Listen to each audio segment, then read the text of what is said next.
Good morning. My name is Dr. April Troy, and I am the current chair of the Executive Committee of the Medical Alumni Council. Welcome to our 2021 University of Scranton Medical Alumni Council Symposium. I've had the honor to chair the MAC for the last 2 years as we have navigated the challenging waters of continuing to serve our students and alumni while navigating the struggles that COVID has placed before us all. For our alumni, we know that the last 18 months have brought countless changes to our work and personal lives. For our students, we know that your Scranton journey looks a little bit different than it was prior to March 2020. When we began to prepare for this symposium, we had hoped that we would be in a place where we could all join together in person to learn from each other and share our experiences.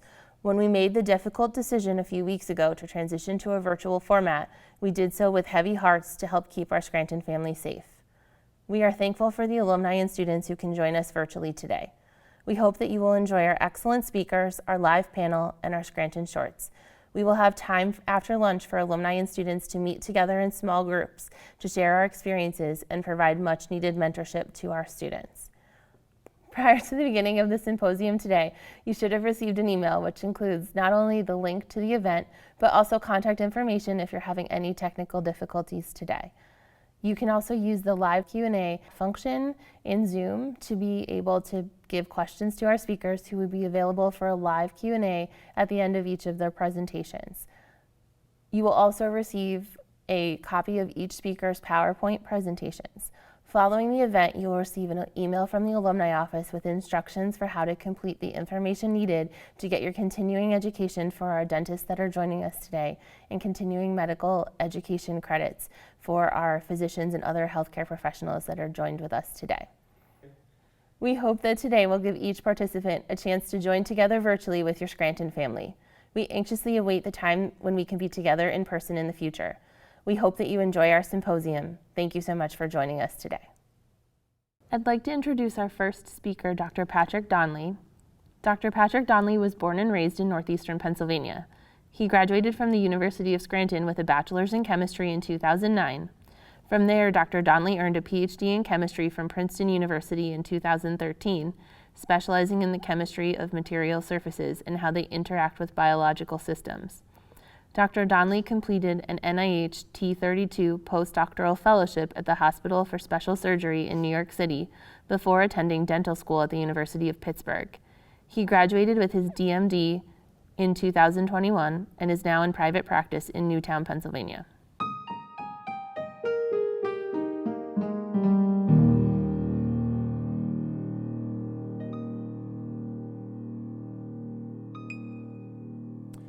Good morning, everyone.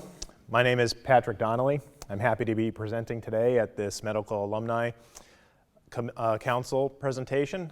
I'm a 2009 graduate of the University of Scranton, where I got my bachelor's in chemistry. After graduating, I went to Princeton University and did a PhD in chemistry. Then I went to New York City in the Hospital for Special Surgery, where I did a NIH T32 postdoctoral fellowship in their research division. And then I decided to go to dental school. So I graduated from the University of Pittsburgh in 2021. So today I'm going to be talking about treating the whole patient, and this is where dentistry and medicine converge. So I'm currently a general dentist in Bucks County, but I have particular interests in oral pathology and oral medicine. So I really like thinking about how dentistry and medicine are starting to come together. There's a lot more overlaps between these two disciplines, and I hope in this talk to emphasize that to you so you could appreciate it. I have no financial disclosures or other disclosures to discuss with you. So here's a brief outline of what we're going to be talking about. I have 4 points, but the last 2 you're going to see the same.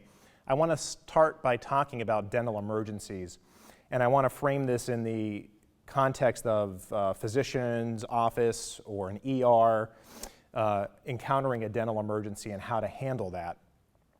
The next thing I want to talk about is a dental consult. When a dentist sends an email or a fax to a physician asking about a patient. And then the last 2 topics, which I said are going to be related, we're going to talk about some common oral presentations of systemic diseases and how there's a connection between oral health and systemic health, we did a funny thing in the United States where we separated the mouth from the rest of the body, and I think we're only starting now to realize this was probably a mistake, and there's a lot more overlap now between these two fields. So let's start by talking about these dental emergencies and orient ourselves to what a tooth is. So you can see here, I have a diagram of a tooth that has a crown. That's the part of the tooth you see in the mouth. It has roots that go down into the gingiva and the periodontium, so the gums around the tooth, the bone, the ligaments. The tooth itself, if you look at the crown, has enamel. It's very hard tissue, one of the hardest tissues in the body. Underneath that enamel is the dentin, which is still very hard but a little softer. And inside, you have the pulp cavity, and that's where the neurovascular bundle, the pulp that nourishes the tooth, lives. So you have a pulp chamber that's up in the crown, and then the pulp moves down through the roots in the root canals and comes out the bottom of the tooth. So when we talk about a dental emergency, what's involved in a dental emergency? Well, 4 things. One of them, if not all of them, you have pain, bleeding, swelling, or an infection, fever. Most of the time, a patient's going to have pain. That's the number one thing they're going to have. And the pain almost always is coming from that pulp. It's coming from that neurovascular bundle. Either the pulp's been insulted and it's inflamed, or the pulp has died. And when the pulp dies, it leaks out the bottom of the tooth into the periapical tissues, the tissues around the apex of the tooth, and that will cause pain. So here's a study from Australia in 2014. This was done at a hospital where they looked at the number of dental-related emergencies they had. And they broke them down into abscess, toothache, dental caries, which is just decay, tooth fracture, avulsion or tooth loss, gingivostomatitis, aphthous ulcer, and then problems with the temporal mandibular joint. And if you look at the top 3, I make an argument that all of those are pulpal related. All of those are related to the pulp having been insulted some way or another. Either the pulp is inflamed or the pulp has died and is causing pain.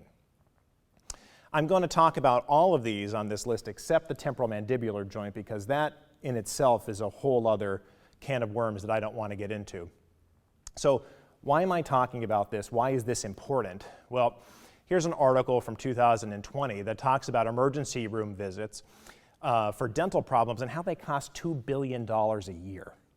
And I've underlined something here, and it says these visits don't address the patient's underlying dental condition, and they're an inefficient use of time and healthcare resources. So when a patient goes to the ER or goes to a doctor's office, they're not getting the dental problem taken care of. We're just doing something to hold them over. The patient ultimately needs to go to the dentist. Here's another one here. This is from the ADA. And if you just look at the cost here that I have underlined, an emergency room visit for a dental problem costs somewhere between $400 and $1,500. But if that patient just went to the dentist, they're looking at spending somewhere between $90 and $200. Here's another quote I have from the JADA, and it says that we need more well-coordinated care between medicine and dentistry. And this is going to be integral for the prevention of these emergencies. And lastly, I just want to talk about this from the ADA Health Policy Institute, where they say the majority of dental-related emergencies, they lack urgency and they can just be diverted to the dental offices. So this is a waste of time, this is a waste of money, and a waste of resources, and we're not helping our patients. So let's start by talking about these dental emergencies. A patient comes in and they have an abscess or tooth pain. Most of the time they're going to come in and they're going to say, "Doc, this tooth right here." They're going to know which one it is. And when you look in the mouth, you're probably going to see a tooth that doesn't look very good. So you can see here this picture, this tooth doesn't look very good. It's broken down. You can see all that brown, black, that's decay. And most of the time, you're going to see some swelling, okay? 90% of the time, if you have facial swelling, it's odontogenic in origin. It's usually coming from a tooth. So I have 2 pictures here. You can see some swelling on the palate, right? And you have some swelling on the other side, the side that faces the cheek. So you're going to look for this swelling. There may or may not be swelling. Sometimes it may not be so obvious. I just changed the slide here, and you can see a little picture. It looks like a pimple on the gums, okay? That's still coming from a tooth. So look for those things. So you have a patient come in that has facial swelling, has a tooth that doesn't look very good. What could you do or what should you do? Well, you're going to have to tell that patient they need to go see a dentist, Okay, so you're going to refer them to a dentist. But if they have this swelling, they have maybe a fever, maybe they have some lymph nodes that you felt that are inflamed, prescribe a course of antibiotics. Again, 90% of the time, facial swellings, they're coming from some sort of odontogenic origin. They're coming from a tooth.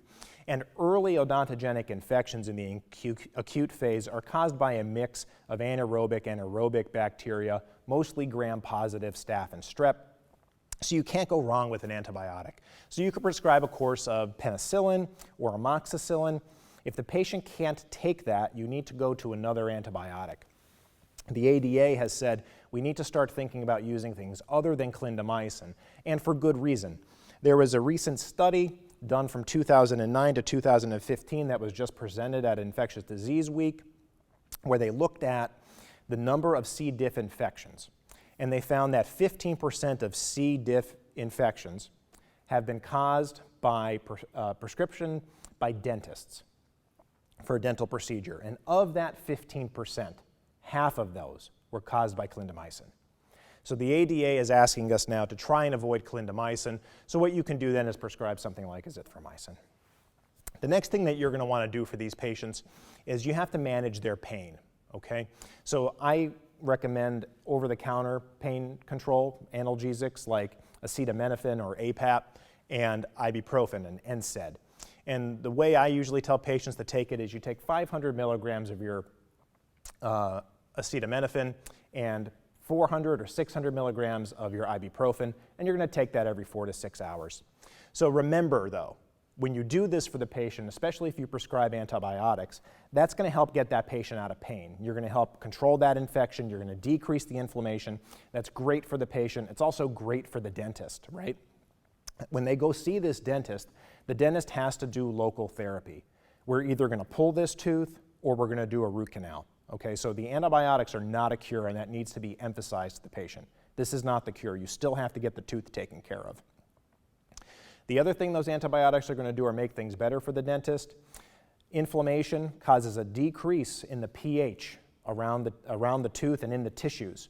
Our local anesthetics are weak bases. They work best around physiological pH. They work best relatively neutral. So when we make this tissue and the area around this tissue more acidic, we have a harder time getting a good, profound local anesthesia. If you have this facial swelling, you do need to worry about two things that you need to be suspicious of. You need to be worried about a cellulitis or something we call Ludwig's angina. And this is when you're going to have swelling in the submental, so under the chin, submandibular, under the mandible, and under the tongue, sublingual. You need to look for that swelling. If you have that swelling, you need to be suspicious of a compromised airway. If you have these swellings, they can elevate the floor of the mouth and cut off the patient's airway. This is a real emergency. This patient needs to go to the ER immediately if they're not already there. The next thing on that list was tooth pain, and I tried to think of some things that may go into tooth pain. The first thing I thought of was the pericoronitis, so pericoronitis, swelling around the crown, pericoronitis. And this is common with mandibular, so lower third molars. Sometimes they don't erupt all the way, and you get a little flap of tissue that hangs up over the crown of the tooth. That flap of tissue creates a pocket on the backside where bacteria and debris can accumulate, causing that inflammation and the swelling. The patient needs to see the dentist. The dentist is probably going to extract that tooth. They may extract the tooth above it if they can't get that tooth out at that visit. But what you can do in the meantime, if you're in a doctor's office or maybe you're in the ER to get this patient out quickly, is you could irrigate that flap of tissue. Get a syringe back there and irrigate it with some saline, or if you have Paradex or chlorhexidine around, something like that will help clear that bacteria and that debris out, get that inflammation a little under control. And again, over-the-counter analgesics. The next thing on the list was a fracture or a crack. In the picture I'm showing you here, you have a pretty obvious crack. That tooth has a crack in it. It's going to hurt.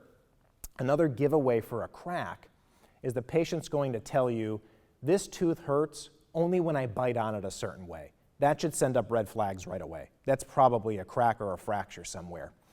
In fact, one of the first patients I saw when I got into private practice said that to me. This tooth is bothering me only when I bite on it a certain way. So I immediately suspected a crack. I suspected a fracture. The tooth looked fine. I didn't see any fracture lines, any crack lines. So I said, okay, let's try to put a crown on it and see if it feels better. started preparing the tooth for a crown. The second my burr hit the tooth, whole cusp fractured right off. Patient had a cracked tooth. They had a cusp fracture. So that's a giveaway. And you could, again, tell these patients take over-the-counter painkillers. The next one, this is a big one, especially if you volunteer with youth sports, or maybe you're the doctor for a team at a high school. You might see an avulsion. You might see a tooth get knocked out. So teeth can come out either completely or partially.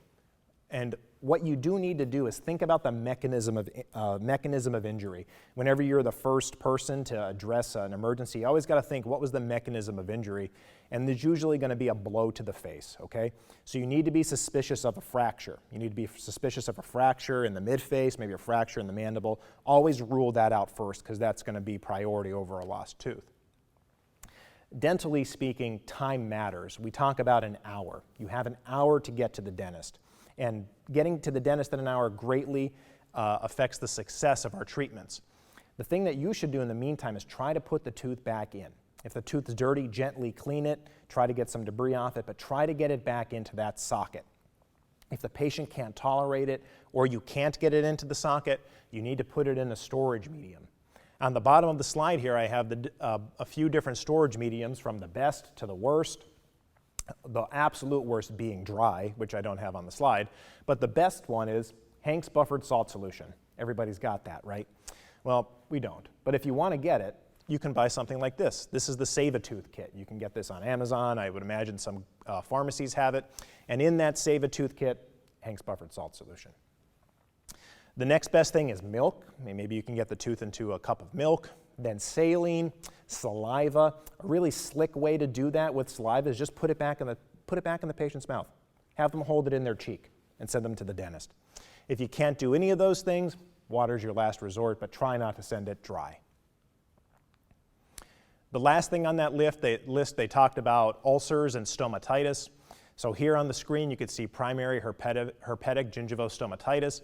This is usually seen in children, right? This is how the first presentation of a primary herpes simplex virus. Okay, you're going to see a lot of ulcers all over the mouth. It's very painful. Sometimes the patients may have a little fever with this. If you catch it early and the patient is old enough, maybe 12 years old, you can prescribe an antiviral, something like Valtrix. Otherwise, it's just supportive therapy. It's going to have to run its course. So you just want to make the patient comfortable, hydrate them, maybe give them something for the pain, which I'm going to talk about on the next slide, on the next part of the slide, which is the aphthous ulcer. Everybody's had a canker sore. Some patients think this is an emergency, so they want something for it. Most of the time, the canker sore is just going to run its course. They're self-limited.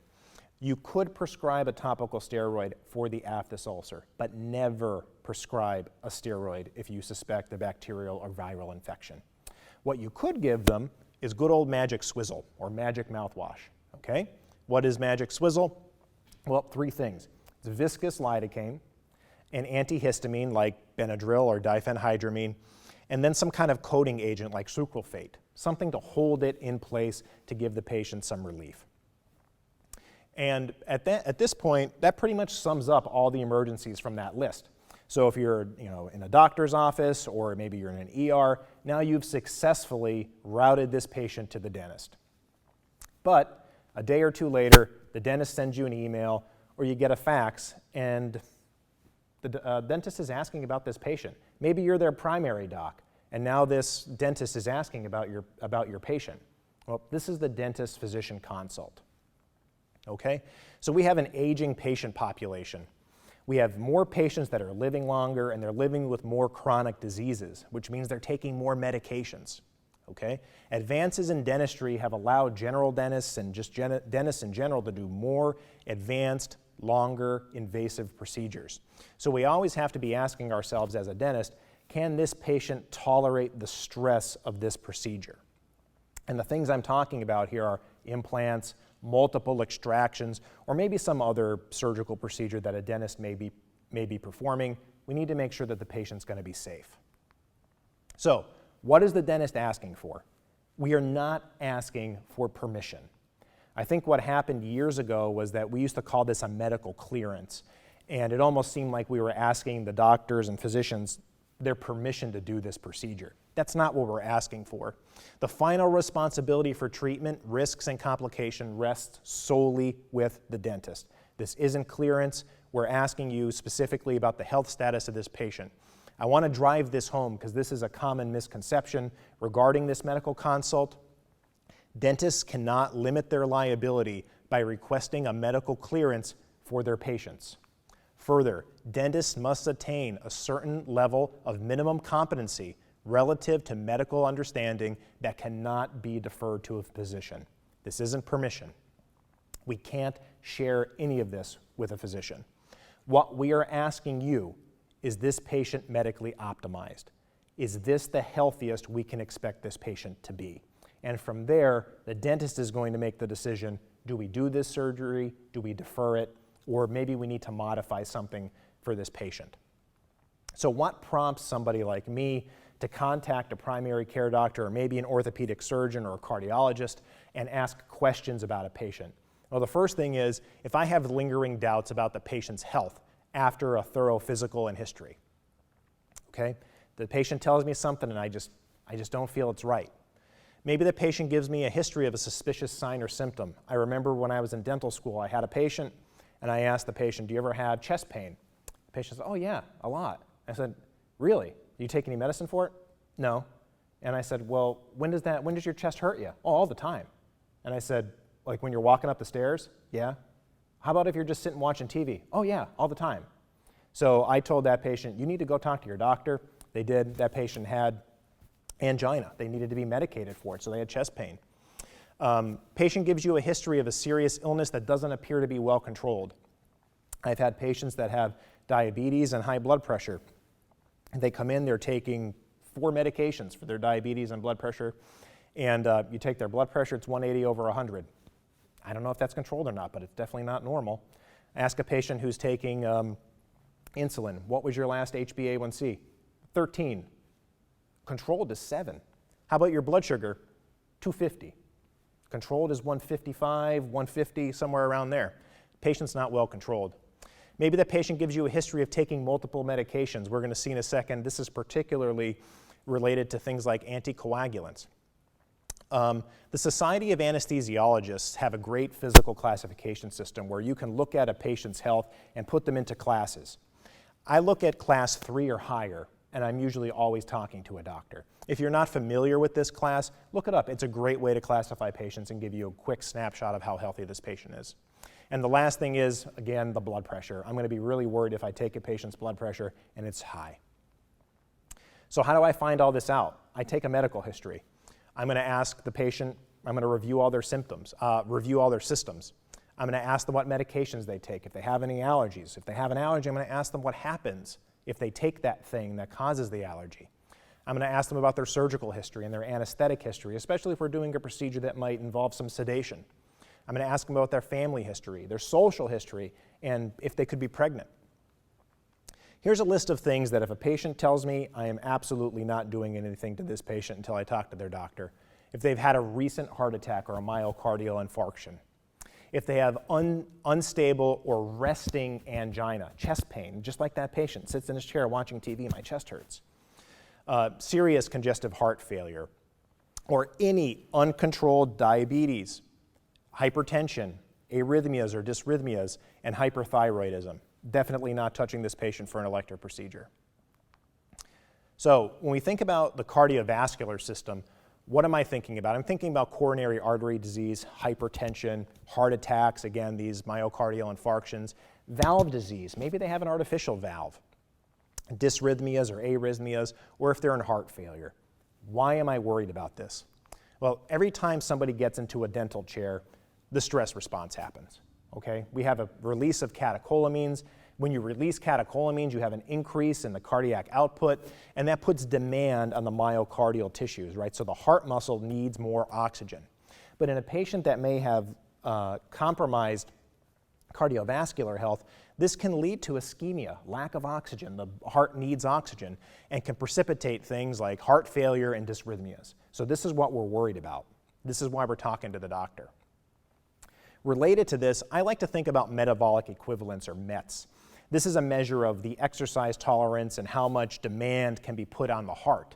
And I always try to gauge this at the number 4. I look at, can a patient tolerate 4 METs? So I have here on the slide 1 to 4 METs. That's just eating, getting dressed, walking around your home, or some moderate housework. When you're looking at 4 but less than 10 METs, we're talking about walking upstairs or walking around briskly, some light yard work, or maybe playing a round of golf.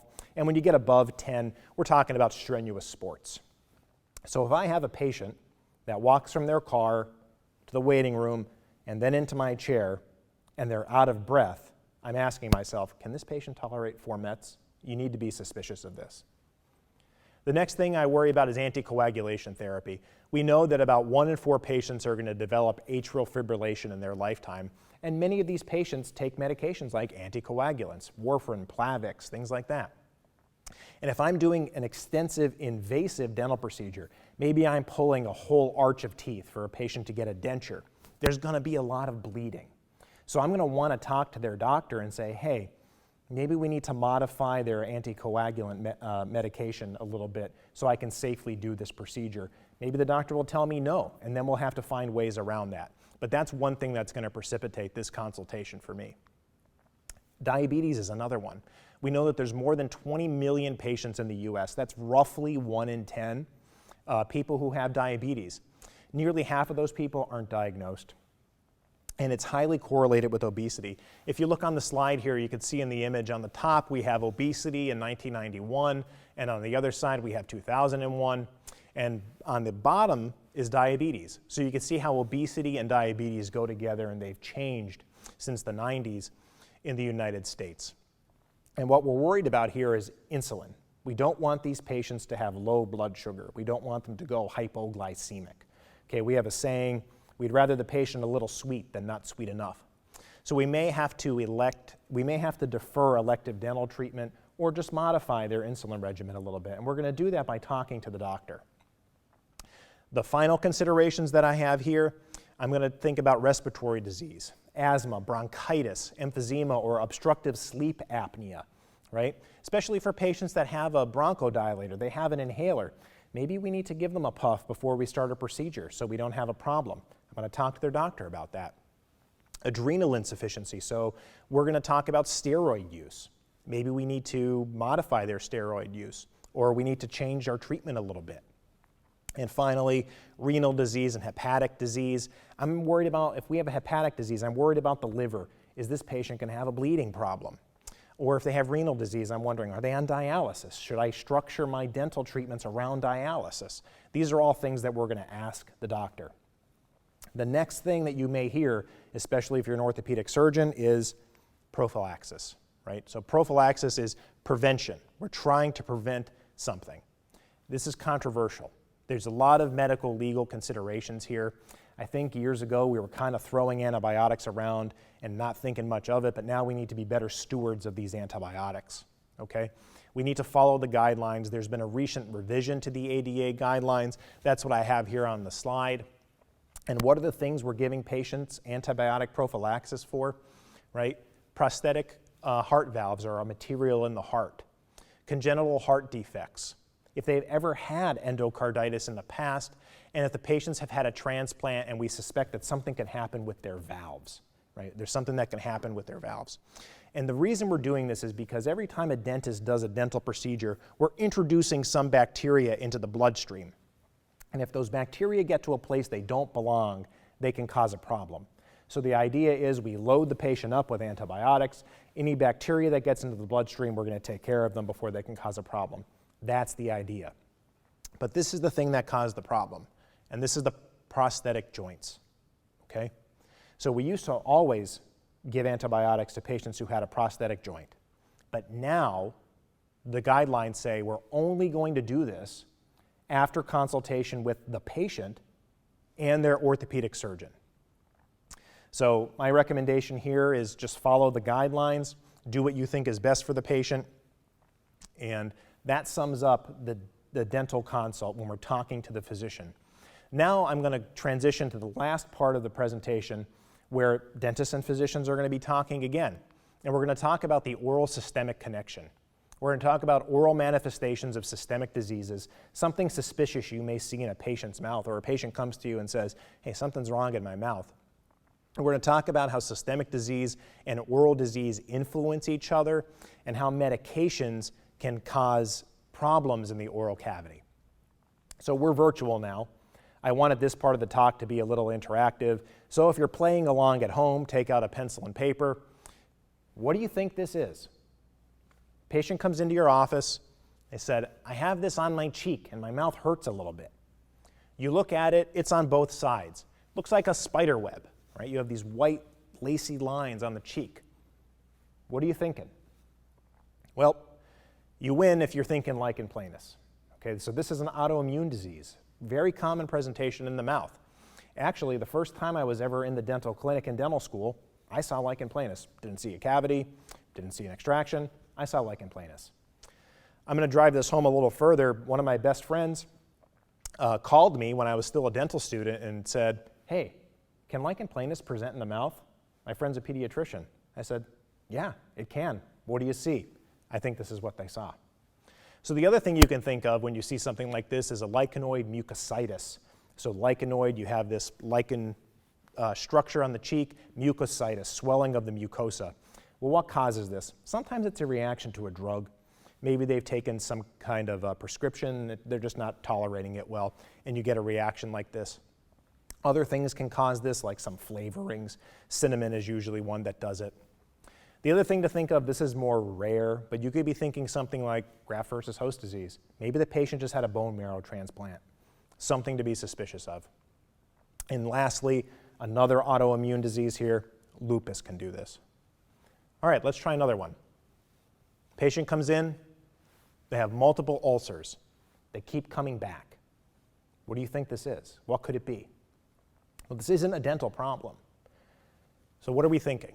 I'll give you a hint, right? We think of the mouth and we think mostly of eating, chewing, we think of teeth, but we need to remember that the mouth is the beginning of the digestive tract.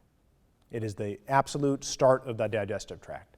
So with that in mind, maybe something like Crohn's disease, right? Maybe this patient's having ulcers like this throughout their digestive tract. You can think of something maybe like Behçet's. This is a little bit more rare, but also something you need to think about. Reactive arthritis, or HIV infection, or neutropenia. The patient doesn't have enough neutrophils.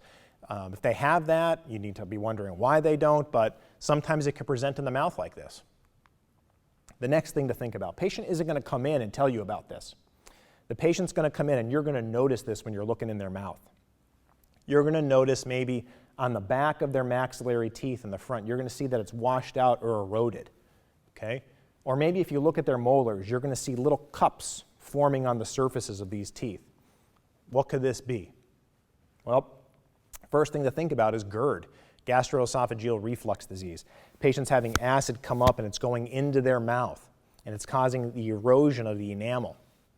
So this is very common. I see this a lot, especially related to GERD.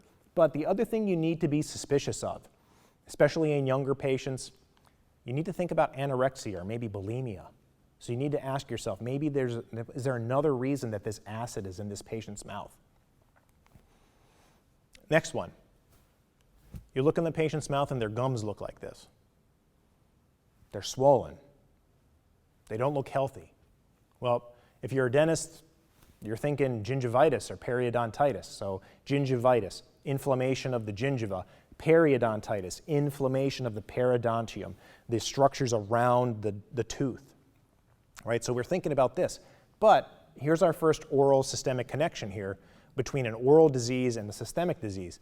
We should be thinking about diabetes, right? We should be thinking if a patient has periodontitis, do they have diabetes? And we should be thinking if a patient has diabetes, we should be suspicious of periodontitis. Why? Well, if you look at this diagram I have here, you can see that there is a connection between these two things. You look at diabetes and hyperglycemia and obesity. Remember, diabetes and obesity are related to each other. These are going to upregulate things like pro-inflammatory cytokines and matrix metalloproteases, those MMPs. They're all going to be elevated in these patients. And if you modify those things then with things like smoking, or the patient doesn't brush their teeth, so they have a lot of biofilm in their mouth and a lot of buildup around their teeth, they're going to get periodontitis. These two things influence each other because the inflammation then from the periodontitis is also going to upregulate these pro-inflammatory cytokines and these MMPs. What's really interesting is that there have been studies that have found that there is a 3-time increase in diabetic patients who, with cardiorenal mortality. That's really interesting, and here's a great one.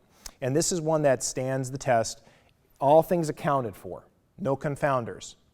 Simply treating periodontal disease causes a decrease in HbA1c by 0.4%. That's pretty significant.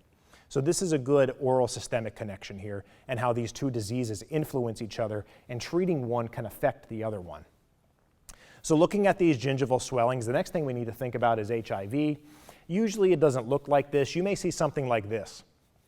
This is the Kaposi sarcoma. So this is a tumor in the lining of the blood and lymph vessels.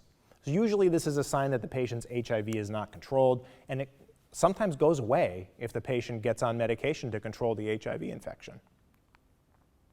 The next thing to think about is drug-induced gingival hyperplasia. I don't think they're calling it gingival hyperplasia anymore. They're calling it gingival enlargement. But we need to think about how a drug a patient may be taking for another thing going on in their system influences the oral cavity. And this happens frequently. So if we look at these drugs here like phenytoin, Dilantin, 50% of patients taking this are going to see some kind of gingival enlargement, some kind of hyperplasia in their gums. Cyclosporine is another one, 30% of the patients. And another one is nifedipine, 1 in 5. 1 in 5 patients taking nifedipine, calcium channel blocker, maybe a different one, they're going to see this gingival hyperplasia. What do? Well, if you can change the medication, that's fine. Sometimes you can't, but here's a great way that medications affect the patient's oral health. Keeping in line with that idea, let's look at medication-induced xerostomia. So xerostomia, dry hole, dry mouth. Patient has a dry mouth. I mentioned before how we have an aging patient population. Patients are living longer with more chronic diseases. They're taking more medications. One of the side effects of medications is dry mouth. And if they're taking multiple medications that cause dry mouth, patient can have significant xerostomia, significant dry mouth. Well, why is this bad? Well, let's think about the normal functions of saliva, right? So saliva cleanses the oral cavity. It gets all the debris and bacteria, moves it around, and cleans it out. It facilitates speech and swallowing, okay? Two really important things. It protects our hard and soft tissues from insults, right? It lubricates and protects our tissues. And it maintains a roughly neutral pH in the mouth. So now if we think about a patient that has xerostomia or hyposalivation, they have low salivary flow, what's going to happen? Well, we're going to get thick saliva. It's not going to flow well, okay? Patients are going to have difficulty speaking and swallowing. That's bad, right? If a patient isn't eating well, they might have malnutrition. Add that on top of an old patient that's taking a lot of medications, you have to be worried about malnutrition. You could see an increase in infections, and we're going to see a decrease in the oral pH. We know that dental decay is caused by bacteria, but what are the bacteria doing? Well, they're creating acids. They're creating acids that can break into the tooth and cause decay. Well, if we're lowering the pH in the mouth, we're only helping them. So the patients are going to be predisposed to more decay. So who are the culprits here? Well, the first one we need to think about are antihypertensives like chlorothiazide. Things like that are going to dry the patient out. Antidepressants and antipsychotics, fluoxetine and haloperidol. A lot of our antidepressants and antipsychotics all have xerostomia as a side effect. And we're seeing more and more patients taking these medications, and they're taking them when they're younger. Another thing that's going to do it, no surprise, an anticholinergic, something like atropine. It's going to dry a patient out. Antihistamines, if I take Benadryl, I get a dry mouth. And the last thing we're thinking about are diuretics, obviously. So what can you do? Well, oral hygiene's key, right? So we need to be telling these patients, you need to keep up on your oral hygiene, you need to brush at least twice a day, and you need to floss. Avoid things that are going to dry your mouth out, like something like alcohol-containing mouthwashes. And we need to maybe expose these patients to more topical fluoride, so we need to think about giving them fluoride varnish more frequently. I think even doctors can now, physicians can give fluoride varnish to patients. In general, what can you do? You can tell the patient sip on water more, or maybe they can suck on ice chips, and try sugar-free gum and candy, something that has xylitol in it that's going to stimulate saliva flow but isn't going to give the bacteria sugars to work on. So you could also think about using something like a saliva substitute or a salivation stimulant. Biotin is a good example. Last resort for patients, you could think about a pharmacological intervention. So you can prescribe something for a patient like pilocarpine, but you need to weigh the risks and the benefits of prescribing this medication. So pilocarpine is definitely going to increase salivation, but it's going to increase secretions, period. So a patient's going to have more tears. They're going to have more secretions in their GI tract. I'm not particularly fond of secretions in my GI tract, especially if they go out of control. No one likes diarrhea. So we need to think about these things and always consider this as a last resort. So the last thing that I want to talk about here is this oral cardiovascular connection. We talked about this briefly when we were talking about antibiotic prophylaxis and how we're trying to prevent bacteria getting into the bloodstream and causing a problem. So periodontitis is associated with an increased risk of developing heart disease. We know that from some studies. We know that poor dental health increases the risk of bacteria in the blood. And this is more concerning for patients with artificial heart valves. Remember, that's one of the indications to give a patient antibiotic prophylaxis. If you think about the pathogenesis of cardiovascular disease, that can be influenced by periodontal disease. There was a study that talked about two hypotheses about how these two things are related. So they talked about a direct pathway where bacteria get into the bloodstream and they affect something directly. They affect something like the clotting cascade. So they may make the patient throw a clot that can cause a problem, heart attack or stroke. And then there's an indirect pathway where we're just increasing the inflammation in the body, right? We talked about increasing pro-inflammatory cytokines and those matrix metalloproteases. We know that their dental health was found to be a risk indicator for cardiovascular disease death. So all of these things are well and good, but we always have to ask ourselves, is this a risk marker or is this a risk indicator, right? Is there a direct connection here? Is there causation here? Or is there just association? So I have a quote here from somebody discussing one of these early studies that was linking cardiovascular disease to dental health. And they said, it is possible that people who are very attentive to their dental health are also very attentive to other aspects of their health. So maybe these patients are just generally unhealthy, right? Someone's not taking care of their body, they have heart disease, they're probably also not brushing their teeth. That's something we need to think about. But there was just a consensus paper that came out, and I encourage everybody to look at it. I have it referenced here on the slide.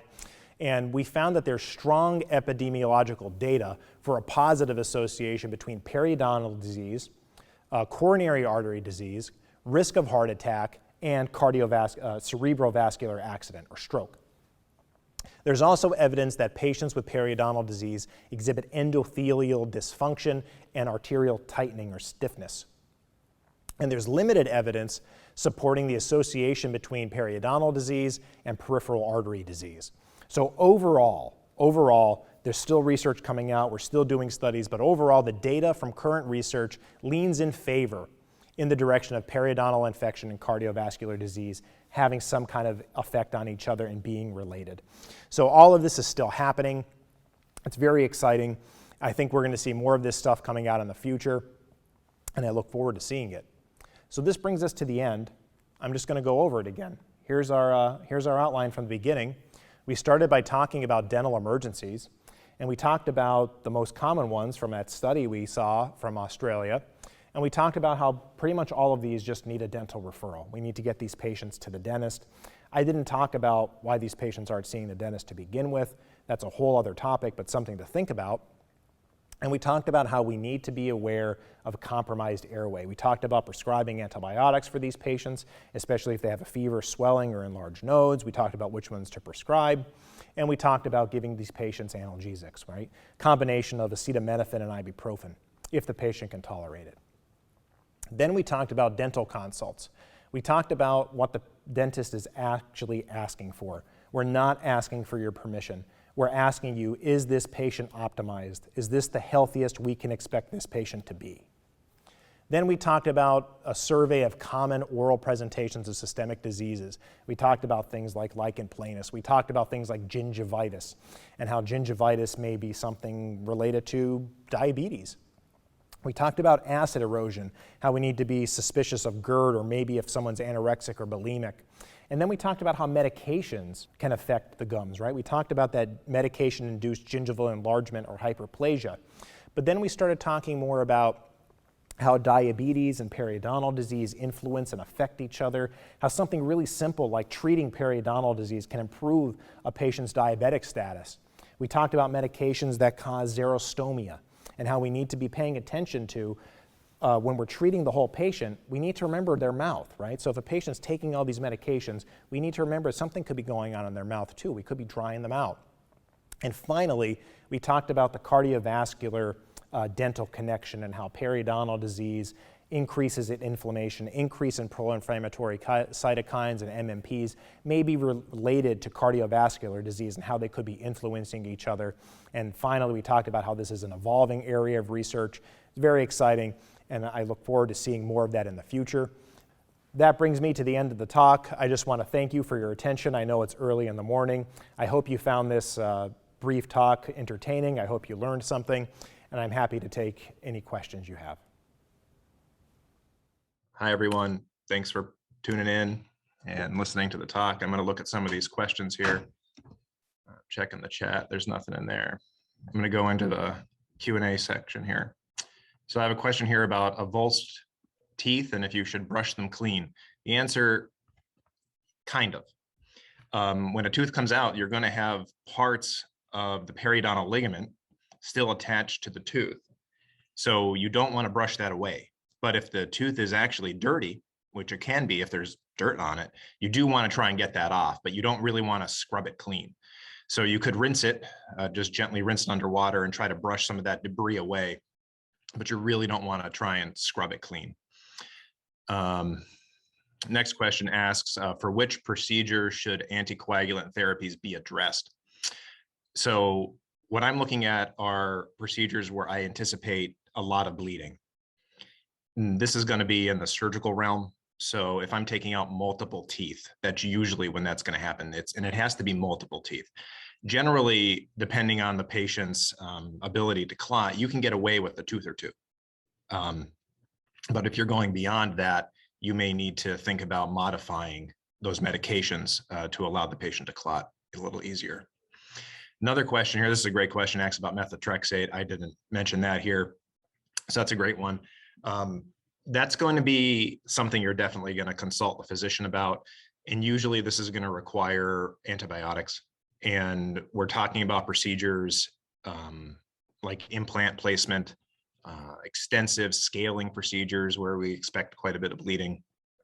Those are going to be when we're going to try to talk to the physician and probably do prophylaxis with antibiotics. Another question here says, how do you respond to dental emergencies on the weekends, particularly in rural areas where there may be few dentists available? So there's a big difference with how people respond to these. In suburbs and cities, you can obviously go into the office and see this patient. Most dental things, sorry, I'm reading other questions as they're coming in. The other things that most dental emergencies can be deferred, right? You can prescribe antibiotics over the phone, advise patients to take over-the-counter analgesics, just to hold them over until they can get into a dental office.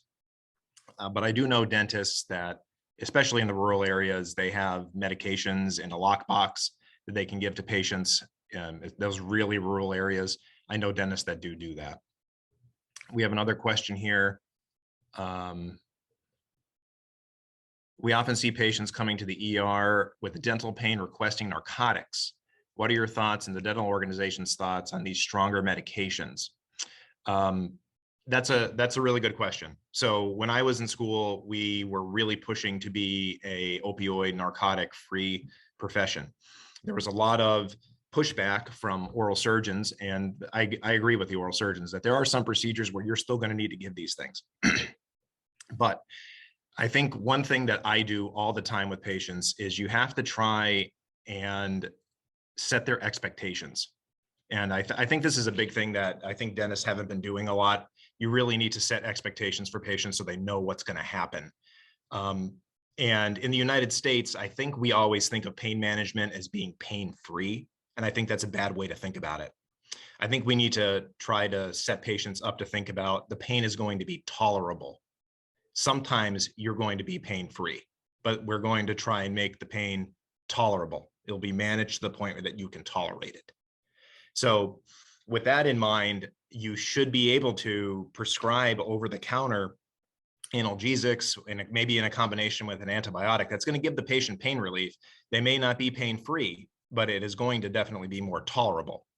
And I think that's the way I would describe that. The ADA and dental schools are trying to become more opioid free. So that's kind of the direction we're moving. Asking if I would move to Tunkhannock, PA. Yeah, I would. Next question. What frequency should patients with chronic or severe xerostomia generally see a dentist? I would see those patients, I'd probably put them on every 3 months. I'd bring them back every 3 months, see how they're doing. We could apply fluoride varnish for them, make sure we're getting ahead of any decay that might be coming up. That would probably be the way I would handle them. For gingivitis, is an early onset, what does an early onset look like in a patient? That's a great question. What you usually see starting is you'll see what we call marginal gingivitis. So it's going to start around the tooth right next to where the gum meets the tooth. So you kind of have the gum scalloping around the teeth, and you're going to see that gingiva become really red, and it's going to be really friable. So if you touch it, it's going to start bleeding. That's usually how it starts. And, you know, everyone jokes that dentists can tell if you brush or not. That's how we can tell. That's the way we can tell. So I always look for those things, and I'll ask a patient, are you flossing? They'll say, oh yeah, I'm brushing. I know you're not. So that's the way I see it. What is your best advice for passing the ADEX on the first try besides practicing? So I'm assuming you're talking about the ADEX, you're talking about the clinical board exam. That's what I'm assuming here, not the written one, because I'm going to tell you to study for the written one. The clinical one, the best piece of advice I'll give you for that, and I think this is just advice in general for dentistry, be okay with good. When you're doing something, don't strive for it to be better. The enemy of good is better. You're going to mess up if you try to make something that's good better. I luckily learned that early. I learned that in my first year when I was learning how to drill cavity preps. I thought I was going to make it better, and I almost failed an exam because I really screwed it up, and it was good enough to begin with. So that's my advice. Be okay with good, because good will pass. Better sometimes won't. And that's all the questions I have here. Let me check the chat and see if I have other ones. Oh, here's another one. What guided your path from chemistry to research to dentistry? Was there any particular experience most impactful for your career decision? So I actually, when I started my studies here at the university, I was pre-dental. I was in the pre-professional biochemistry major. I don't know if they still have that, but that's what I was in. And then I started doing research early. I started doing research the Christmas of my first year, and I really liked it. I spent a lot of time doing it, and I think a lot of the instructors recognized that I liked it. And kind of just was encouraged by them to pursue chemistry over dentistry. I remember someone said once, do you really want to go into hundreds of thousands of dollars of debt to go to dental school? You can go to graduate school and you'll get paid to go to graduate school. And they were right. I think the thing that always was there for me was my research was always medical or dental related. I always still had that in the back of my head that I wanted to do those things, and it never really went away. And the big thing that changed it for me was I was applying to be an assistant professor, and I flew to Idaho, and I was sitting after my interview and just kind of had a mental conversation with myself, like, hey, if you get this job, you're gonna live here and no one's here that you know. Is this job gonna make you happy? And my answer was no. So that kind of was what precipitated my thoughts about, should I change careers? What do I really want to do?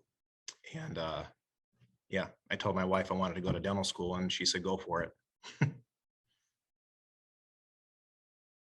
How do you describe the current state of the physician-dentist relationship? That's a good question.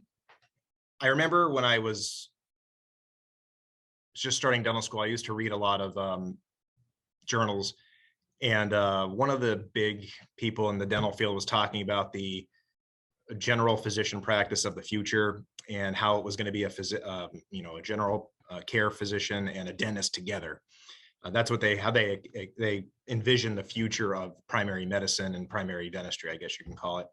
And I think that's great. I think that'll be a great way for it to move. I don't necessarily see it moving that way very quickly. It's weird. Some physicians are really good about it. Other ones are not. I did a consult this week, and the physician told the patient called me, and the patient told me my doctor didn't give me permission. So it's just like, okay, I don't know why they didn't talk to me about it, but that's kind of the way it goes sometimes. I think it depends on when people went through school. I think it's starting to change a lot. When I was in school, we had interprofessional day. So we all kind of got together with the medical. I went to Pitt, so we had the medical school, we had social workers, we had pharmacy, and we spent a whole day together talking about how the fields overlap and things like that. And I don't know if that used to happen in the past. My suspicion is it didn't happen much, but it's happening now. So I think it is going to change, but it's slow. You know, it takes a long time to turn a big ship. So, any other questions?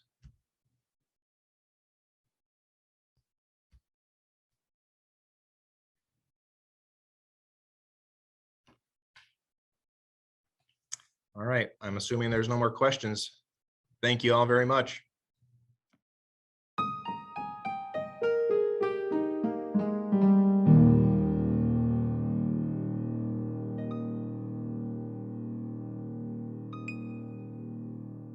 Hello, I'm Julie Kamarick, and I'm not a doctor. So how did I end up here? Well, in my working life, I was a mental health therapist, but now I'm a stay-at-home medical mom. I say stay-at-home loosely since I spend almost as much time at home as I do in doctor's offices, hospitals, and at therapy appointments. But I'm getting ahead of myself. Let me back up and properly introduce myself. So here's the Cliff Notes version of who I am and how I got here. I grew up in a small town in Bergen County, New Jersey, graduated from the University of Scranton in 2007, got my master's in counseling at the College of New Jersey in 2009, moved to Las Vegas in 2010, ran inpatient admissions at psychiatric facilities, met my husband, got married in 2013, had Emmeline in 2015, and I'm currently pregnant. I always planned to continue my career and never wanted to be a stay-at-home mom driving a minivan. Yet here I am doing exactly that. So back to Emmeline and becoming a medical mom. On June 25th, 2015, Emmeline came into the world via emergency C-section with me under general anesthesia. This was the first time we almost lost Emmeline. The first few weeks of Emmeline's life were beyond life-changing. Emmeline was born unable to breathe on her own and had a blood sugar of 10. Yes, I said 10, as in the first double-digit number. For obvious reasons, she was rushed to the NICU. In the following days, Emmeline's diagnosis started coming in. it felt like every few hours something else was added to the growing list. On day 6, when Emmeline's sugar still wasn't above 50, she was diagnosed with congenital hyperinsulinism, her first rare disease. At 4 weeks old, we did genetic testing, and Emmeline was found to have 9p- syndrome, a rare genetic disorder with less than 250 known cases at that time. So my 4-week-old had 2 rare diseases. Long story short, she spent 9.5 long weeks in the NICU, came home for 10 days, aspirated, and ended up in the PICU for 32 days with aspiration pneumonia and multiple other issues. During this stay, my husband and I decided Emmeline needed specialized care that Las Vegas could not provide. I mean, honestly, when you think of Vegas, is medicine the first thing that comes to mind? Probably not. We decided to move back to the East Coast, to my hometown, of all places, so that we would be driving distance to Children's Hospital of Philadelphia, or CHOP. This was not part of my life plan, but this also meant that I had to give up my successful career as a therapist. I would be a terrible employee who called out more than I showed up. Once we got to CHOP, Emmeline's medical list expanded to the list here, including yet another rare disease, infantile spasms, a rare seizure disorder. Needless to say, it's been a long 6 years that have included a total of 48 hospitalizations, 20-ish teams of doctors, well over 10 surgeries with more on the horizon, IEP meetings, endless therapy appointments, and just utter chaos. I want to take a minute to quickly talk about Emmeline's rare diseases. She still actively carries a diagnosis of congenital hyperinsulinism, genetics unknown. Although she's much better managed now, she still can't fast for more than 11 hours when well and 5 hours when sick. HI occurs in approximately 1 in 50,000 live births in the US per year, or approximately 80 babies per year. Emmeline's genetic disorder is an umbrella disorder for anyone with a deletion on 9p, and I've yet to find someone that has the same deletion. Only one other kid with a similar deletion and a similar unbalanced translocation from 2q. Emmeline's infantile spasms have resolved, and she's 5 years seizure-free. So yep, in terms of rare diseases, we really hit the lottery here, since Emmeline is the only known case of her combination of rare diseases. Medical parenting is no joke. It's all the things a typical parent would have to do, plus endless medical appointments, therapy appointments, juggling of medical needs, IEPs, etc. The list is never ending. Since Emmeline was 10 months old, she gets 16 hours of private duty nursing 7 days a week. And yes, in case you were wondering, it's not easy to have people in and out of your house all day, every day, to help care for your child. It causes a great deal of mixed emotions, from being grateful for the nurses to resenting the fact that Emmeline is so sick I can't care for her by myself.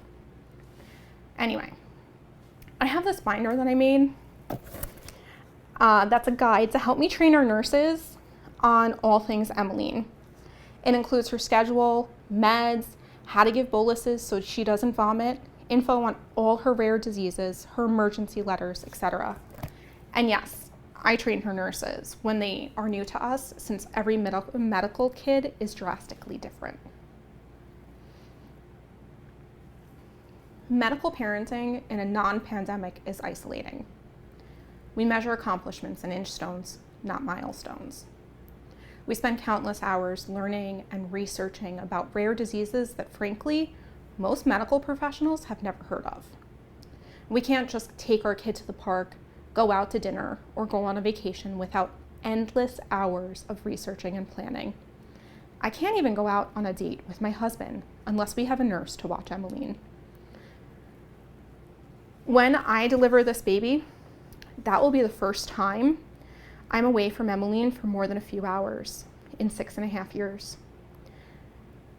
Instead of setting up a college fund for Emmeline, we're setting up a special needs trust and preparing to apply for guardianship by the time she's 18. In March 2020, we entered the pandemic and the world went into quarantine, questioning, what is quarantine? Well, this concept wasn't new to my medical family. We quarantine Emmeline due to illness or prior to surgery all the time. Prior to the pandemic, there was a major shortage of home care nurses. Unfortunately, the pandemic has only made this worse. Many nurses have left home care for a variety of reasons. What this means for me and my husband is a lot of open shifts. Many weeks over the last 18 months, we've had more open shifts than covered shifts. Since my primary position in life is Emmeline's caretaker, a lot of this has fallen on me.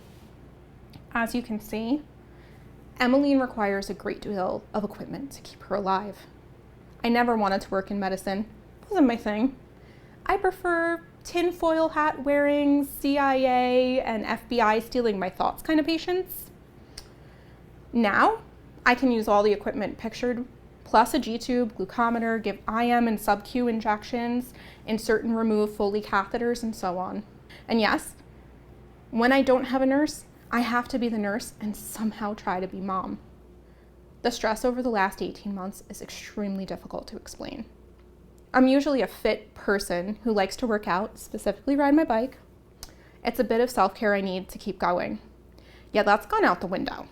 With all these open shifts, virtual school, virtual therapies, insurance battles, etc., there's no time left for me to take a moment for myself. My physical and mental health are suffering. The only thing I have left is my online medical parent support groups. I belong to a few through Emmeline's school, through the 9P community and the HI community. I miss seeing these parents in person. They're the few people I have in life who truly understand the struggles and additional work that comes with being a medical parent. Before the pandemic, my parents, who live in town, would frequently visit. My mom is a retired nurse and she would be able to help me. During the pandemic, this was no longer possible. My house became completely shut off to the world. The only people coming in and out were nurses, masked of course. In April of 2020, one of our nurses got COVID. For 2 solid weeks, Emmeline had no nurses. It was me, by myself, during the day, doing all nursing care, virtual school, virtual therapies, etc., plus all the normal mom duties. Yes, my husband is absolutely involved in Emmeline's care, but someone has to work. We need health insurance and we need a way to pay the bills. During this time without nursing, to say I was exhausted and feeling isolated is an understatement. I wanted to cry all the time, but I literally didn't have the time or energy to do so. Emmeline is 24-hour care, and to not have someone helping me was completely overwhelming. Put that how we're supposed to be. Mommy's not supposed to be helping you at all. That was the goal of this. Miss Emily, all by yourself, girlfriend. I spent my days terrified I would miss meds or make a life-threatening mistake. I was also terrified that Emmeline had been exposed to COVID. Thankfully, no one in my house got sick. Since then, life has continued to be extremely challenging. We try to make as few trips to CHOP as possible. It's about 2.5 hours each way, and this helps minimize potential exposures for Emmeline. My parents are now allowed to visit since they're both vaccinated, but we do ask them to continue to mask and minimize visits. Just in September, Emmeline finally returned to in-person school. She has an 11-month school year, and it has been all virtual since March of 2020, therapies included. And just to clarify, she gets 3 30-minute sessions per week of physical therapy, occupational therapy, and speech therapy. Plus, she gets 45 minutes of Teacher of the Deaf services every other week. She also does private therapy after school, which is flip-flopped back and forth between in-person and virtual, depending on COVID numbers. Parenting during the pandemic has been challenging for everyone, but medical parenting during the pandemic is a whole different level. We faced challenge after challenge. One of the pros for us has been that Emmeline has had fewer illnesses and hospitalizations. She's still having her normal UTIs every 4 to 6 weeks and her ear infections. But we still primarily live in a bubble to keep unvaccinated Emmeline safe. I'm worried what it will look like illness-wise when Emmeline comes out of that bubble. Now that I'm pregnant, if we don't have a nurse, we have a new challenge. I can't lift 50-pound Emmeline by myself. My husband ends up taking short breaks from his work from home position to help me move Emmeline multiple times a day. We're still pretty isolated from the rest of the world, even though some places are moving back to the old normal. Until Emmeline is vaccinated, we can't do these things, and even then, we still need to be cautious. So I guess what I'm saying is, please check on medical parents and caregivers, because this is a new level of stress for an already overly stressed population. Medical parents aren't superheroes. They were just dealt a more difficult hand and stepped up to handle it like almost any parent would. Thank you. Say hello.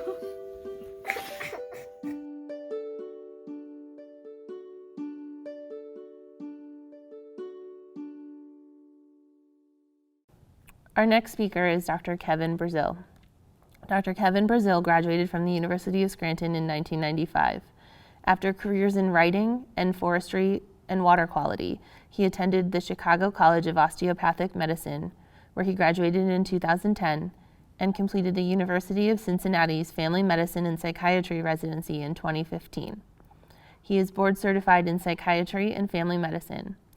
Dr. Brazil used both of these specialties in his rural central Illinois practice for 4 years before returning to his native New York in 2019. After nearly 2 years at the University of Rochester teaching, running an inpatient psychiatry unit for COVID-positive patients, and serving as medical director for an outpatient University of Rochester med psych office, he transitioned to practicing in the Finger Lakes district of upstate New York. There, he provides outpatient, inpatient consultation liaison services and emergency mental health care to people of all ages, including inmates at the county jail. He also works as a hospitalist on the med psych unit at URMC Strong Memorial Hospital in Rochester and leads Cincinnati family medicine residents on medical trips to Guatemala.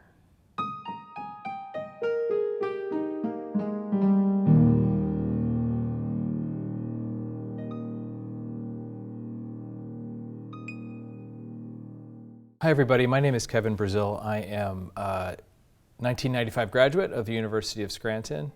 I had a lot of different kind of careers before I came into medicine, but I'm currently working in the Finger Lakes of upstate New York as a psychiatrist and a family medicine physician. Today I'm going to talk about managing anxiety in the clinical office setting. This is particularly geared toward folks who are working in a dental office or outpatient. Managing inpatient is a little bit different, and hopefully this will be interesting to residents and medical students as well. So, I have no disclosures. I searched the web left and right to see if I could find a image of Scranton that sort of rang true to me, and the Times sort of billboard, I guess, came through. I grew up partially on the west side of Scranton and used to look out my window at the Times Tower and couldn't find a good picture of it, so this is about as good as I'm going to get with my Scranton pictures. So I wanted to go through a couple of the objectives that we will talk about today. Ideally, at the end of the talk, folks will be able to understand the basic pathophysiology and behavioral signs of anxiety in the clinical setting. Should be able to identify and quickly triage anxiety in children and adults when we're faced with these situations in the office. Hopefully develop cognitive behavioral therapeutic techniques to help physicians and their staff manage patients' anxieties when they're in the office. And finally, hopefully we'll be able to achieve comfort in understanding various psychopharmacological interventions prior to and, if appropriate, during office visits should people in the office need medication management. So I wanted to start with a quick overview of anxiety. I think most people realize now in the age of COVID that anxiety has become more of a problem, particularly as folks are returning to the office, both staff and our patients. During my experience with COVID, inpatient and outpatient, I was always in the office, and so the beginning started with educating people on how to Zoom and do televisits, and I also had people coming into my primary care office for regular physical exams and ailments that needed to be treated, et cetera. So I'm sure that many of the folks watching this have also had experiences of outpatient in-person visits as well as Zoom, which can also present its own kind of anxieties. So anxiety is one of the most common mental disorders in the community and in clinical settings. When we talk about anxiety today, I'm not going to get into all the specific nuts and bolts of generalized anxiety disorder, social anxiety disorder, et cetera. We're sort of talking in general about anxiety in the office, coping with it as physicians with our patients. So we could go through a lot of different DSM-5 criteria, but that will sort of be clunky, and we can always look those things up. That's why UpToDate was invented, I suppose. So people who cope with anxiety generally have increased use of healthcare services. I'm sure if you are a resident or a physician or a dentist, or even maybe exposed in medical school to patients, you have seen anxiety in the clinical setting. It's frequent, and when it's in situations that are really tough, people can be hard to treat, hard to communicate with, and are in sort of dire straits when they're in the office, and so it's our job to kind of help them through those sorts of things. According to some epidemiological studies in the US, the lifetime prevalence of anxiety ranges anywhere between around 5 to about 12%. It's twice as common in women than it is in men. And there are a number of different risk factors that may put people in higher risk of developing anxiety. I've listed a few of them. People who grow up in poverty generally have less access to healthcare, and so healthcare can be somewhat scary or problematic when they're going to the dentist or they're going in to see their primary care physician. Folks who have experienced recent adverse life events. So if someone has recently had a car accident or the loss of a loved one or any kind of trauma, particularly within the past week or even month, will generally increase one's risk of sort of feeling anxious when going to the doctor or the dentist. Chronic physical illnesses and chronic mental illnesses also increase anxiety, and this is for a variety of reasons. I'll get into the concomitant nature of anxiety and other mental illnesses in a minute, but if someone is coping a lot with, let's say, regular dialysis treatments or cancer treatments or frequent visits to the physician or dentist for ongoing issues, it can be very anxiety-provoking having to go back and forth to see the doctor. Low affective childhood support is also an increased risk of developing anxiety. So if you have a child who has parents who might be absent or in foster care, that child is going to be at higher risk for anxiety. And then when these children grow up to be teenagers and adults, it's often very challenging for them to cope with physical and mental ailments, and they will be at higher risk for anxiety for a variety of reasons. Usually if someone's got a poor attachment style when they're children as a result of neglect or parenting that is less than ideal, anxiety is usually a component of visiting the physician or the dentist. And then the risk factor is also oftentimes genetic or behaviorally learned if parents have a mental illness or an addiction. So kids who grow up in homes with parents who have severe mental illness or problems with substance abuse are frequently kind of walking on eggshells. And so if you're a child walking on eggshells much of your life due to the fact that your parents may have problems with either of the aforementioned issues, you're going to grow up to be a child that has anxiety in the clinical setting when at the doctor or the dentist. I want to talk just a bit about comorbidities and outcomes of people coping with anxiety. So 66% of people with anxiety have at least one concurrent mental health disorder during their lifetimes. Most commonly, we see major depressive disorder or some level of depression that can be linked with anxiety. These are the two sort of nasty stepbrothers that tend to like to live together that can wreak havoc in people's lives at times. depression can play off anxiety, anxiety can play off depression. Social phobias are also, in and of themselves, something of an anxious disorder. And then there are specific phobias. I'll talk about a couple of these things in a little while when I present some small cases, which will be sort of interesting when we're doing this virtually, but we'll sort of muddle through it. But specific phobias that we'll talk a little bit about are sort of needle phobias, problems or fears of just even being at the physician's office or in a setting where you have to be touched by somebody else during like a heart auscultation or lung auscultation, things like that.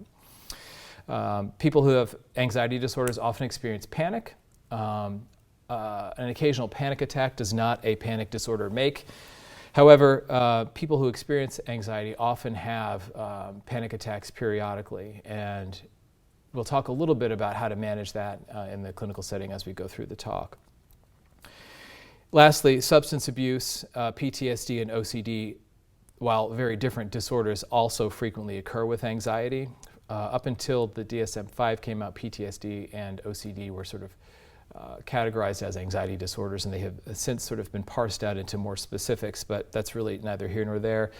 The important thing is to recognize the fact that if we have a patient who comes into the office who copes with PTSD, OCD, or substance abuse, it's likely common that they may also have some element of anxiety in their everyday lives. In general, people with comorbid depression and anxiety have more severe and a prolonged course of illness with greater functional impairment. So this may be the result of putting off care for many years or for specific ailments out of fear of physicians or fear of hospitals or fear of going to the dentist. But it also may be because of the fact that the level of anxiety or the level of depression prevents one from getting out of bed or from leaving the house due to the overwhelming nature of the mental illness. And I think many of us who have worked in primary care or psychiatry or dental offices or hematology or what have you have found that anxiety is quite common among patients with medically unexplained chronic pain and chronic physical illnesses. One of the things that I think patients hear and deal with a lot is, we can't find something that's wrong with you medically, so it must be anxiety. And so when patients hear that, they generally are quite put off and feel as though they're being dismissed or that the provider is not listening to them. And so it's important, I think, especially when we're dealing with people with somewhat crippling or maybe a little less anxiety in the office, that we try to address what's going on with them from the anxiety standpoint, as opposed to saying, well, it's got to be all in your head. That's one of the things that people hear sometimes when they go to the doctor, which can be kind of difficult for them to hear, so we try to avoid that sort of thing. So this is the part of the talk that gets a little bit wonky at times, and I'll try to kind of keep it a little bit on the lighter side, so it's not like in the weeds and all sorts of neurotransmitter blah blah blah. But it is important to understand that there are some significant physiology factors that contribute to anxiety. So there are biological issues, which we'll talk about a little bit, cognitive and developmental factors, and then finally some psychological issues that can contribute to the kind of basic physiology of anxiety.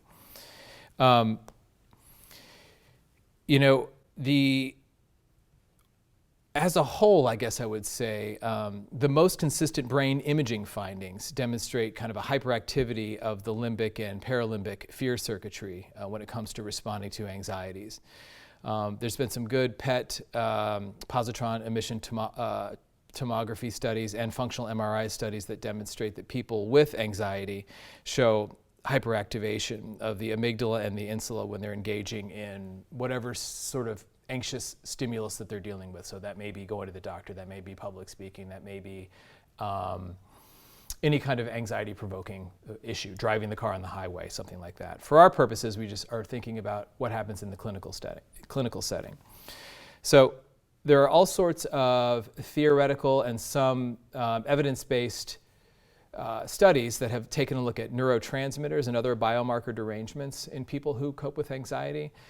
Generally speaking, we look at serotonin levels, and the current thinking would with regards to depression and anxiety is that serotonin is at a lower level. An SSRI like Prozac or Lexapro hopefully prevents some of the reuptake of serotonin in the brain, allowing more of the serotonin to be allowed to remain in the brain bath, so to speak, and hopefully increase or alleviate some levels of depression and alleviate some levels of anxiety. There are also a fair number of studies going on with glutamate and dopamine.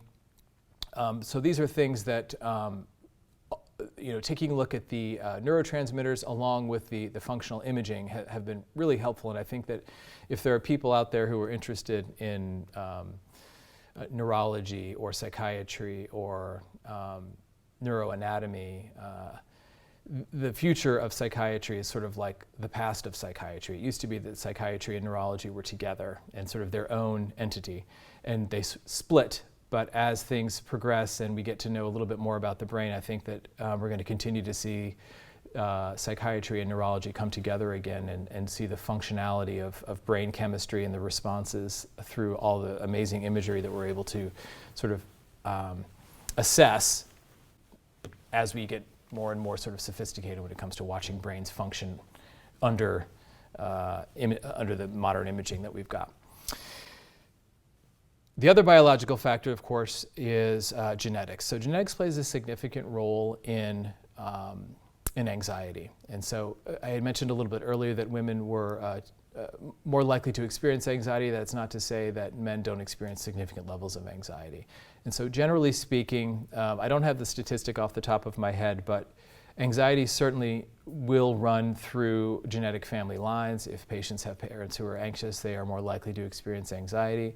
It generally kind of goes through both maternal and paternal genes, so it's not one of those things that we say, oh, this is, if your mother's anxious, you're going to be anxious, so to speak. The other area of biological studies are the changes in brain metabolism that have been examined when it comes to how the body and the brain react to anxiety. And the old sort of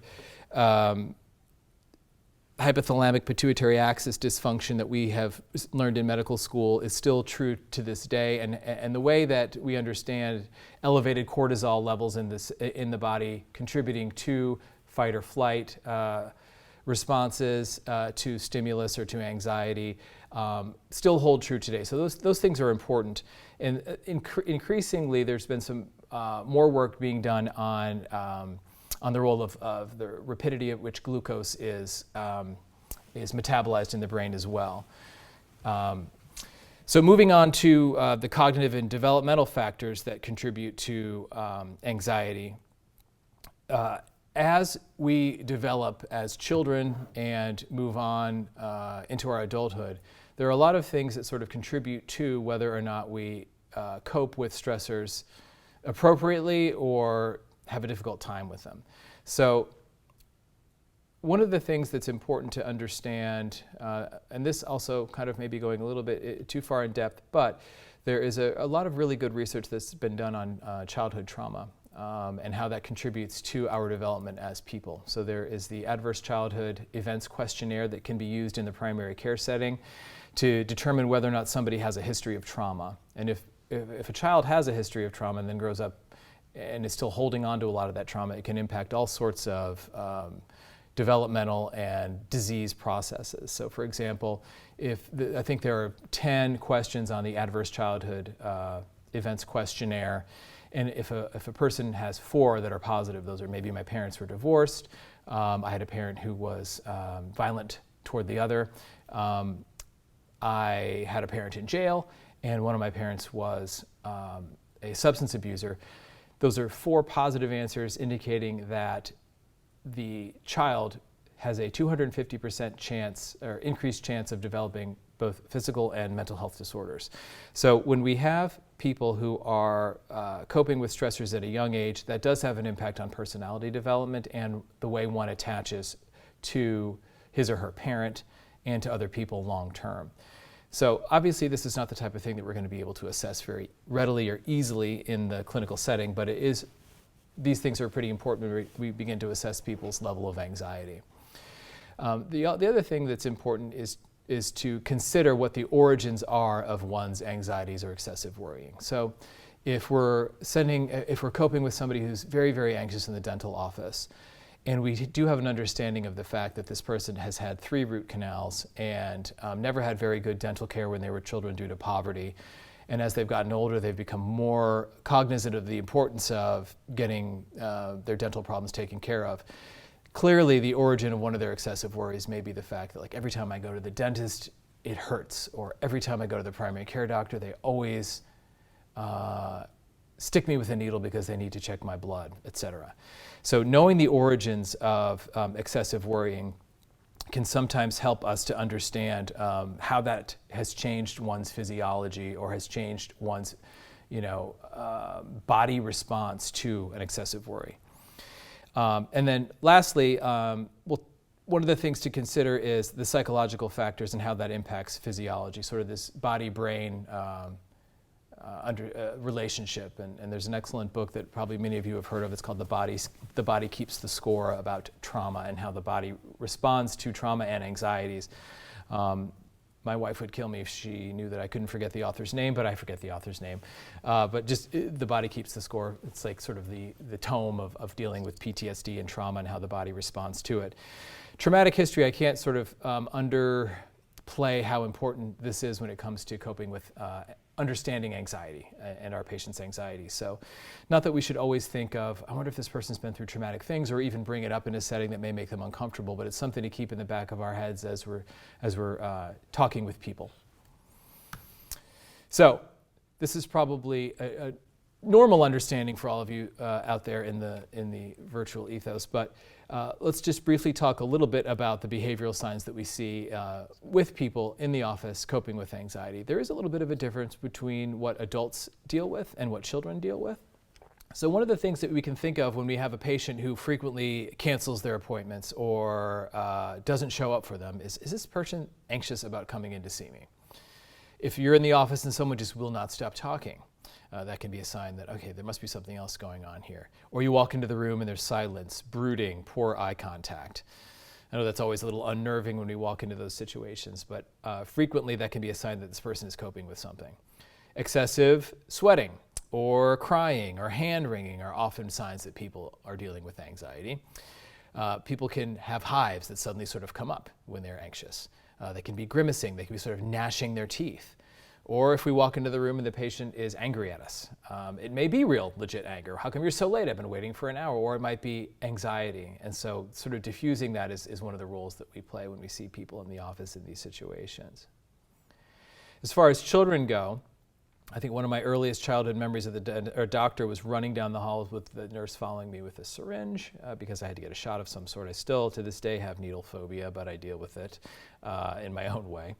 But kids are often going to have poor eye contact. They don't want to look at the doctor. They don't want to look at the nurse. They don't want to look at the dentist. They may be clinging to their parent, whining and sort of grabbing at their legs. Kids will fidget. They'll whine. Sometimes they'll make like weird distress noises. Those of you who are pediatricians or family docs or dentists who work with kids, you'll know what those kind of weird noises are.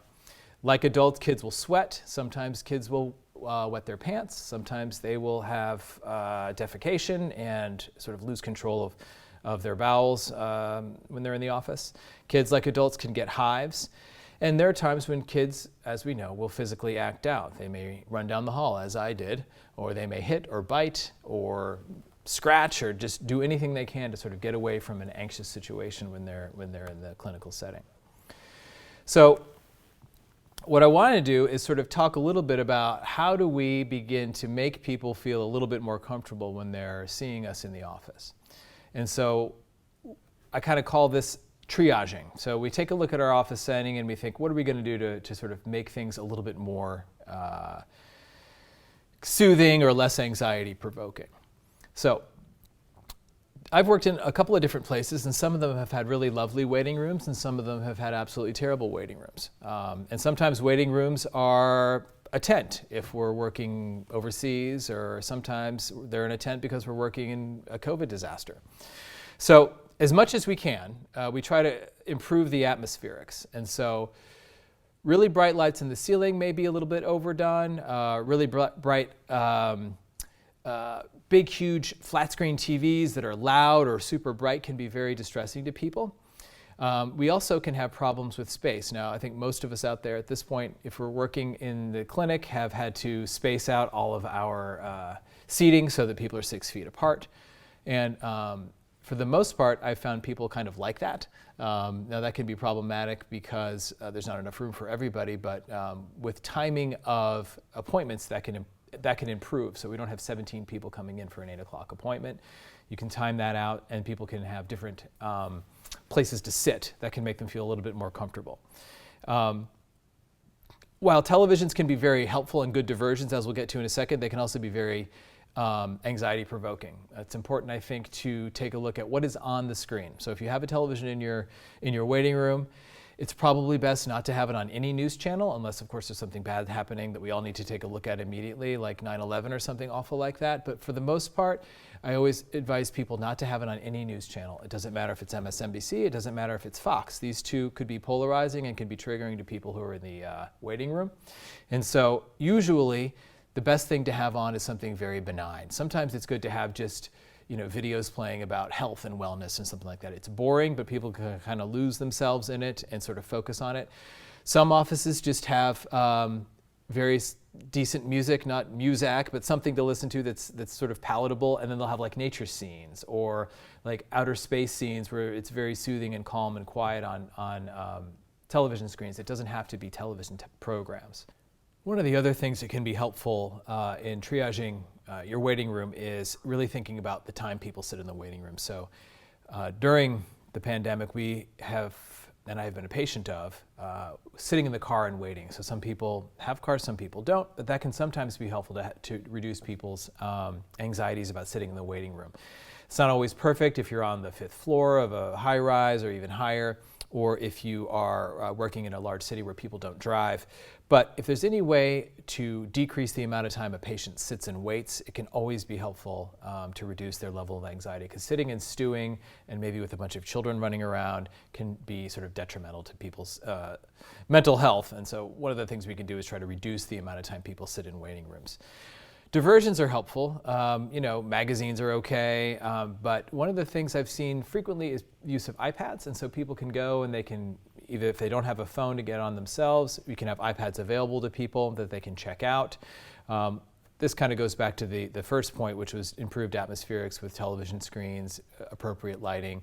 Some people do have, or some practices I've seen have some of the little hand fidget things that can be helpful for people who, just don't know what else to do with their hands, and they're bouncing their legs, etc.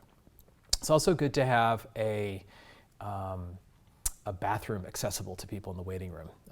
That sounds pretty simple, but there are a lot of times where waiting rooms don't have easy bathrooms, and people get nervous and they feel like they need to use the bathroom more frequently for various reasons. It's good to have a clean bathroom accessible from the waiting room if possible.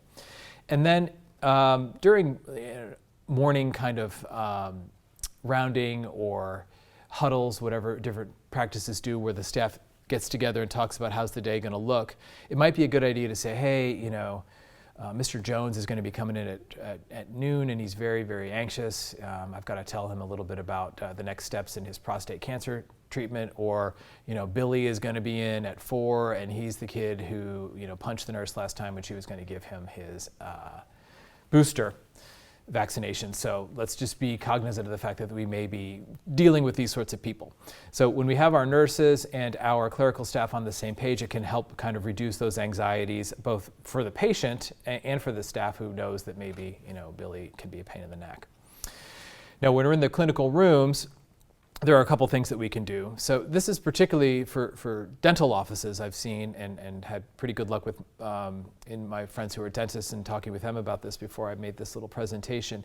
A lot of dentists will have television screens on their ceilings, because when we're at the dentist, we're basically lying on our back staring up, and depending on the hygienist's interest in talking with us, that can be good or bad, because I always have hygienists who are very, very kind in talking to me, and I always want to respond, but I've got something jammed in my mouth and can't. So a TV on the ceiling can be good. And you can put, I've been to a dentist's office where they've got Netflix, they've got Spotify, they've got all sorts of different things one can watch. And then you're just in your own room, and if the hygienist has to go do something else, or the patient's waiting for the dentist to finish up with her last patient before she comes into the room, there's something to watch. And again, this can be television, it could be calming scenes, et cetera. This sort of thing can also be used if someone's waiting on their back for a CT or an MRI. Often that's out of our hands when it comes to outpatient procedures or visits, but those sorts of procedural things can be, anxiety can be reduced in those situations if they've got those things to watch. The other thing to be cognizant of in our clinical rooms is equipment.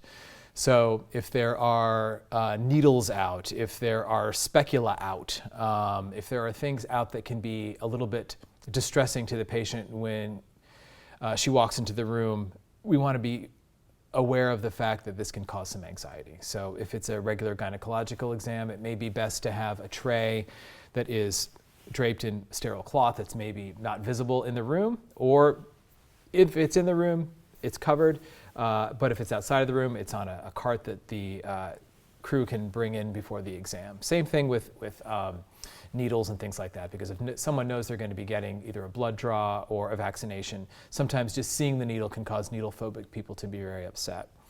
And of course, clinical rooms need to be clean. If people walk in and they have anxiety about visiting the physician's office and it just isn't clean, or the paper on the exam table has not been changed, or if there's a dead cockroach on the floor, these are not reassuring things for people who cope with anxiety, particularly if it has to do with cleanliness or that sort of phobia. As I mentioned before, maybe one of the earlier bullets, it's important to have our associates and our staff aware of patients who are going to be coping with anxiety. So morning huddle is a good time to go over patients. It's important to kind of educate our staff also about trying to reassure people who are coping with anxiety without infantilizing them. And so we don't want to just tell people, and I know that this is very infrequent, but I have seen a couple times in my life where our clerical or maybe even nursing staff have been less than maybe sensitive to people's anxieties. Like, it's no big deal. It's just a shot. It's okay. You got to put on your big boy pants or something. That's very sort of, people don't like to hear that. They don't like to be sort of talked to as if they're children when they're dealing with an anxiety, because they're probably already embarrassed about it anyway. So we want to teach our staff to sort of reassure and say, you know what, we're glad you're here. We're here for you. We're going to make sure everything goes well, and just positive reassurance goes a long way.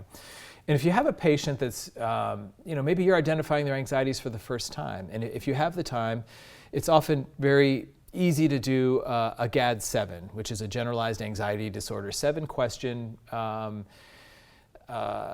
screening to see if someone is coping with anxiety. They're readily available online. If you just Google GAD-7 PDF, you can get one, and you can have them on your iPad if you want to, if people are checking in. But it's something that'd be helpful for you to note in your chart, knowing that, Mrs. Stevens has pretty significant anxiety, even if she's not overtly sort of showing it in the office. So the gold standard, so to speak, of dealing with anxiety is what's called cognitive behavioral therapy, which was developed by Aaron Beck, who has a big presence in Philadelphia. And so essentially you'll hear CBT thrown around a lot. If you're in medical school, if you're a physician, you've heard of CBT. If you're interested in working with people who cope with mental health issues, CBT is very, very useful, and it can be done very simply without lying on a fainting bed and having Freud sit behind you and analyze your childhood.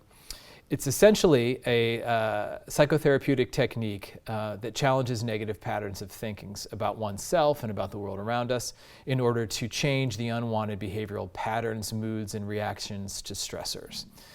So what does that really mean? Essentially, what CBT does is it empowers the person, once they've been through some different therapeutic techniques with their therapist, their doctor, their nurse, whomever, to recognize what sort of cognitive thinking, erroneous thinking, will do to one's mood and anxiety. So, for example, if I walk into the doctor's office and think, I know that she's going to give me a shot today and I'm going to freak out. If we know that that's the automatic thinking, then we can take our patients through a couple of different steps that say, you're not definitely going to get a shot today. But if you are, what's the worst thing that could happen? Well, the worst thing that could happen is that I could faint or I could die. But you're probably not going to die of a shot, right? Yeah, that's probably true. Have you ever fainted from a shot? No, but I felt like I'm going to faint. Okay. What's the best thing that could happen? Well, I could come through it feeling a little bit better, feeling like I've accomplished something, feeling like I'm in better health because I got this shot that I needed. And so what we do in CBT is we begin to challenge people's negative automatic thinking so that the next time that thought comes back, because it's going to come back, is to sort of stick a spoke in the spinning bicycle wheel so it stops and says, I've already done this. I've gone through this before. I've run through the possible bad things that are going to happen.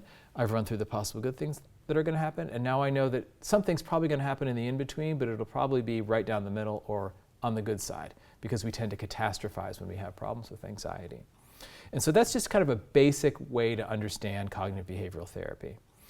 And so when we begin to understand what is going on with the patient, it helps us to address the underlying focus of their fear. And so if someone's got concerns about the risks and complications of treatment, who better than us as the physician or the dentist or the provider to say, let's talk about it, instead of saying, it's going to be fine. I know that we're really busy and we've got 700 people to see today, but if we can stop and spend that time with the patient and say, let's talk about the risks and complications and why I think it's important that you have this. People often have perceptions of discomfort and pain and worry about the outcome of what's going to happen when they go into the dentist or to the physician's office. And so if we can address those things beforehand, it can often make the anxiety levels drop and the experience of pain and the memory of pain much less than it had been coming into it. Because essentially pain, if we really think about it, is memory. Why do we fear pain? Because we've experienced pain before and we know that it hurts. So if we can address the perception of pain and let the patient know that there will be pain involved, but hopefully it will not be as tremendous as they may have built it up into their minds, then that pain will actually be a little bit lesser, therefore decreasing the anxiety. So people often have a lot of fear regarding the uncertainty about illness and disability when they come to see us in the office. And of course, the classic fears are needles, anesthesia, loss of control. It's very fearful for a patient to come into the office knowing that they're either going to be put under for a procedure or really unable to stop a physician while he or she is doing a procedure on somebody. So the last time I was at the dentist, he took out my old metal fillings and put in the fancy white fillings that were 40 years old. And I was terrified. And I think it was because it's been so long since I've been to the dentist. And I told him, I really am afraid of this. And he said, you just got to talk to me. You got to tell me how bad it hurts and if it does hurt so that we can reduce that pain with medication. That's what it's for. And I survived, and it was uncomfortable, but it wasn't terribly painful. And I think knowing that the dentist had reassured me and said, look, if you're in pain, you got to let me know, it gave me a little bit more control knowing that he would listen to me as I was undergoing the procedure. The other thing that we can do is we can provide our patients with techniques of how to manage anxiety. So one of the easiest techniques to teach people, which sounds really silly, but it actually works relatively well, is grounding techniques. And so grounding is essentially bringing the person from this level of anxiety, hopefully down more to a reality basis of forgetting about this level of anxiety and then just being aware of the room around you. So if you walk into a room and a patient is very anxious, then you can sit with them and say, I'm going to work on some grounding techniques with you. I want you to feel the plastic of the chair handle. And I want you to notice what color the walls are. They're sort of a Pepto-Bismol pink, right? And what does the room smell like? It sort of smells a little bit like an alcohol swab because I just cleaned my stethoscope. And my feet are on the ground and I can feel my heart beating. And it's sort of getting the person from the anxious unknown into the moment itself. And so grounding techniques can be really, really helpful. It works quite well with adults. Initially with kids, they're not going to understand what you're doing. They're just going to think you're weird. And then controlled breathing is one of the things that we can do right in the office. We can teach our nursing staff how to do it. It's an easy way to get people to kind of get control of something. And so the one that I like best is just like a 4-4-8 breathing technique. And so what you do basically is you breathe in for 4. So you go, you hold it for 4 seconds, and then you breathe out for 8. Which I'm not going to do for 8, but you let the person breathe out for 8, and you can repeat that. And what it does is it helps to sort of get the breathing under control, get the body under control, and it can be very helpful for people experiencing panic. It's sort of like kind of the equivalent of breathing into a bag, but it's just a little bit less dramatic. I talked already a little bit about gently challenging the automatic thoughts. So what are you really scared of today? Let's talk through that. Or what is the biggest fear that you've got as we begin this procedure? And you can talk through that with people and sort of challenge those thoughts. Not in a way that would make them feel like they were less than, but empowering them to go, oh yeah, now I feel better about understanding what's going on and we can move forward. If you've got a patient who is frequently in your office, or you notice that they've got problems with anxiety every time you see them in primary care or in pediatric practices, there are a ton of different apps that people can use on their phones that can be really helpful in prepping for visits and then to use during visits. The two that I am most familiar with are Calm, which you probably have seen all over CNN throughout the pandemic. Somebody must have given them like a whole bunch of money to sort of start their outreach.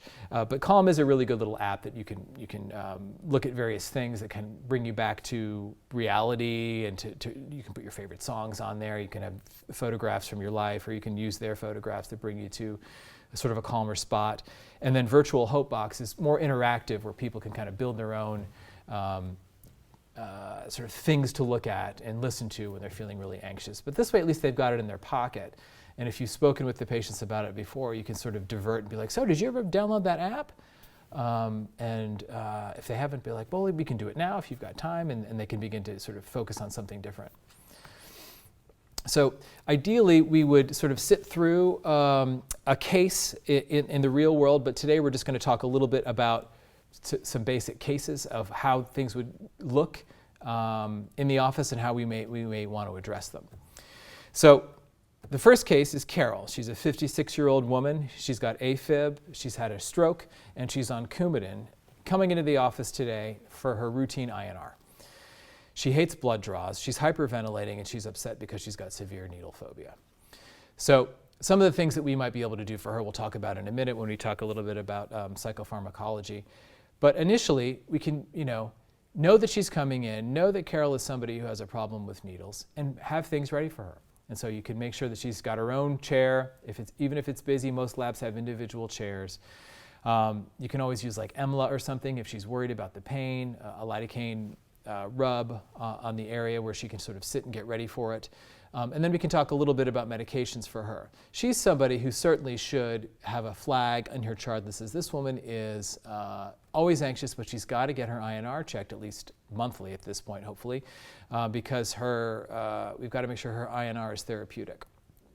So she's someone who, while she has needle phobia, we've got to make sure we address it. And so I would recommend for her somebody, once a month, maybe giving her a low dose of hydroxyzine or a benzodiazepine, which we'll talk about in a minute. And then the second case is Sanjay, who's a 9-year-old boy. He's got 2 cavities. He's at your busy dental practice. He's got to get some fillings today. He's crying and refusing to leave the waiting room despite his father's gentle urging. Anyone who's a dentist listening to this has surely had this happen to them. Pediatricians, family docs, I'm sure you've had the same thing. And so I think the best way to deal with this type of kid is with diversion. Whether it is an iPad or gently talking to him and really having dad be your sort of co-pilot in this journey of getting Sanjay into the room so that we can get the cavities done. This is a situation where we could probably have a really good benefit of having televisions on the ceiling because kids will sort of lose themselves in some kind of cartoon or whatever it is that they're watching. This is probably the more challenging thing, and while I am a family doctor, I have to be completely honest with you, dealing with like screaming kids is like my least favorite thing to do, but that's why it's always great to have a super nursing staff on your team. So ideally we would sort of talk through these things, and you guys probably would contribute far more to this than I have, but we could always bring Sanjay up in the question and answer session at the end. So as we kind of begin to close out and come toward the end of this talk, I wanted to talk a little bit about what we can do from a medication standpoint when it comes to people who are coping with anxiety. So when do we use medications? When the acute stress just does not respond to other interventions. If we've tried CBT, if we have changed our waiting room around, but the person still continues to have a lot of problems, then we may need to step in. if they have had a history of positive responses. If somebody has always done really well with 0.25 of Xanax, they don't have a benzodiazepine dependency problem, they don't have an alcohol dependency problem, they're not using drugs regularly, they have a ride home, etc., that may be somebody who's a good candidate for medication. If they're willing to, the last thing we want to do is say, you need to take these medications because we got to get this blood from you. You have to take these medications because I've got to fill this cavity or do this root canal, which of course none of us would do, but that's nothing that we want to force on our patients is medications if they don't want to.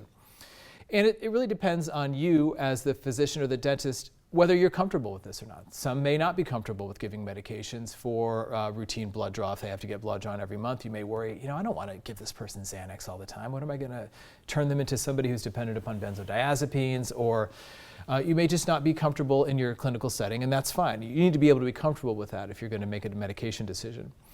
And then, of course, transportation needs to be, and care needs to be assured afterwards. So if somebody is coming to the office, they're going to be having a procedure that may be anxiety provoking. They get 0.5 milligrams of lorazepam. They should not be driving themselves home. And they should definitely be monitored by a caregiver or a loved one following any kind of procedure. So as I've kind of indicated here a bit, when are medications not appropriate? So if someone's medically unstable, obviously we're not going to give them medications. If there's just not a very good post-visit plan, I came here on the bus. If they can't stay and kind of hang out for a little while, it's probably not a great idea. Or I'm driving myself home on my motorcycle without my helmet after I've had a bunch of pain meds during my dental procedure and a benzo or two, not a good idea, but you know this. When you begin to talk about medications, if the person becomes even more anxious, not a good idea to give them anxiety medications. And then if they have contraindicated medical comorbidities. If somebody has a significant problem with COPD, and they sat at like 88% on room air when they're not on their supplemental oxygen, and they're still smoking cigarettes and maybe sometimes drinking a little bit, probably not a great idea to give them another medication in their system. So what are our choices here? Of course, we start with benzodiazepines because they're the most controversial. So benzodiazepines are very effective medications. They are not for long-term use, but that's not what we're talking about here. We're not going to get into the controversy of benzodiazepines too much because this is not a situation where we're going to say, I think you should be on 2 milligrams of Xanax 4 times a day to get this under better control. This is dealing with anxiety in the clinical setting. So the best choice for a benzodiazepine is probably going to be something with the shortest half-life.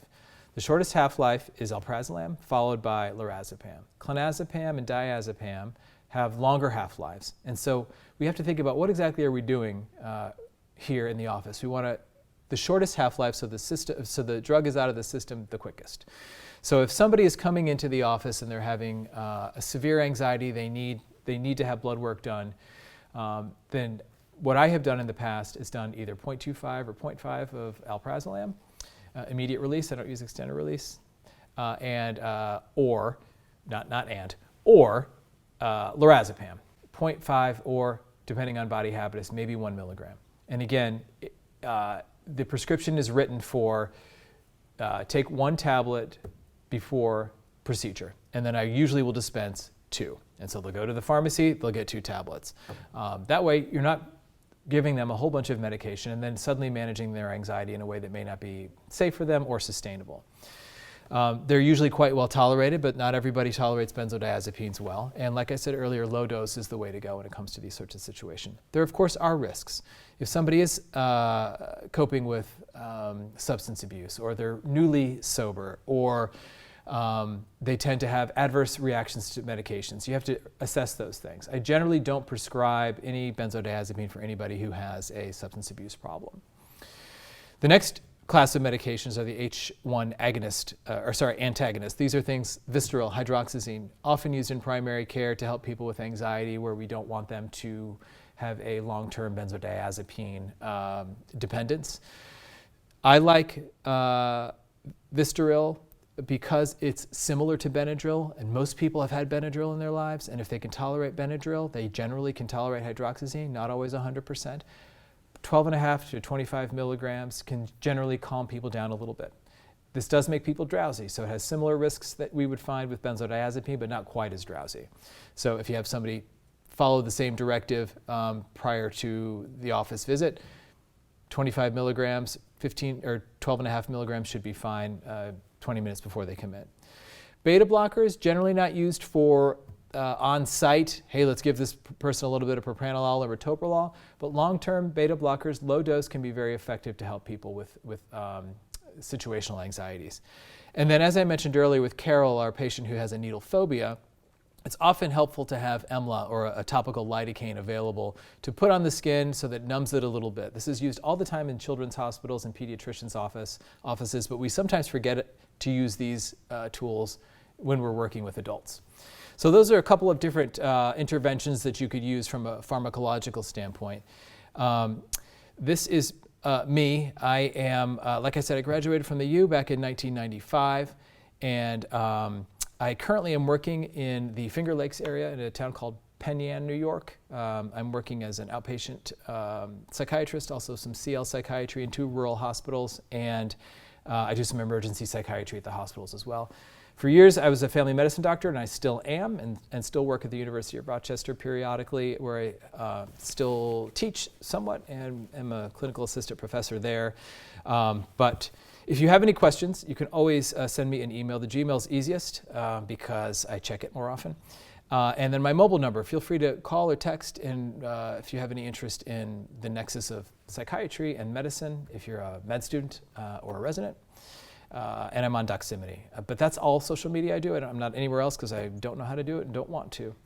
Anyway, I will see you live during the question and answer, so thank you for your time. Have a good conference.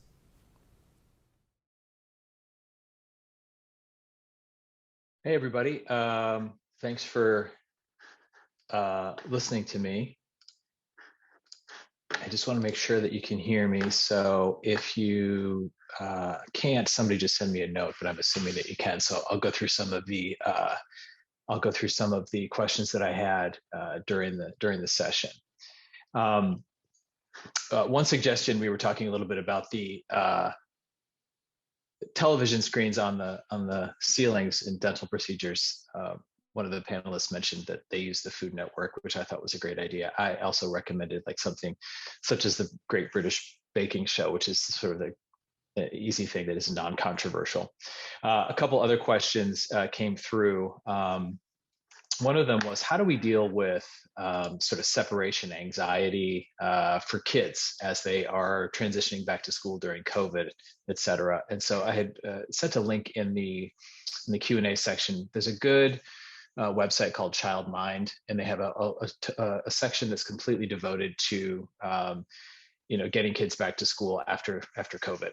So just a couple quick things about that is really with these kids, you want to make sure that you validate their feelings and sort of express your understanding as the parent, or if you're at the doctor's office as the doctor, to say, yeah, I can understand why you would be anxious about going back to school. We always want to be sort of as the leader, the parent, or the doctor, the person who sets the tone for the discussion about anxieties and things like that when it comes to going back to school. Oftentimes with kids, like a transitional object can be real helpful. So if there's a marble or a little race car or a school bus that you can sort of talk with the kids about at home and have that be in their pocket throughout the day, and they can kind of go through the day knowing that this transitional object is sort of with them, making them feel like part of home is still there. Routine is going to be a big part of getting kids back to school, and then sort of reiterating the home safety stuff that we as parents or doctors have been doing at home, like hand washing and masking and social distancing as best we can at school, but not to freak out if little Timmy gets a little too close to me. He's like 3 feet away and I'm supposed to be 6 feet away. Reminding kids that things like this are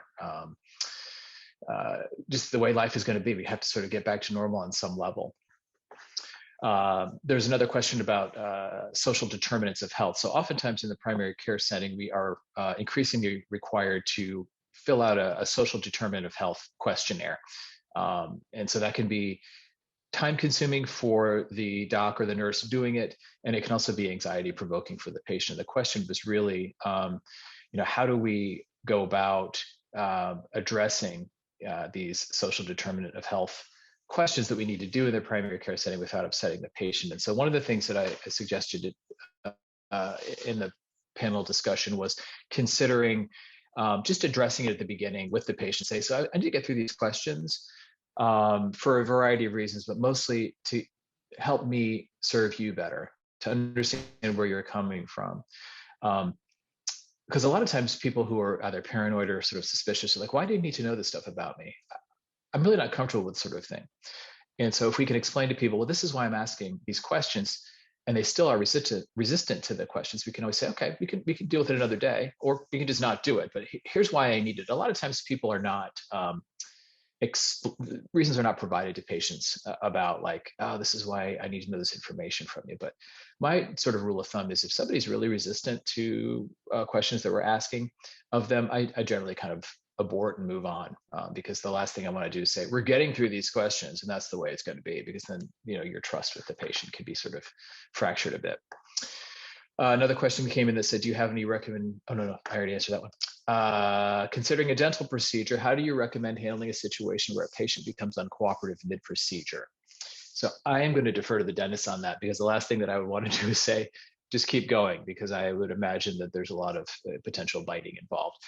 If it were me and I was mid-procedure, so if I'm doing like a skin biopsy or a suturing situation, I think if it got really bad, I would probably have to say, I cannot continue to do this. Is there anything I can do to help you to relax you in a way that may enable us both to get through this? But if it gets to the point where it's somewhat uncomfortable or dangerous, obviously I'm not going to recommend anybody continue in that situation. So probably not the greatest answer, but it's sort of one of those situational things where we just have to deal with them on a case-by-case basis. Next question from Alex. How would you address a situation in which the parent of a child you're caring for is the one that is anxious? That's a great question, because it happens frequently. And so it depends on how old the child is, so to speak. So if we have a kid who is 14, then I would often sort of try to explain to the parent, this is what we're going to do, but do you mind if I sort of talk with the patient by him or herself so that we can kind of explain to the child or adolescent what's going on? But one of the things that I always admire about pediatricians is their ability to kind of triage both parent and patient, which is probably one of the reasons I didn't go into pediatrics, because I don't think I could do that long. But in my new role and in my newest job, I'm doing a lot more child psychiatry than I had anticipated. And so I'm in this situation a lot. And so generally, I kind of will just ask the parent, what is it exactly that we can answer for you? Because there's a lot of fear, especially with psychiatrists. A parent will come in and they'll be like, you're going to dope my kid up and he's going to be a little zombie. So I like to sort of say, what is it that's causing you some anxiety? How can we talk about this together? And if we need to talk about it with the kid not in the room, that can also be helpful. So sometimes it's a matter of just giving the parent some one-on-one time when we're in the medical environment, which sometimes can be time consuming, but it's one of those things that we sort of have to do at times. So you're basically having two appointments that day. You've got the appointment with the parent and then the appointment with the patient who's the child. So a little bit more time with the parent can be somewhat helpful. And then next question from Alex also, do patients who are taking propranolol still experience anxiety despite the medicine calming the outward physical signs? So it's kind of like the previous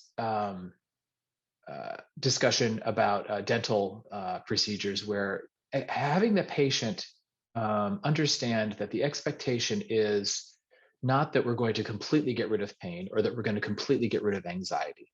It is to reduce the anxiety and or the pain in the previous discussion to the point where it's a little bit more tolerable. So if someone has anxiety, the goal of the medication and the therapy and the CBT that we can maybe do in the office is to help them to reduce the anxiety to the point where they can get through the visit or the procedure.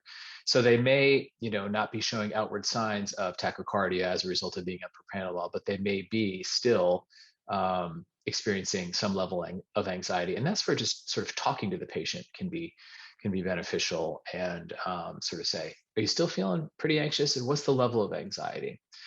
One of the benefits of doing something like a GAD-7 is getting a baseline of like, my anxiety is usually here. And then if we get to know the patient over a couple months or years and you do another GAD-7 and they come in to see you and the anxiety level is registered here, but they report to you, I'm still feeling really, really anxious. You could say, the GAD-7 that you did 6 months ago had a rating of 18.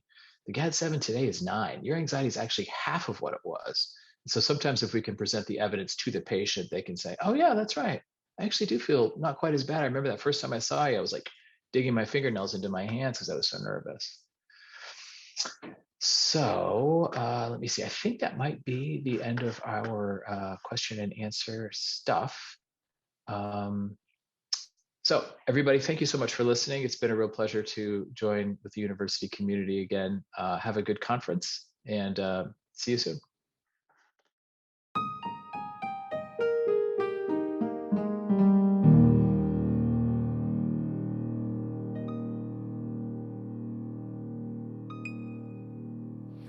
Hello, my name is Jacob Shamali, and today I'm going to be speaking on my summer research experience. I had a neuroscience internship, and I studied the effects of oxytocin on heroin addiction.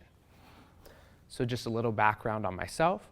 I am a senior neuroscience and philosophy double major with minors in Spanish and biochemistry. I'm also in the Special Jesuit Liberal Arts program, the General Honors program, and am very heavily involved in research here at the University of Scranton. Another fun fact, I'm from Baltimore, Maryland. We have many nicknames, including Charm City, the greatest city in America. I don't really know how we got that nickname, but unfortunately, we're also known as the heroin capital of the United States. In fact, we have over 45,000 people in Baltimore have an opioid use disorder, and we have about over 10% of the total population and 700 opioid deaths per year, so that's a pretty alarming statistic.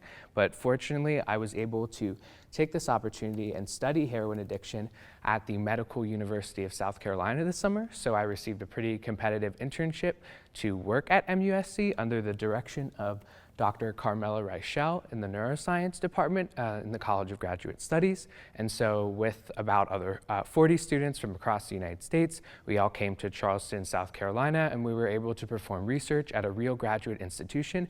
It was a really amazing opportunity, and I had this really great ability to take all of the knowledge and the skills and the opportunity that I've been able to learn here at the university and apply it in a new setting.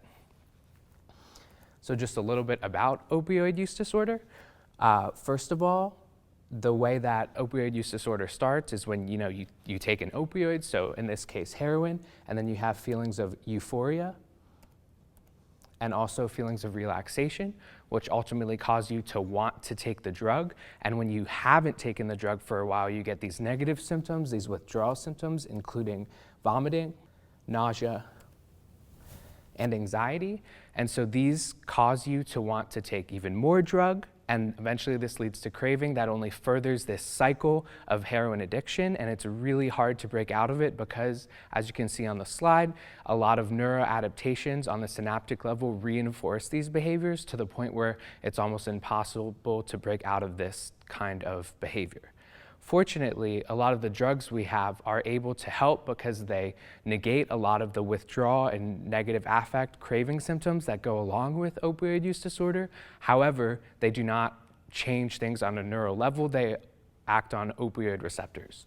So as you can see here, I have a little graphic about how opioid use disorder medications work on the brain. So all of these here, naltrexone, buprenorphine, and methadone, these are all opioid agonists or antagonists, so they work on a receptor, but they do not affect the neural changes. So we're kind of on the lookout now for new medications that can be used to more effectively treat psychiatric disorders. So that's where oxytocin comes in. Classically, it's been looked at as more of its hormonal function, but it's also a neurotransmitter. People have looked at it in terms of its ability to function in lactation, maternal behaviors, birth, but for us, we're looking at its utility as a neuropsychiatric disorder treatment. It's been used for all different kinds of things, but more so on the research side, it hasn't really hit a lot of clinical studies for a lot of different disorders, but it has been shown in a lot of animal models to decrease heroin withdrawal and craving symptoms, and so we're looking at this as a more of a preclinical study. We did a rodent model of heroin addiction to see if oxytocin can decrease heroin-seeking behavior. So before we get into that, I have to talk a little bit about the paraventricular nucleus of the hypothalamus. This is the main center in the brain where oxytocin neurons exist and where the majority of oxytocin is produced. And it's been implicated in addiction. This is a nucleus in the hypothalamus, and it's ultimately the focal point for the study that I performed this summer. So here, as you can see, I have made a graphic to visualize the different projections from the PVN to different addiction areas that I focused my study on. So from the PVN neurons, oxytocinergic neurons project from the PVN to the ventral tegmental area, which is involved in rewarding sensations, to the central amygdala, which is involved in anxiety and fear behaviors, to the nucleus accumbens core, which is also involved in rewarding behaviors, and the prefrontal cortex, which is involved in more of the behavioral inhibition parts of addiction. So the questions that I sought to answer in my study: will oxytocin administration decrease heroin-seeking behavior, activate oxytocinergic neurons in the paraventricular nucleus, and increase neuronal activation in the PVN projection areas that I just brought up? So first of all, for our model, we did a pretty standard model of heroin self-administration. So we had a self-administration chamber, and there was a rat in there hooked up to a syringe full of heroin. And when they there are two nose pokes. When the rat nose poked in the inactive nose poke, nothing happened. When the rat put its nose in the active nose poke, it received an infusion of heroin. It also received a 5-second tone and light stimulus that ultimately allowed it to be conditioned to this behavior. So here, as you can see, it's a pretty classical example of heroin self-administration. The active nose poke increased, which demonstrated an increase in heroin-seeking behavior as the active nose pokes increase. And then on the bottom, that was our fixed ratio schedule for the first period. For one nose poke, it led to a heroin infusion, and then for 3 nose pokes, it led to a heroin infusion, and finally for 5, it led to a heroin infusion. Then we did abstinence and relapse testing. So for abstinence, basically the rats were not put in the self-administration chamber, but after they had exhibited heroin-seeking behavior, they were put in boxes, and they were just weighed normally. And then on day 3, they exhibited relapse behavior. So basically they were put back into the box. Their active nose pokes and inactive nose pokes were measured, and we were looking at if there was a difference between rats that had previously received an oxytocin injection or rats that had received a saline injection. And so we found on both abstinence day 3 and 30 for relapse testing, there was a significant decrease in active nose pokes or heroin-seeking behavior in the oxytocin injected group. Then we killed the rats and we dissected their brains. And here we did some immunohistochemistry on the paraventricular nucleus. So as you can see, the FOS stain cells, that's the green cells. FOS is a measurement of neuronal activity, so it's an early intermediate gene and basically demonstrates that this neuron is active. We also stained for oxytocin, which is stained for with the red here. And so oxytocin positive, FOS positive cells are basically active oxytocin neurons in the PVN, and so that's what we looked for in our staining. And we found that in the oxytocin injection group, there were more active oxytocin neurons in the brain.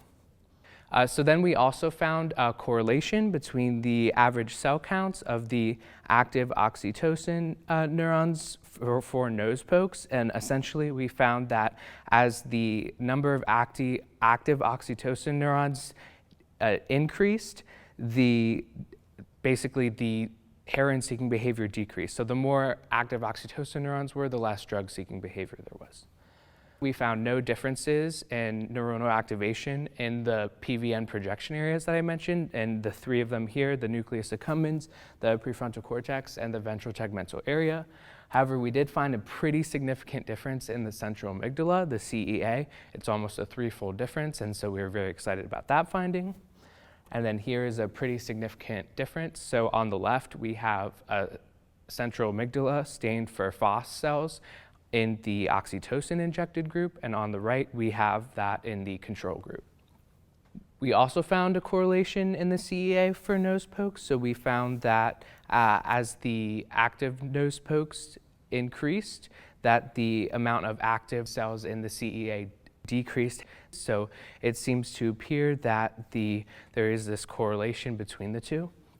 And so our results ultimately demonstrate that oxytocin decreased heroin-seeking behavior, oxytocin activated oxytonergic neurons in the PVN, and oxytocin increased activation in the CEA, but not the nucleus accumbens, ventral tegmental area, or prefrontal cortex. Our discussion ultimately, our results seem to substantiate oxytocin's therapeutic potential.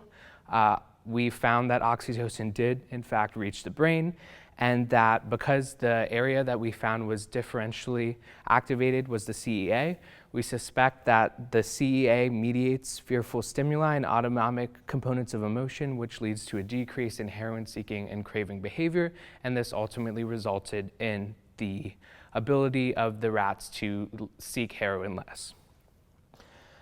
Just want to say a huge thank you to everyone in the Reichel lab that worked with me this summer, and also the MUSC Summer Undergraduate Research Program for supporting my research. But also a huge thank you to everyone who helped me here at the University of Scranton. As you can see on this slide, this is my lab and my research mentor here at Scranton, Dr. Mark Seed. I actually joined his lab freshman year. I simply walked into his office and said, hey, your research seems pretty cool. Do you think I can join your lab? And that's how I spent my freshman year of college learning how to dissect ant brains, which honestly is not something I thought I'd ever be doing. And here I am 3 years later. I've done a multidisciplinary neuroscience fellowship. I got another research summer program 2 summers ago. I studied the mechanisms of Parkinson's disease, and I also this summer focused on drug addiction. And so a lot of these opportunities that I've gotten here at Scranton have just been simply amazing. I've been able to engage in the scientific process, see how both preclinical and clinical research functions, and use critical thinking skills, especially my neuroscience classes have been able to help me learn things that honestly I probably wouldn't have an opportunity to learn at other universities. So I'm just grateful to everyone who's helped me on my journey. Thank you for coming to my talk. Have a nice day.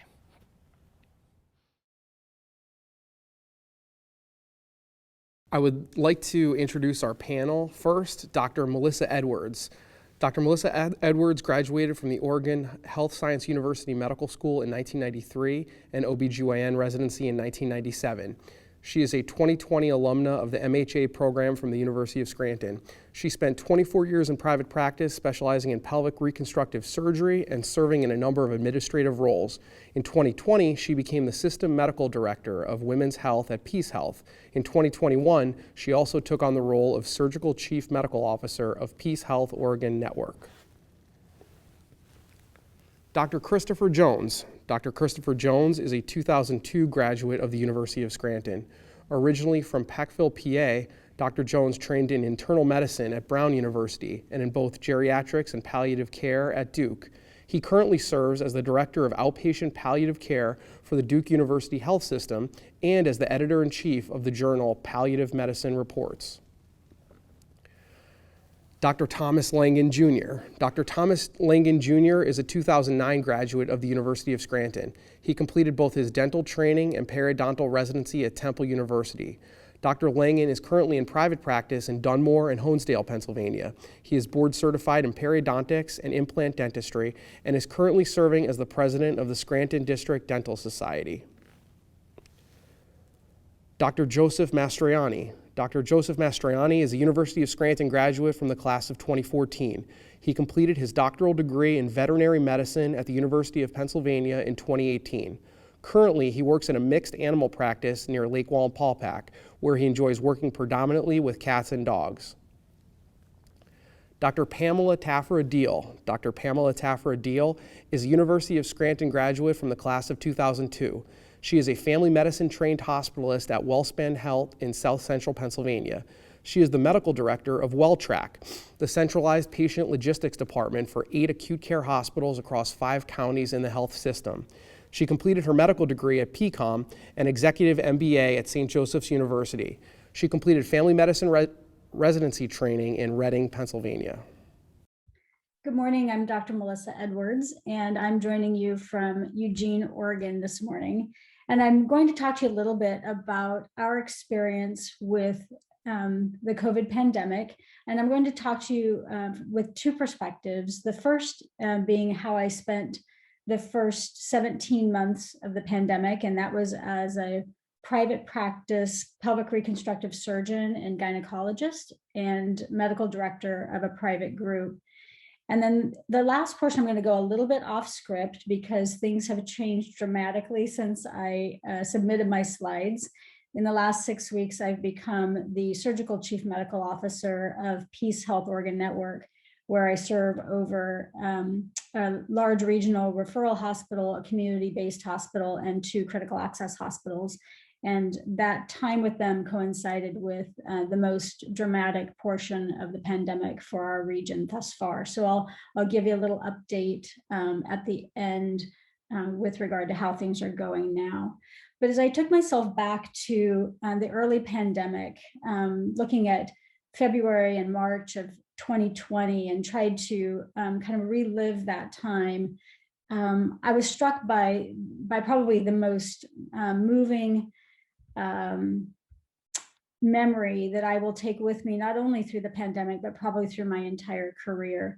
And that happened on Tuesday, March 17th, when I gathered in a room with a group of other surgical leaders and hospital leaders. And even that seems strange now because we met in a group, and I can't remember the last time we all met in a group together, but we met together, and the hospital shared very openly with us that at our current burn rate of our PPE supply, that we would be out of critical elements of our PPE within 7 days. And that was a direct result of the fact that our supply chains had closed, that there was an international shortage of really fundamental pieces of what we used every day, masks, gowns, and gloves, and the hospital system or the health system's ability to procure replenishment of those supplies was diminishing.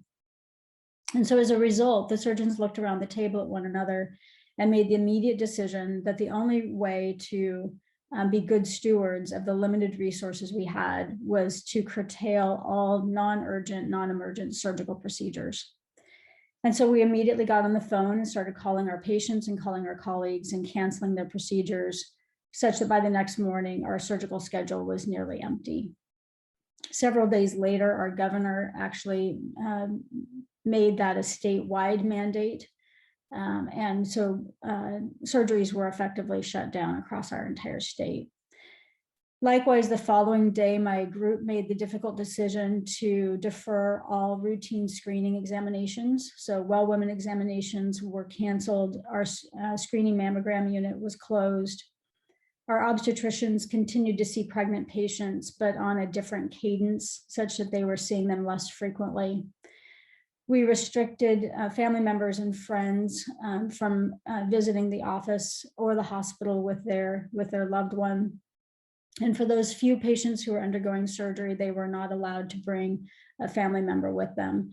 We did allow one labor support person, but that person had to remain with the laboring mom throughout her entire labor, delivery, and postpartum care. As I think about this time, I think about the tenor of the healthcare community, and I can only describe it as being fraught with widespread confusion. If you can take yourself back to that time, we were still debating whether masks should be worn, and if so, in what settings, what types of masks were necessary.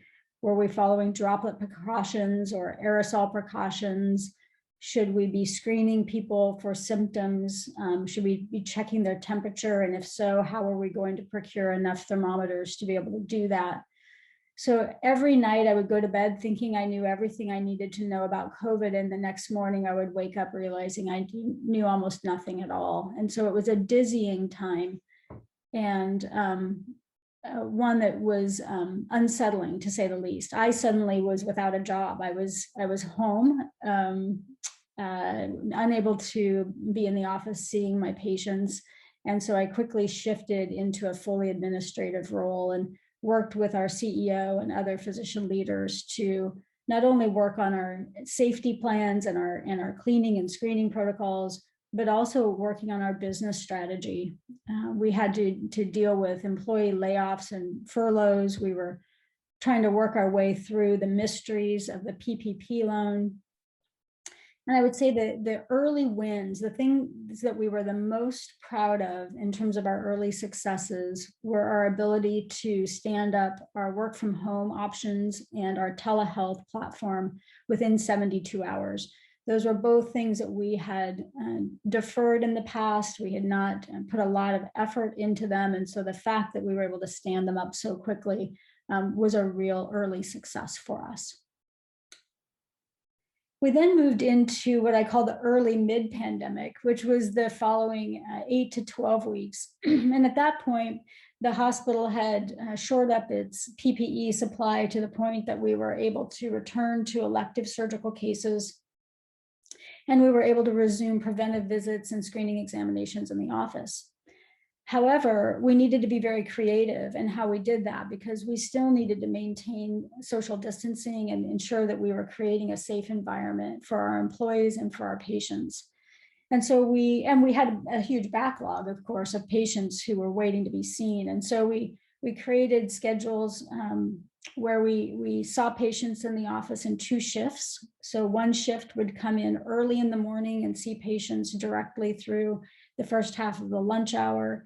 And then the second shift would come in midway through the lunch hour and stay until the evening. And then we also worked Saturdays. So I worked 5 half days or 2/3 of a day per week and Saturdays for about 6 weeks, so that we could work our way through that backlog of patients. We continued to experience intermittent supply shortages, as we have throughout this entire process, not only of PPE, but of just our basic office supplies as well. And finally, we really experienced some pretty significant staffing concerns there in the beginning. We had employees who were afraid to return to work. They felt unsafe. We had employees who were very clear that they were making more money staying at home than they were working for us. And we had employees who wanted to return to work but lacked childcare options as they were trying to school their children from home. We then moved into the mid-pandemic, and this was certainly the longest and in some ways the most onerous part of the entire process, as we sort of settled into what people refer to as the new normal. However, it didn't feel normal to us at all. Living in Oregon, I think our experience might have been a little bit different than it was in other parts of the country. The governors of Washington, Oregon, and California really banded together to create some of the most restrictive statutes of anywhere in the state. So we remained really completely locked down through the late spring or early summer of 2021. So just a few months ago. So that means that children were still attending remote school. Our gyms and our restaurants and our movie theaters and all public gathering places were still closed down. And so people were really feeling the strain of the prolonged social isolation, the lack of access to their normal avenues for stress relief and for fitness. We continued to experience ongoing supply shortages and staffing concerns. And we really started to see the polarization around the use of masks and the forthcoming vaccines. It really started to hit our community around that time. The one piece of good news during that was that we did determine that the economic impact of that initial shutdown was less dramatic than we had initially feared, largely due to the benefits of the PPP loan. But we do still continue to see overhead expense remaining above historical norms, largely due to increased staffing to accommodate the screening and cleaning protocols and staff shortages that have resulted in increased overtime by those employees who are able or willing to work. As we look at the current ambulatory setting, again, I left my clinical practice about 6 weeks ago, but I still have close contact with them. When I left in late July, at that point, about 85% of our employees were vaccinated. I'm happy to report that that number is now 98%. About 70% of our eligible residents in the state of Oregon have been vaccinated. But unfortunately, those who are unvaccinated remain deeply opposed, and we're seeing a significant drop off in new vaccination rates.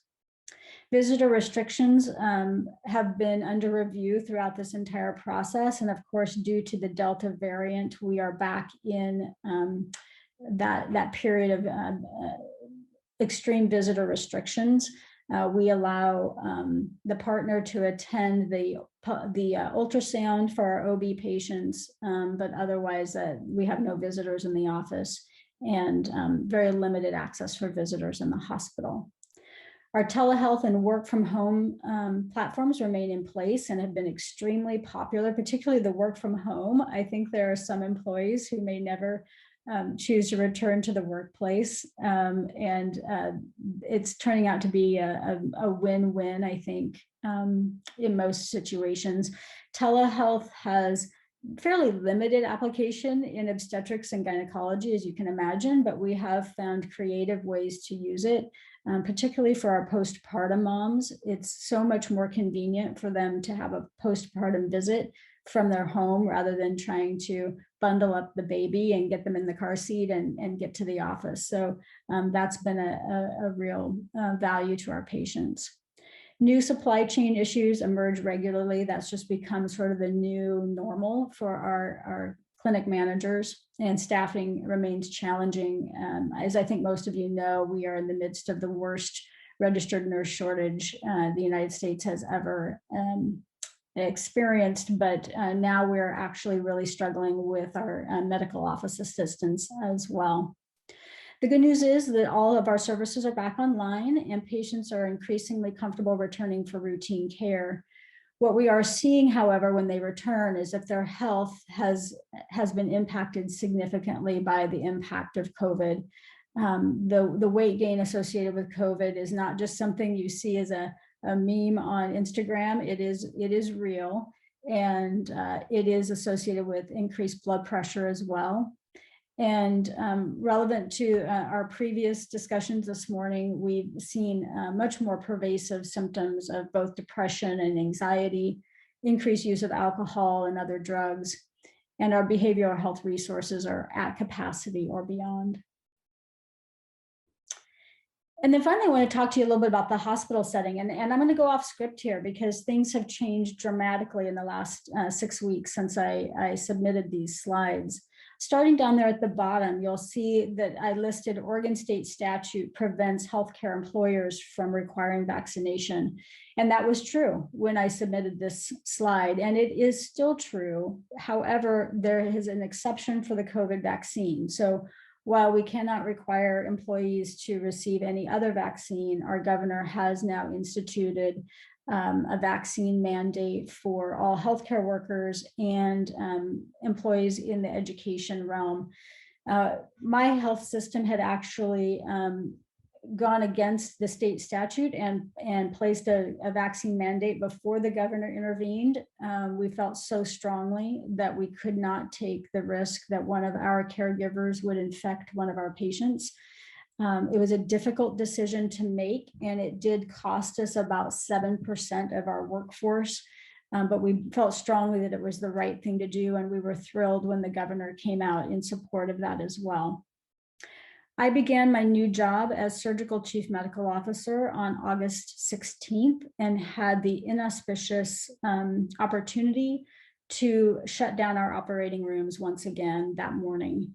We saw our COVID population in our hospital spike from a previous high of 35 patients to over 100 patients within just days.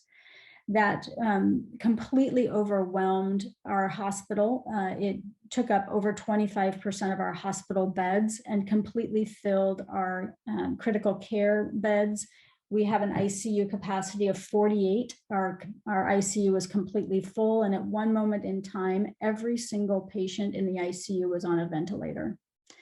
That required us to then open an additional ICU in our recovery room. And at one point we had 24 additional ICU beds in our recovery room. And as a result, that meant that we had nowhere to recover patients coming out of the operating room. So this time our decision to stop surgery was not based on PPE supply, but based on critical care access and just availability of equipment and people to take care of patients.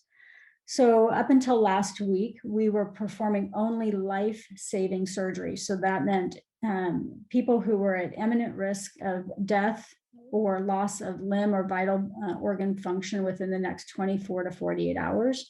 Those were the only patients receiving surgery. I'm happy to say that on Monday of this week, we returned to our normal block scheduling, although at a lower volume. It is taking a while to get people back on the schedule and back in, but we have started to come back down the other side of the peak. We are still above our previous high of 35. I just checked this morning, we have 40 patients in our hospital with COVID right now, and about 20 of them are in our ICU. I would say the most profound effect on our caregivers and our providers in our hospital, unfortunately, has been the level of mistrust that they have experienced in dealing with many of the patients with COVID and their family.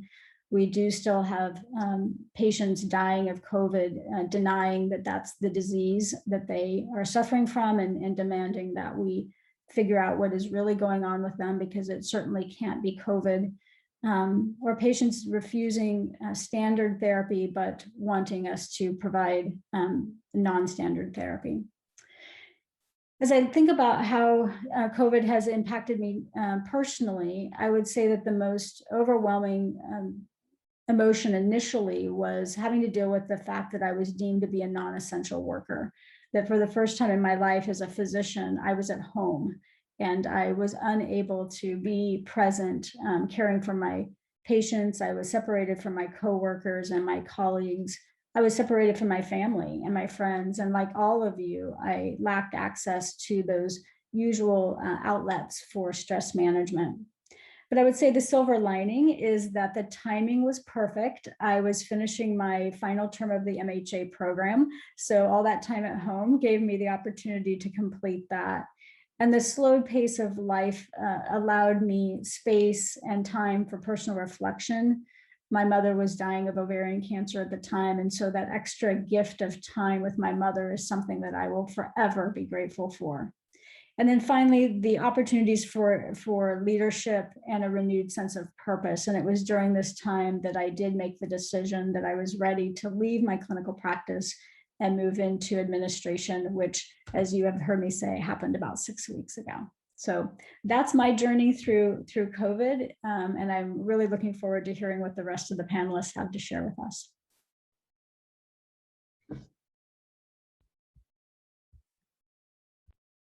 And thanks, Melissa.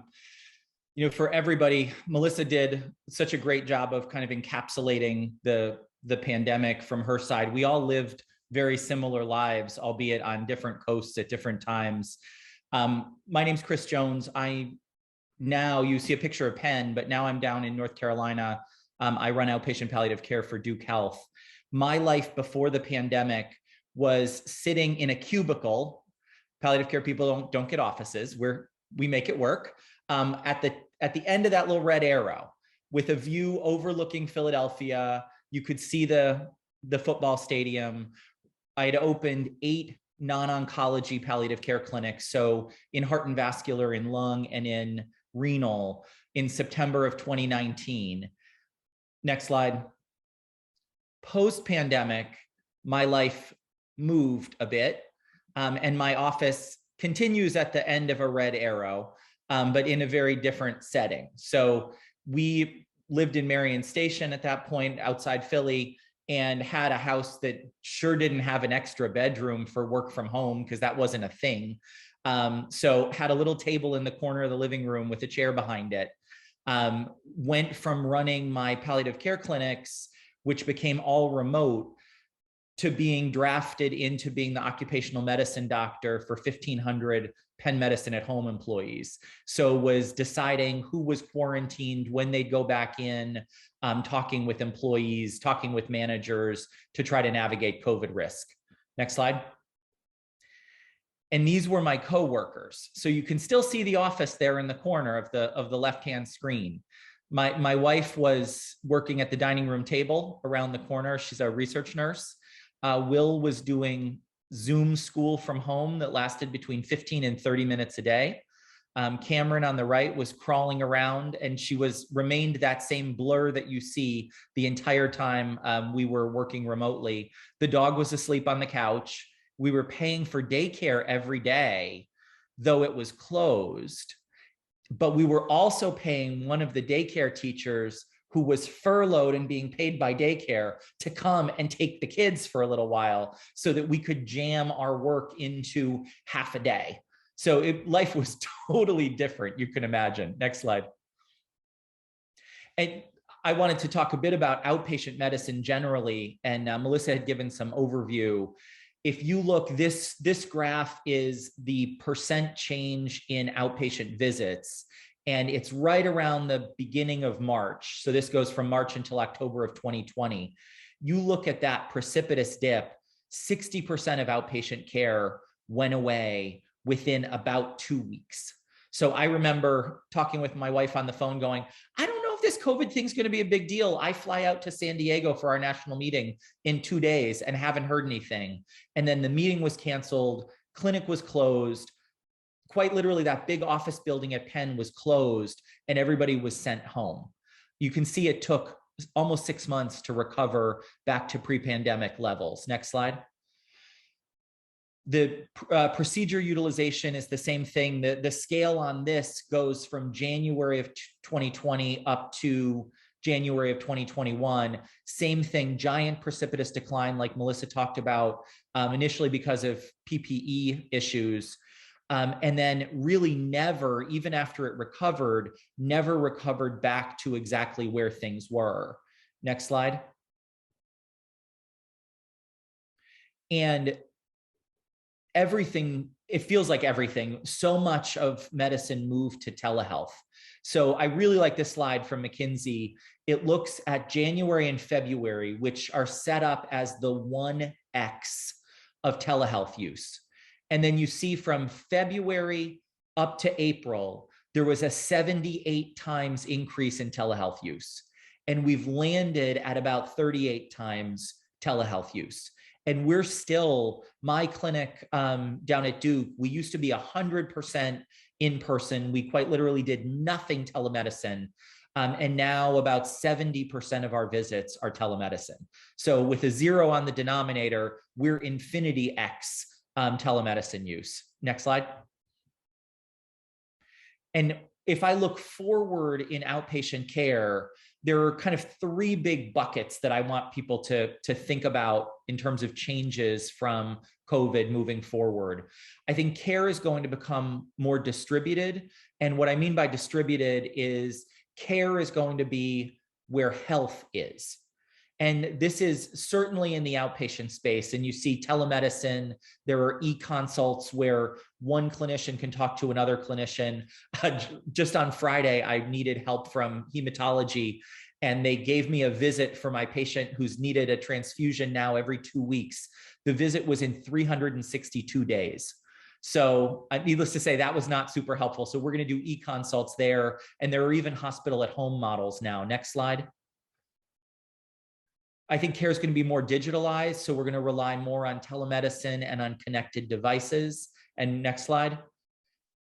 And then it'll also be decentralized, probably with decision-making pushed down to the level more of the clinician and the clinic, just because everybody needs to do something a little bit different to make their clinical care work in COVID. Next slide.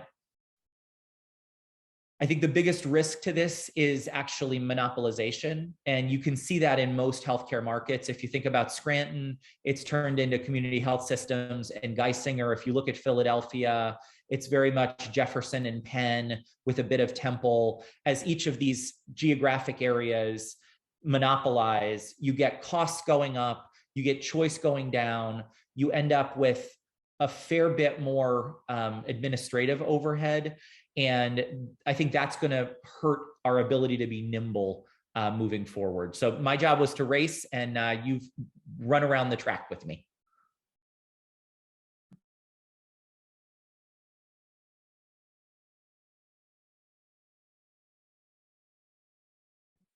And Pam, you're still muted. There you go. 22 months on Zoom, and it's still hard to remind yourself to unmute. Good morning, everyone.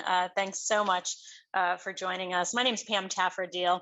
I am in Berks County, Pennsylvania regularly. However, I am actually across all of South Central Pennsylvania with my organization, which is WellSpan Health. I'm going to share with you my experience as both a hospitalist taking care of patients on the inside of the hospital as an inpatient, as well as my role in patient logistics, which is a puzzle of its own. Next slide, please.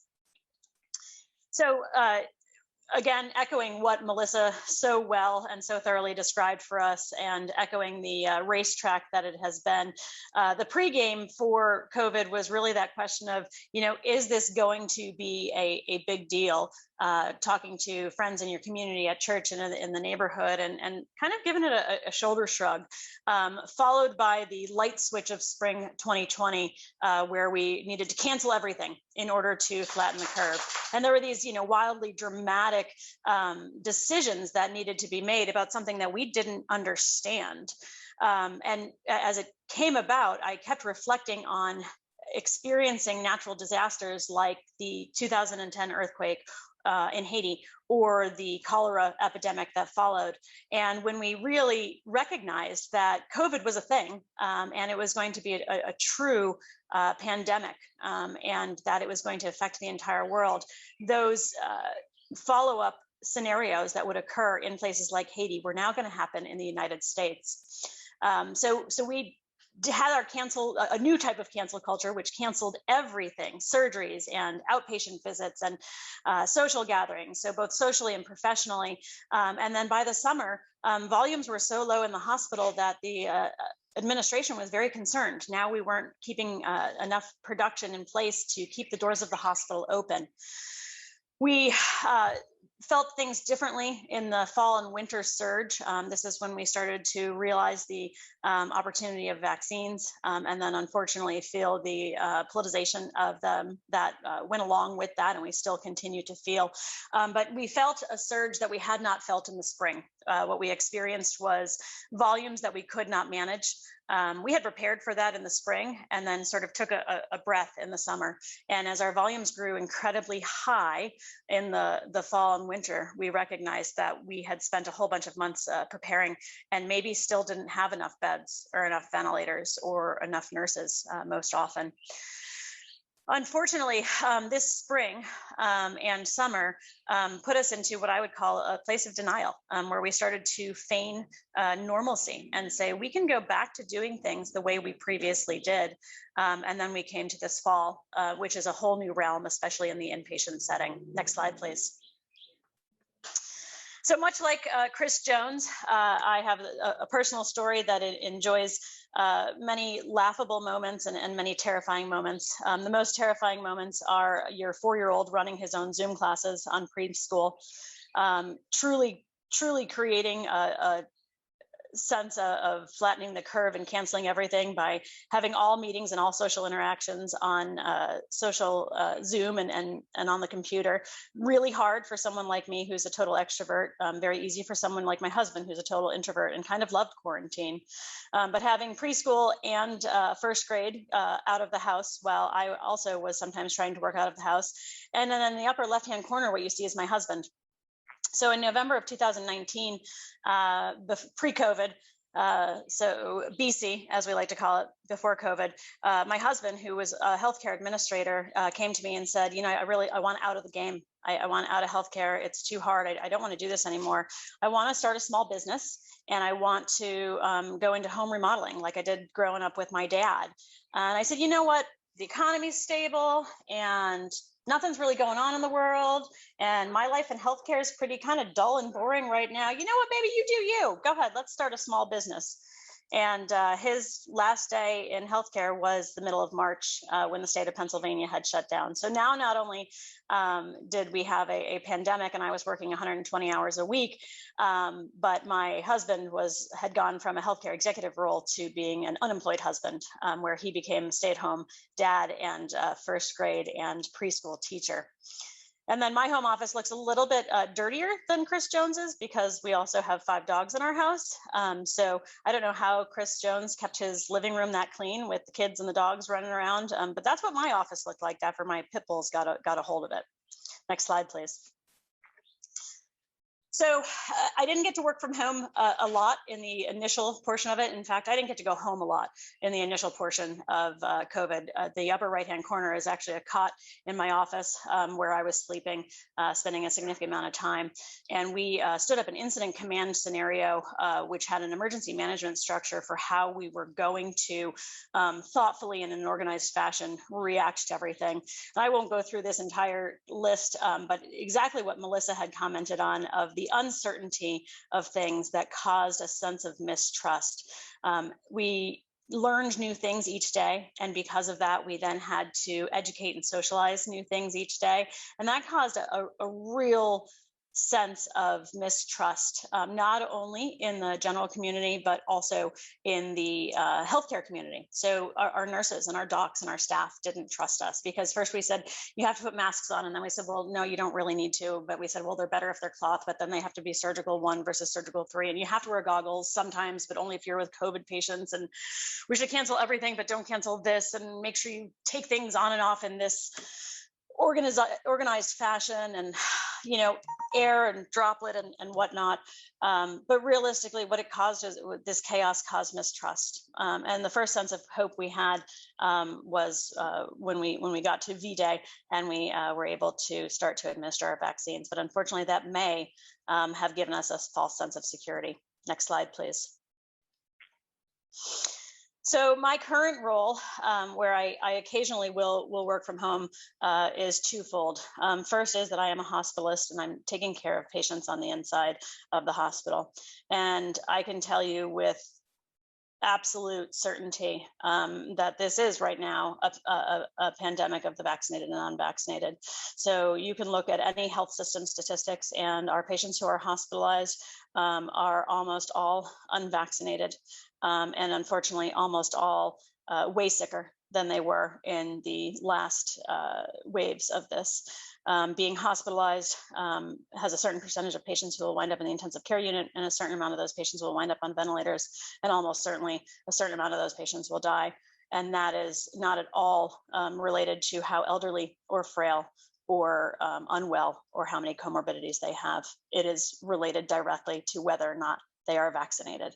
And when I say inpatient care of COVID is very bad, and I do not recommend, it's not because the healthcare system isn't doing its very best to offer you really good care and really good science, and that science keeps changing.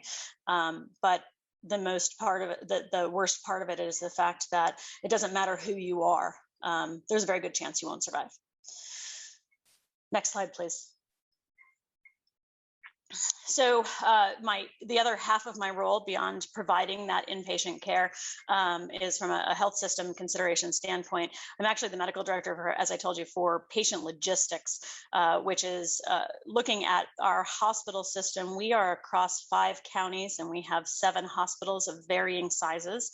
WellSpan Health works very closely with other neighboring health systems, UPMC, Hershey, University of Maryland, Johns Hopkins.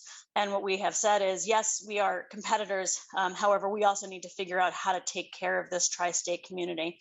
So hospitals have a certain number of licensed beds, and they can flex those beds. So if you take a bed that's licensed for one purpose, for example, if it's purposed for a surgical patient and you need to use it for an ICU bed, you can flex it to something else. But then you have a third level of beds, which are surge or disaster beds, which means now you're putting and beds in the cafeteria. And we've had to really outline and define those standards of care because unfortunately right now we're using all three of them. We've also tried to use predictive modeling to say, well, if this number of patients in the community get tested, this percentage will be positive, this percentage will require hospitalization, this percentage of that will require ICU and ventilators and so on. Unfortunately, the vaccine status has really changed that game for us, and our predictive models are just off the charts with what we're experiencing. Right now, using the Highmark model that we are using it within our health system today, or tomorrow is approximately the peak that we think we will experience in our health system. And that sounds positive, but it's not, because it actually means that our demand over the next 2 weeks will be way beyond what our capacity can handle. Melissa talked about surgical drawdown and ramp up. This is very important for health systems because while we want to save lives of sick people, saving lives of sick people is not going to be financially beneficial to keeping the hospital doors open. And unless we are still doing our highly complicated and highly reimbursed procedures, we won't be able to take care of the sick patients either. So it's not just a matter of taking your soul out of your body and saying, I only want to take care of patients that need an expensive procedure. It's a matter of saying that we won't be able to take care of the COVID patients unless we keep doing those procedures. Vaccine strategy and staffing strategy. And now probably the hardest strategy for myself as a mom has been working on the pediatric crisis strategy. It's not that it's easier to see adults die, but we didn't have to do that in the first couple waves. And for us right now to say across our entire region and across our 7 hospitals, what if we don't have enough pediatric beds? What if we don't have enough pediatric ventilators? And what if we don't have an ambulance to get them to a hospital that does? And these are conversations that we have on a regular basis. Next slide, please. Let's skip that one. Next slide. So this wave has been a very, very, very challenging time. For those of you who are friends with me on social media, you know that I'm not shy and that I will occasionally use that as a place to vent and express my concerns. The past where I come to you from right now, I'm actually in North Carolina. I'm too many hours away from Chris Jones, or else we would be presenting together. But I had an opportunity where I was working administratively to get away, to come down to our vacation home, because I have been taking phone calls for our logistics center 24/7 since August 20th, and I've not had a day off. My phone is attached to me. It's been affecting my family. It's been affecting my kids. But what I am feeling is a sense of helplessness because there are so many conversations that I have that say, I know that that patient would have a really good shot at care for COVID if I had a place to care for them, if I had a bed to care for them, if I had nurses to care for patients in those beds, and if I had enough ventilators. And I'm really sorry because I know that your waiting room and your ED are overflowing, but I can't offer you any services. I receive phone calls every day from the state of Maryland, Virginia, West Virginia, Ohio, New Jersey, and New York to ask my health system to care for patients. We're flying patients all over the state, moving puzzle pieces, and we just don't have the resources. And people are dying every day. And the hard part about that is that there's 2 populations of folks who are dying. There are the folks who are hospitalized because of COVID. And again, the majority of those, unfortunately, are not vaccinated and they're getting critically ill. And we're withdrawing ventilator care on 30-year-olds and 40-year-olds. This really hit home when my 49-year-old friend, so very close friends of the family, was hospitalized. And came very close to requiring a ventilator, and I had to remove myself from his care because I recognized that I was, obviously very biased. And one of my partners said, we don't think you should take care of, your friend for that. We almost put him on a ventilator, and he turned the corner. Had we put him on a ventilator, he would not have been a candidate for treatment such as ECMO, which I won't get into, simply because 2 months ago, the criteria to be on ECMO therapy was that you had to be 54 or younger. And we have so few ECMO machines that now we've changed the criteria to 45 and lower. So we are not able to accommodate that. And we know that if we put a 50-year-old healthy person with COVID on ECMO, there's a good chance they're not going to survive anyhow. So that is where we recognize that we need to take a moment and take some time to do something and then rest. Sarah Gonzalez, another Scranton alum, shared this with me. So we can't do everything, but we can do something. And I was able to break away to take those phone calls from down here. So I've needed to remind myself that many times. So this isn't over, and we're going to need to keep on keeping on and try to regain trust as we take care of patients in the hospital. Next slide, please.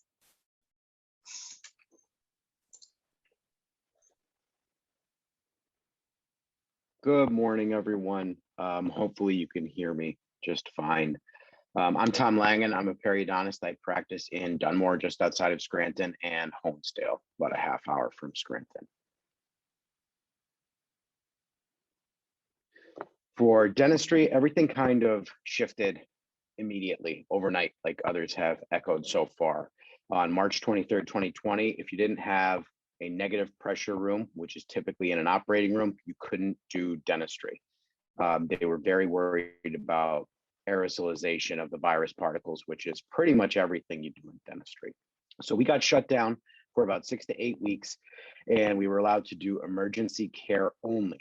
With dentistry, that's really interesting because, you know, if you have a little bit of pain, it could be considered an emergency. If you have a broken tooth with no pain, it could still be an emergency. So we were making decisions based on a definition that didn't exist what a true dental emergency was. It didn't necessarily have to be infected. And Pat had actually kind of touched on that in his presentation earlier. An emergency starts with pain. Pain doesn't have to be infection. Then they decided that they would limit us to non-aerosol producing procedures, which most dentists thought was comical because anytime a patient opens their mouth and breathes, or we put an instrument in there, which is every time we see a patient, there is aerosolization of the oral particles. So they're trying to come up with guidelines, and dentists were very, very confused at the beginning on what they could do safely and what they couldn't do safely. And we weren't practicing normal either. We were home and only going in for emergencies. So going to work was few and far between. And we are having shortages of the required PPE, which for us was the N95 surgical masks, N95s instead of surgical masks, excuse me. And everything else we pretty much had. We were taking some extra precautions, wearing surgical caps and visors to protect ourselves, our families, our patients, everything there. And really just trying to do our best to keep the emergencies out of the ER, allowing the COVID cases to be able to go to the hospital so we weren't taking up beds there with our patients. But everything was postponed and dentists were confused. So the local organization and the state organization and national organization try to put out our own guidelines to guide dentists on how we could treat patients, what we were allowed to do, what was safe to do, and how best to do it. Next slide, please.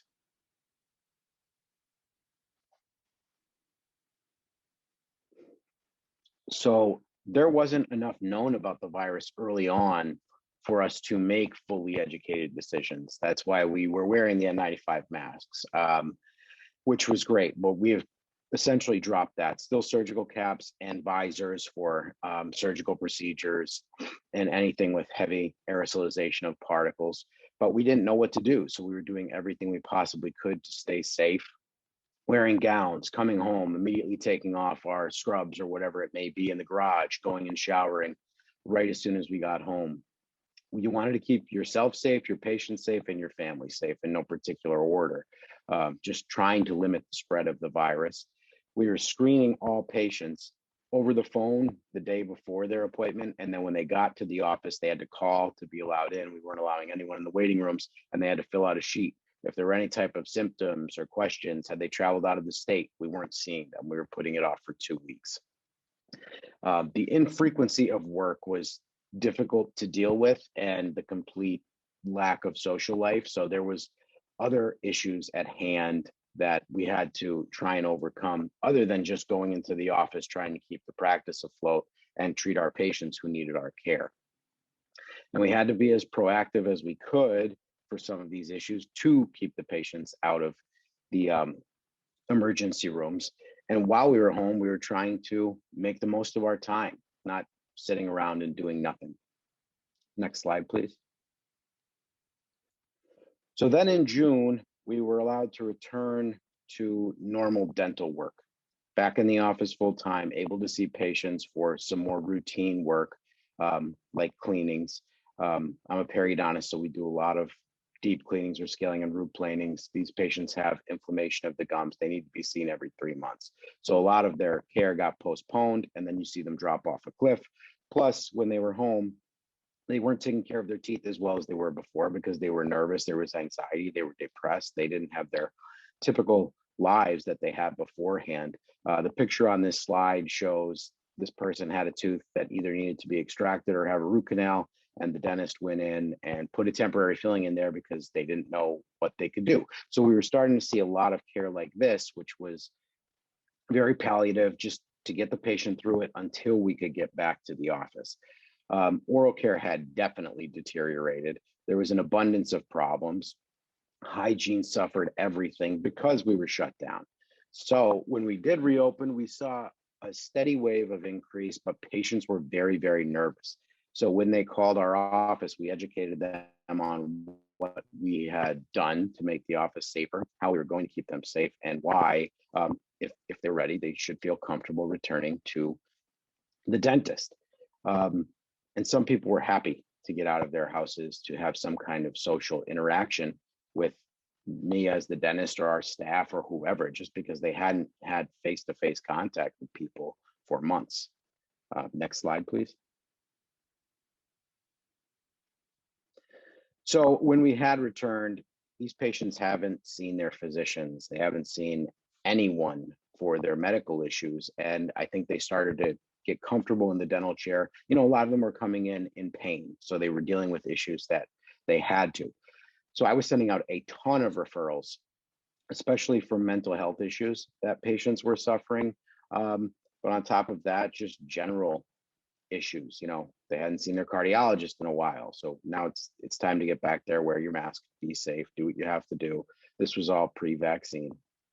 But there was a lot of that. So I had a significant amount of communication with my medical colleagues trying to get these patients in and making sure that everything was safe with them.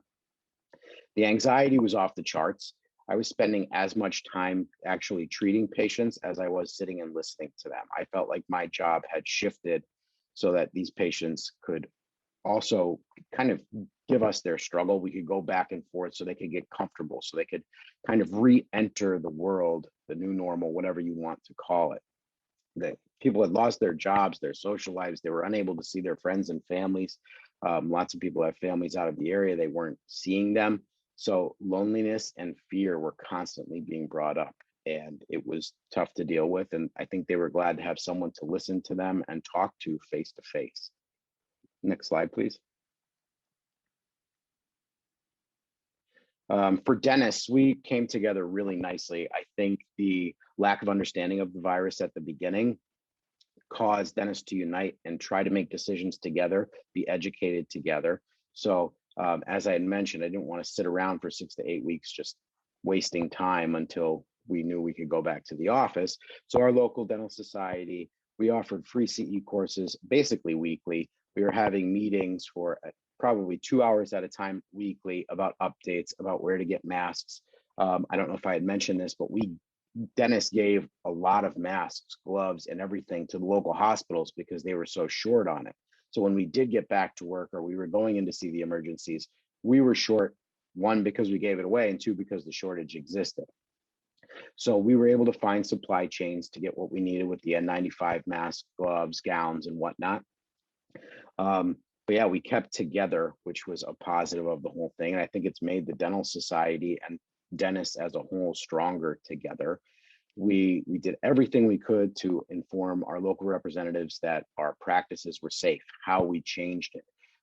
Our practice, for example, put in an air filtration system that runs the whole office, is supposed to turn over everything in 7 to 9 minutes. It electrocutes all the bacteria and viruses to kill them so that the air was safe. Most of the practices that we were already using, we kept in place. for sterilization, with just a few added additions like the surgical cap, the gowns, the face shields, and whatnot. And dentists realized that alone we couldn't do anything, but as a group, we could have a common pathway to get back to work, to help these patients and keep going about our businesses. Next slide, please.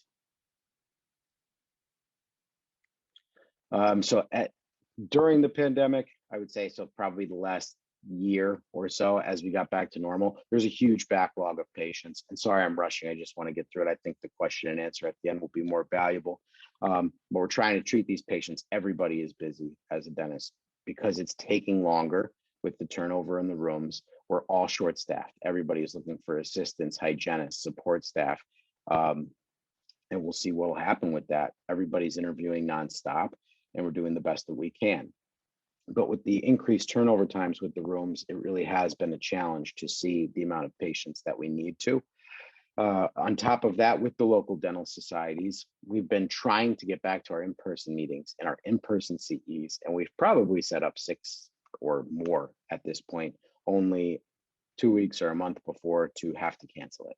So we're also trying to work on that, but continuing to do Zoom meetings and virtual CE courses and everything that we can. Next slide, please. So my personal experiences, that's a picture of my wife and my son. That was Easter of 2020. We didn't see my family at all, other than, you know, if the weather was nice, we could go out on my family's deck. So that's why I put that picture up there. But we had, you know, some trips planned. I lecture at Temple and I'll lecture for the local dental societies. All of that was postponed. Didn't see any family or friends. Our son was only 9 months old, so we were nervous about his well-being, more so than our own. And we felt locked in our house. That's how it was. The weather in northeastern Pennsylvania is not nice in March. So it was pretty miserable just being stuck in the house, waiting for everything to kind of reemerge from the initial pandemic stages. My family would visit through a window, or if it was nice enough, we would sit in the driveway on chairs so they could see my son and us. My brother and his wife had twins on April 5th of 2020. She was 31 weeks through her pregnancy, so they were 9 weeks premature. They delivered in Allentown. They had to live there for 55 days in a dorm room that was on the Lehigh Valley Health Campus because the twins had to stay in the NICU. We were not allowed to see my nieces. My parents weren't allowed to see their granddaughters for 55 days until they got home. So that was something that had affected us personally. My other brother had a daughter in June of that year and it was easier. And we just had a daughter in July of this year and it was easier. I think we've moved along with what is safe and what is not. But there's still a lot of precautions where we couldn't really have visitors. You're masked up the whole time. Typical what you would expect at this point. And then there were a couple positives. 6 to 8 weeks home meant that I basically got a paternity leave. So I got to spend a ton of time with my son. We had a blast as much as we could. Same with my wife. We got to spend time at home and really enjoy our time together and our son. She's an optometrist, so close proximity to patients is also something that she's had to deal with, and they've dealt with very similar challenges. And I think that is it for me. Hi everyone, I'm Joe Mastriani. I'm a small animal veterinarian just a little bit outside of Scranton. I'm a Scranton graduate from 2014. I graduated from the University of Pennsylvania School of Veterinary Medicine in 2018. And I'm here to hopefully offer you guys a little bit of insight into how the veterinary industry has changed in comparison to a lot of our human colleagues. Next slide. So very beginning of the pandemic, that's actually a photo of me on a sailboat in the British Virgin Islands when the pandemic was officially declared. So there was a lot of uncertainty as to what exactly myself and my family would be coming home to and how the world was about to change. On Monday, March 16th, we had received not really a mandate, but some guidance from our local veterinary medical association at the state level that we were implored to cancel anything that could be considered elective for the hope to preserve medical supplies for all of the human hospitals in the area that were obviously struggling with PPE and medical supplies in general. On Friday, March 20th, we received some guidance recommending that we transition all of our services to completely curbside, meaning we don't have to examine people for our job, and a big way for us to reduce the risk of transmission and preserve our own health and the safety of our staff was to just have people tell us over the phone what they're coming for, what their problems with their animals are, and then having the animals brought into our clinic by our staff with very minimal brief contact with people. So that was a big dynamic shift for us as a service to no longer be directly interacting with our clients.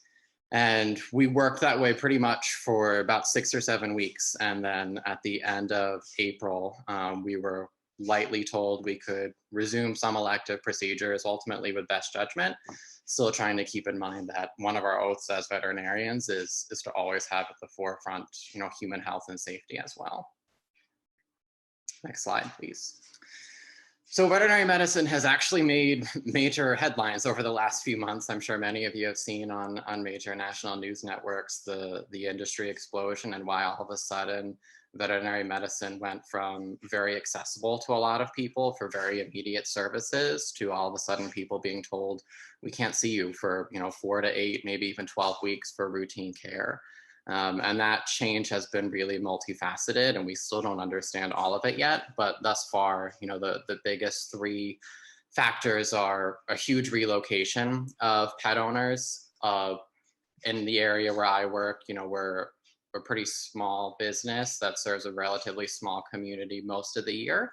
But by the lake, we have a large portion of people that have vacation homes that have seasonally been a part of our regular clientele that all of a sudden became full-time residents during the pandemic. So a large migration of families out of cities into the area where we live full-time put a huge stress on our local veterinary services.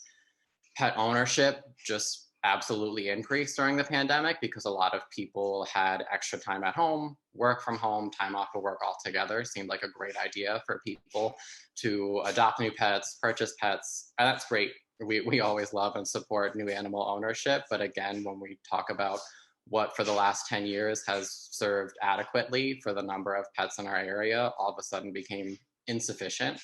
And then the last component is clients that had been served previously by other veterinary clinics that all of a sudden became overwhelmed, and on a daily basis were having to turn away people that they've never had to turn away before, not including practices that just shut down during the pandemic because a lot of people were just faced with such burnout that they decided the pandemic was the time to leave. So practices also just up and closed during the pandemic. Next slide, please. A large portion of what I do as a general practitioner in veterinary medicine involves routine preventative care, the diagnosis and treatment for a cure whenever possible throughout life, and then managing diseases that can't be cured. For new puppies and kittens, so our pediatric patients and our neonates, a lot of their care early on in life involves visits on schedules of sometimes as often as every 2 weeks through 4 months of age. So for any of our midlife, what we consider a young adult patient population, that we could safely delay routine care by at least a few months to maybe 6 months or a year, those patients were really being put on hold for us to continue seeing, all these new patients that we know, die without these early interventions and early vaccination programs. For our patients that we've already seen and have diagnosed and are managing chronic diseases, we were forced to really sit and decide which of these patients are stable and which of these patients have very dynamic or progressive chronic diseases that we truthfully can't safely delay care. On any given day, I have 3 examples of pretty broad categories of disease on the slide here for atopic or allergic animals, animals with metabolic diseases or hormonal conditions, and animals in heart failure. I probably see at least one of each of those cases on a daily basis. And asking you guys, which do you prioritize? A lot of you probably think, well, yeah, absolutely, the animals that have heart disease and these hormonal conditions are definitely the ones that should be seen. But I can tell you, for our allergic patients, animals that have really severe flares of skin disease, we often see on a monthly basis or every 4 to 6 weeks for injections of biologic medications to keep their diseases stable. And oftentimes I was forced to delay care for, some patients that have thyroid conditions or my really well-managed diabetics to make room for some of those other animals that, seem like they have relatively minor disease conditions, but in acute flare states are actually very uncomfortable and need care much quicker and much sooner than some of our other animals that seem like they might have more serious debilitating conditions. Next slide, please. In general, when we talk about veterinary medicine, everyone is very familiar with, the 1 year is 7 years for our dogs and our cats, and that's relatively true. There are very few anecdotes in medicine that hold true, but ultimately one of the defining characteristics of our patients is that they do live shorter lives, and that means very short windows of intervention for when diseases arise. A big task that we are faced with, are spays and neuters or ovary hysterectomies and castrations. That's a staple, what people think about when they think about my veterinarian. Those are procedures that early in the pandemic, we were told are elective. No, these animals aren't gonna die in the next few months, if they don't get in for their spays and neuters.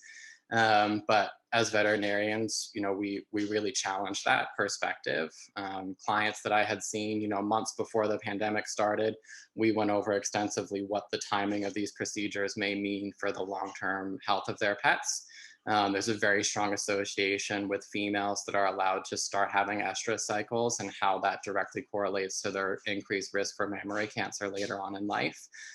So I had people saying, what do you mean we're expected to delay this by 2 to 3 months? Because we talked about, a year ago, how this is going to double my dog's risk of mammary cancer. So those were really very real concerns that were expressed to us, and of course that we had for our patients while we were trying to balance all of the needs for our patients and our human colleagues. For male dogs as well, a lot of animals end up being returned to shelters or surrendered or sometimes, ultimately euthanized because people don't want to care for them if they're too difficult to train. So castrating male dogs is one of the things that we know is very strongly associated with trainability and ultimately increasing the chance that that pet's going to get to stay in a home. So very real concerns that we were all faced to deal with. And again, just trying to drive home the point that animals that age quickly, months matter. Animals can go from very stable to very sick and morbid conditions within a few weeks for some diseases. So delaying care was really a huge concern for us that we struggled with and are still struggling with to catch up on at this point, almost 2 years later. Next slide. Medicine has evolved drastically for veterinarians over the last decade. All of a sudden, we had an uptick in referral and emergency and specialty hospitals that has really increased our ability to provide care for patients that fall outside the scope of general practice. Ultimately, I see, probably 100 patients a week. And for 90 of those are patients that can very much be treated as an outpatient basis or daytime hospitalization going home overnight. But for about 5 to 10% of our patient population, going to a referral center or a specialist for 24-hour care means life or death for them. And with the shifting population dynamics that I discussed earlier, a lot of emergency clinics were overrun with cases that were urgent, but not necessarily life-threatening emergencies by people who couldn't find general practitioners that had room in their schedule to serve them.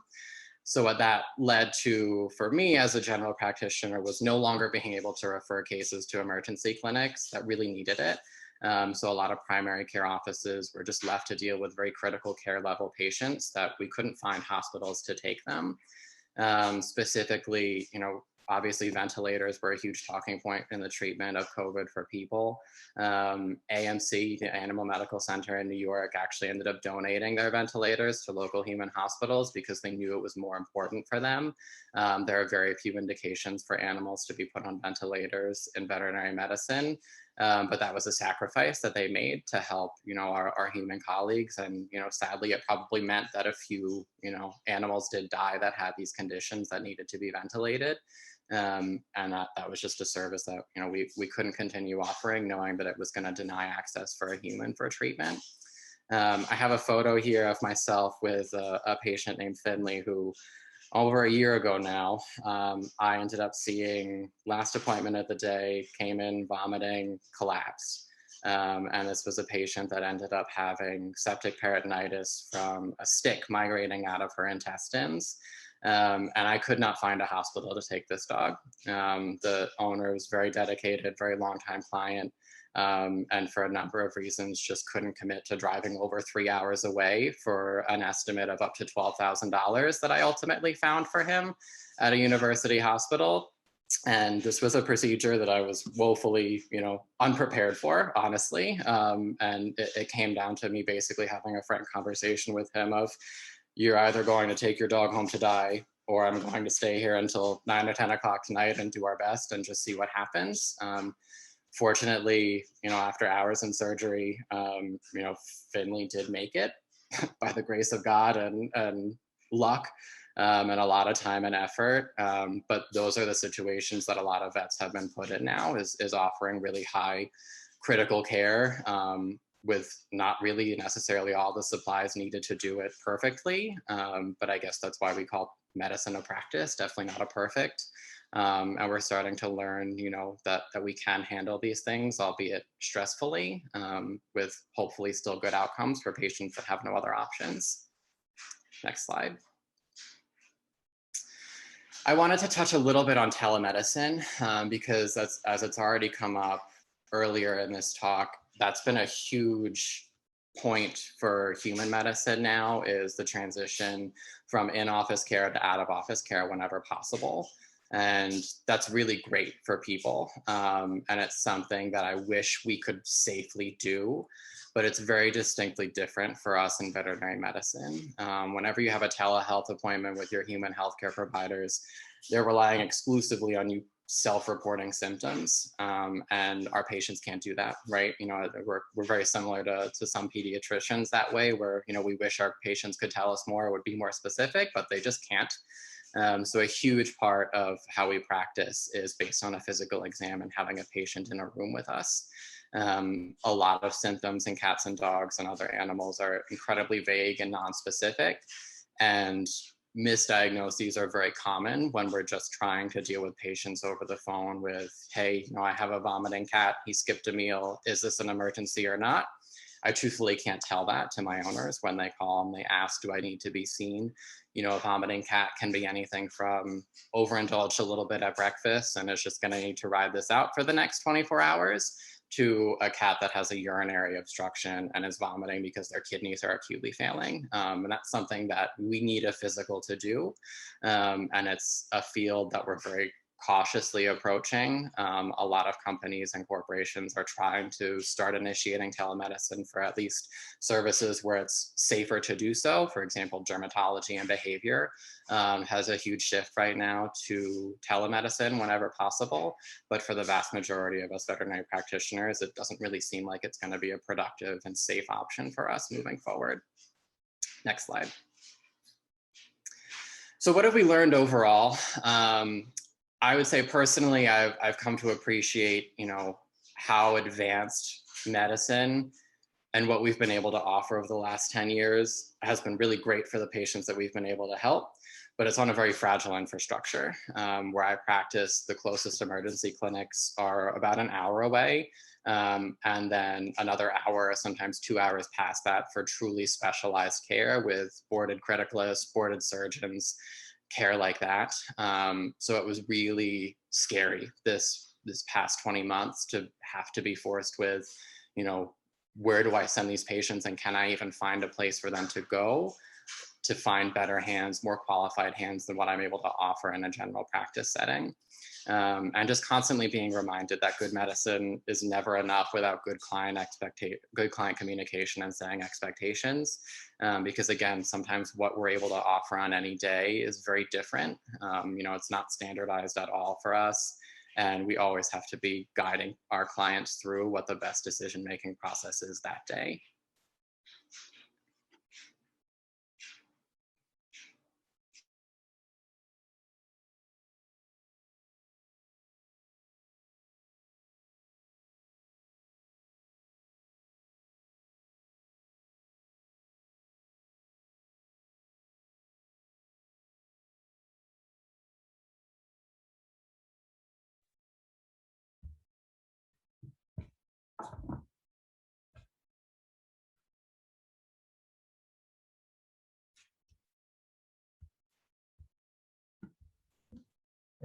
Okay.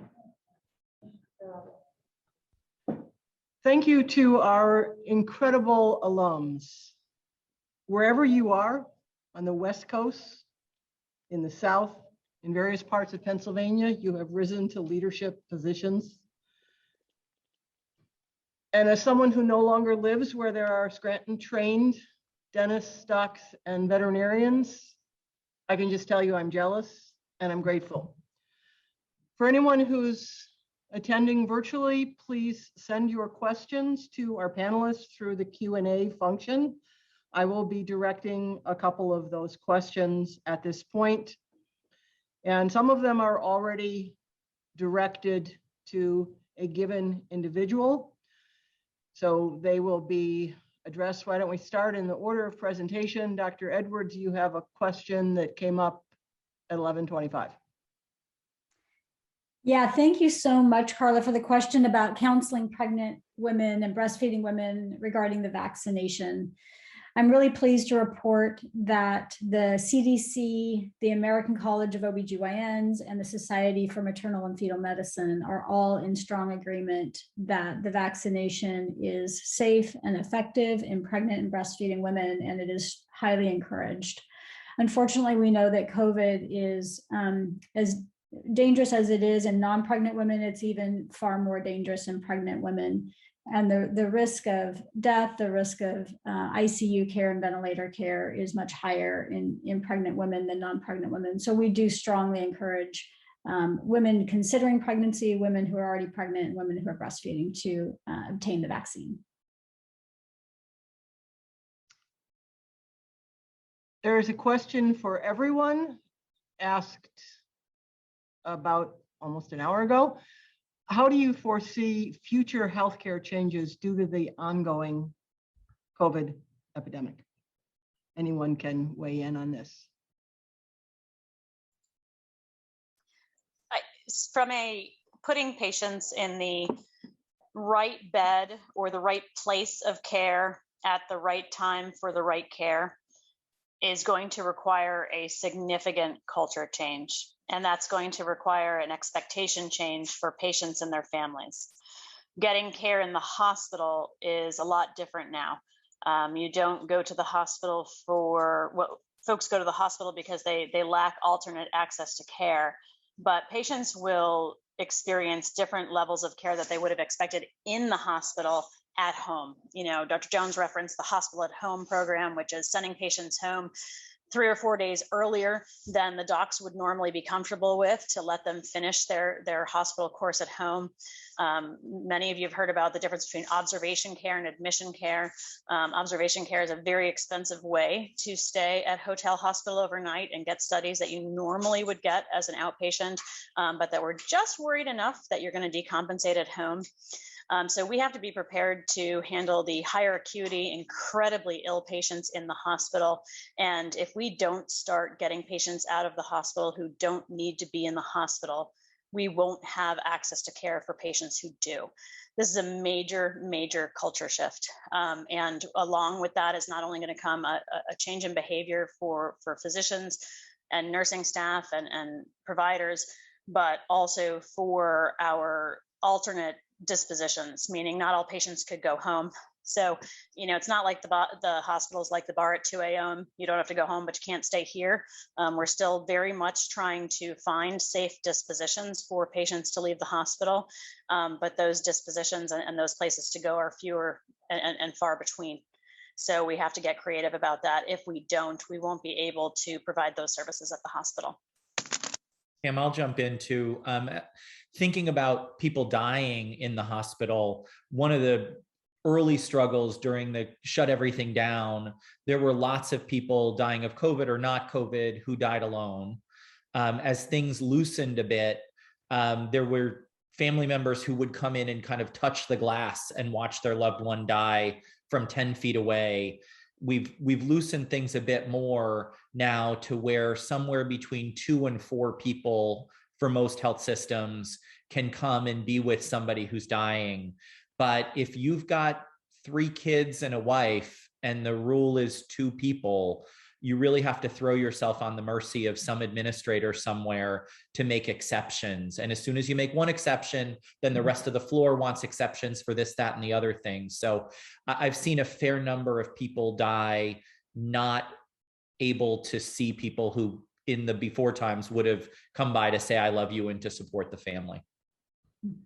Right now, our health system is not allowing visitors for COVID. And I mentioned that, my best friend's husband was hospitalized and very, very ill with COVID to a point where we thought we were going to put him on a ventilator and that he wasn't going to survive.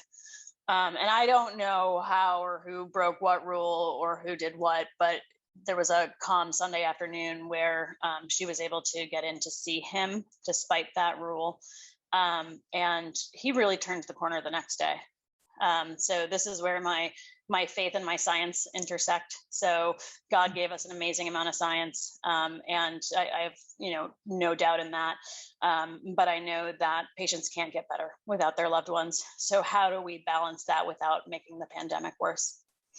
I'll tell a similar story. Had a man who was old as the hills, that's a technical term that geriatricians use, who came into the hospital with COVID. By the next day, his respiratory status was perfect, but he was agitated and delirious and trying to bite the nurses. He had a little bit of dementia. And because he had COVID, no family member was allowed in. So nurses were coming in dressed as bananas, because our suits are yellow, with helmets on and masks on, screaming at this man, who then they tied him to the bed by his arms and his legs as he kicked at them. And ultimately, I came in as a palliative care doc, and I got I got a little Scranton-y on North Carolina, because I was like, oh, hell no. We are not doing this anymore. And I called his son and I was like, he is going to die if we leave him here. His only chance to not die is to go home with you. And the son goes, that's fine. I actually have COVID now also. And I will take care of him. So we got him home on a Sunday with hospice care, because it was the only group I could get to care for him. And by Monday afternoon, he was actively dying. So there was no kind of Rembrandt or no nice painting of this. This is a guy who really died because his family wasn't there. And his son was very kind to me. I called him a couple days later and he said, thank you so much for getting him home with me. Yes, he still died, but he died with me instead of alone among strangers. So like that was the silver lining in that, which is just what a lousy silver lining. So it's been really incredible how hard it's been for patients and families. One person has asked a question and directed it towards Dr. Taffer-Deal to describe the morale of healthcare workers at this time. I think that's come through in each of your presentations, but if anyone wants to add something that you didn't have in your formal presentation, I'm a mom, and when I hear things such as, I saw 60 patients last night, and I still have to chart on 25. I feel for the doc and also for those 25 patients and 50 or 30 parents. So is there anything else you have to say? Keep in mind that there are a number of students here and some of them are double tasking, studying, as well as listening to you. I have something I would add, which I add it because it's the first time I've seen it in my nearly 25-year career in healthcare. And that is a discussion amongst my colleagues about rationing of care based on personal choice. And that has to do with vaccination status. You know, we've forever had the ethos that we do not withhold care because we don't agree with our patients' personal decisions. You know, their decision to smoke, their decision to ride a motorcycle without a helmet, or any other number of things that they might do that we consider to be unsafe. But suddenly we've got a circumstance where the patient's personal decision is putting their healthcare workers at risk. And so the nurses and the physicians in our ICU units are increasingly becoming demoralized by the fact that they are at risk and their families are at risk based on patient decisions. And we've held a firm line. We are a Catholic institution, And we've heard how the firm line that we do not discriminate based on vaccination status, but it certainly is a conversation that I'm hearing more and more. And I'd be interested to hear whether anybody else on the panel is hearing that as well. So I can be described no differently than a manic roller coaster as an inpatient provider. So, early on, it was like, yes, this is our Super Bowl, you guys. Like, it's on. We've been training for this our whole lives, our whole career. We got this. To laying down on the floor of my office and just crying. And so there are tiny wins, and then there are just absolute horrifying battles that we lose. And so often we've learned more from our failures than we ever have from our successes. But we've failed a lot in this. And one of the things that I have forced myself to do is that when I feel angry with a patient, and I would be lying to all of you if I said I didn't feel angry, when I'm garbing up in my, we're blueberries, we're not bananas, we have blue PPE. So when I'm garbing up and going in looking like every other person that's walked in and out of that room, and I feel angry, I make a commitment to spend extra time that I don't have with them and sit down and say, can we talk about this? I'm not here to tell you that I want to take your choice away, and I'm not here to tell you that I want you to get a vaccine. I'm here to understand you a little bit more. And what's been really cool about that, besides my vaccine turnover rate and the amount of people I've convinced, is that I have had really engaging conversations where people have told me about their fears and told me about what brought them to those decisions. And I've taken my anger and I've even forced myself to bake, not so much for patients, but for friends who wouldn't get the vaccine. I was like, I don't know how to show you love right now, and I want to kick you, so I'm going to drop dinner off at your house. But that roller coaster of emotions has been just deeply present. And we've been talking about burnout for years, right? We've been talking about burnout in healthcare for years and years and how to prevent it. And if I get one more email about a yoga class, that's not what's going to help me not burn out. And quite honestly, it's not about money either. So I don't know, beyond having therapeutic moments like this with you guys and remembering why I went into healthcare, and looking at, I wish I was looking personally at a room full of students to say, yes, guys, still go after this. This is still the best damn profession in the whole world. It's not going to be easy, but your tribe will get you through it. So you're going to find your Chris Jones and your April Troy and your Chris Andres in your life, and they're going to travel you through this. And you're going to have mentors like Dr. Engel, and then surround yourself with a tribe. I'm watching my family run around and pretend to be quiet while I'm talking to you guys. That's what gets me through. They've been incredibly gracious and understanding, but there are days where you just need to hang your head and cry. And I do. Okay, we only have a few minutes left before we'll turn this over to Father Tim Cadigan, who will say grace before lunch. But I'd like to conclude with two questions. One, asking you to discuss how you chose your specific field in medicine. And secondly, someone's asking, this is from a student perspective, how can we help by volunteering in various fields? So if anyone would just like to take a minute to answer those two questions, we will then pass over to Father Tim. We can go in the order of march, or I can call on you.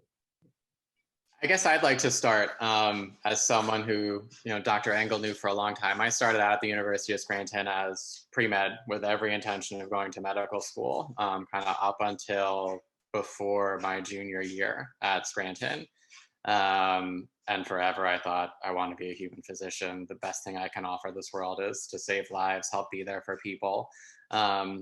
And actually my interest in veterinary medicine sparked largely from a second job that I took to help pay for being a young adult in the world. I ended up working at the local veterinary clinic, just helping out there. And every day I was there, I just was so amazed at how big of an impact veterinary doctors can have, not only on the pets that they're working on, but on their people, on their owners. So the amount of good that I thought I could do as a vet really doubled for me, rather than helping directly people. I'm able to help the patients that I'm seeing, but then also help counsel and educate the people who own these pets.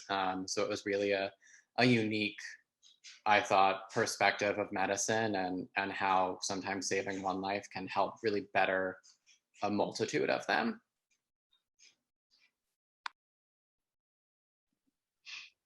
I can touch on it next. My dad was a dentist, so I was exposed to dentistry from an early age, and I knew I always liked the sciences. I was torn between dentistry and medicine, leaning towards dentistry, and I love what I do, but you really only get to choose one career. And there are times that I wish that I had done something else, just because I think it would have been really cool, whether it's a different field of dentistry or medicine or something totally unrelated. And I have absolutely zero regrets, but I was working in dental offices since I was 18 or 19, shadowing, volunteering all around. And I kind of fell in love with the practice, hands-on, face-to-face with patients, and you get a lot of repeat patients. So you build relationships with them. So I think that's why I chose dentistry myself. And just to touch on something totally unrelated, we were eligible for the vaccine the end of December 2020, my wife and I, as healthcare providers. I went and got mine. I called my wife. I said, they'll give it to you. Can you drive down here? She said, I didn't want to tell you yet, but I think I'm pregnant. And I said, okay, let's go home and have a conversation. So we talked to her OB group in Scranton, and through the HPO, I have a ton of buddies who went into OBGYN, whatever. So I contacted all of them. I ended up talking to 8 outside of the area, just from my connections at Scranton. And all 8 of them said, get the vaccine, because if she doesn't, being pregnant and getting COVID will be significantly worse than any of the minimal side effects that she may have.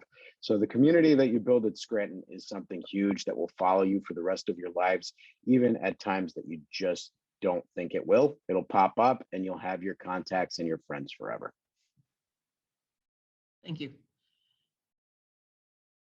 Okay, we got to go to medicine, human medicine, because we've already fixed teeth in animals. I want to deal with the second question. The first question is not super interesting. I went to college to be a geriatrician and no one told me to stop, and so I ended up there. But how can we help? I'll be interested in other people's thoughts on this. Honestly, I don't think you can come in and do things with your hands, because it's just not going to happen in health systems. I think the place you can help is figure out who you love, who trusts you, who is not vaccinated, and read a few things on change management, because if you tell them they're dumb and they need to get a vaccine, it will not work ever, ever, ever. So figure out how to understand what they value.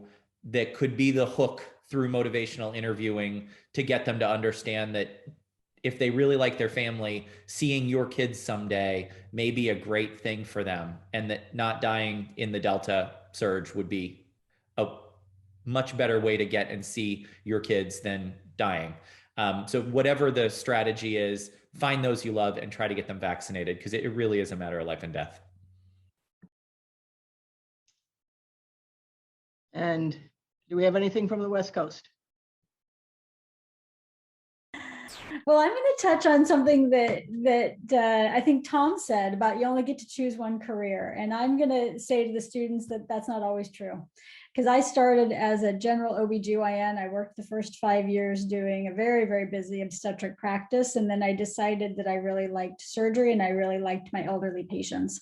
And so I shifted my career into pelvic reconstructive surgery and gynecology. And then through many opportunities for leadership and for business development and such, I moved into administration, and now I'm embarking on really the third phase of my career as a chief medical officer. So, you make one choice and then you keep saying yes in life to opportunities, and you see where those opportunities take you, and you never know where you might end up.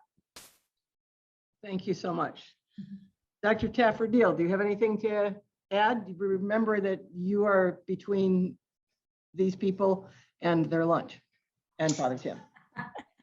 Absolutely. No, I mean, I think that we can all go on for a long time. I've just valued hearing everyone's experience, and I think the only way to get through this is to value the human perspective and the human experience, and know that no matter what people around you are going through, their perspective is different than yours.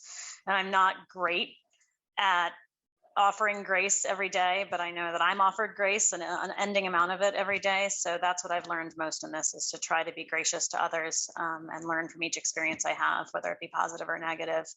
And I will say, just keep on keeping on, like I always do, because you're from Scranton, you're coming from Scranton, you're going to be ready for this, and we're going to be out here waiting for you when you get out there. Thanks to an amazing panel, and I don't understand technology, so the people in the back of the room are going to switch over to Father Tim, and then it's lunch. Thank you all. Let us take a moment and place ourselves in the presence of our Lord. Lord, we thank you this day for our lives, our families, and the great blessing which is the healthcare workers, graduates of the University of Scranton. And we simply ask you to bless us, O Lord, and these thy gifts which we are about to receive, thy bounty through Christ our Lord. Amen.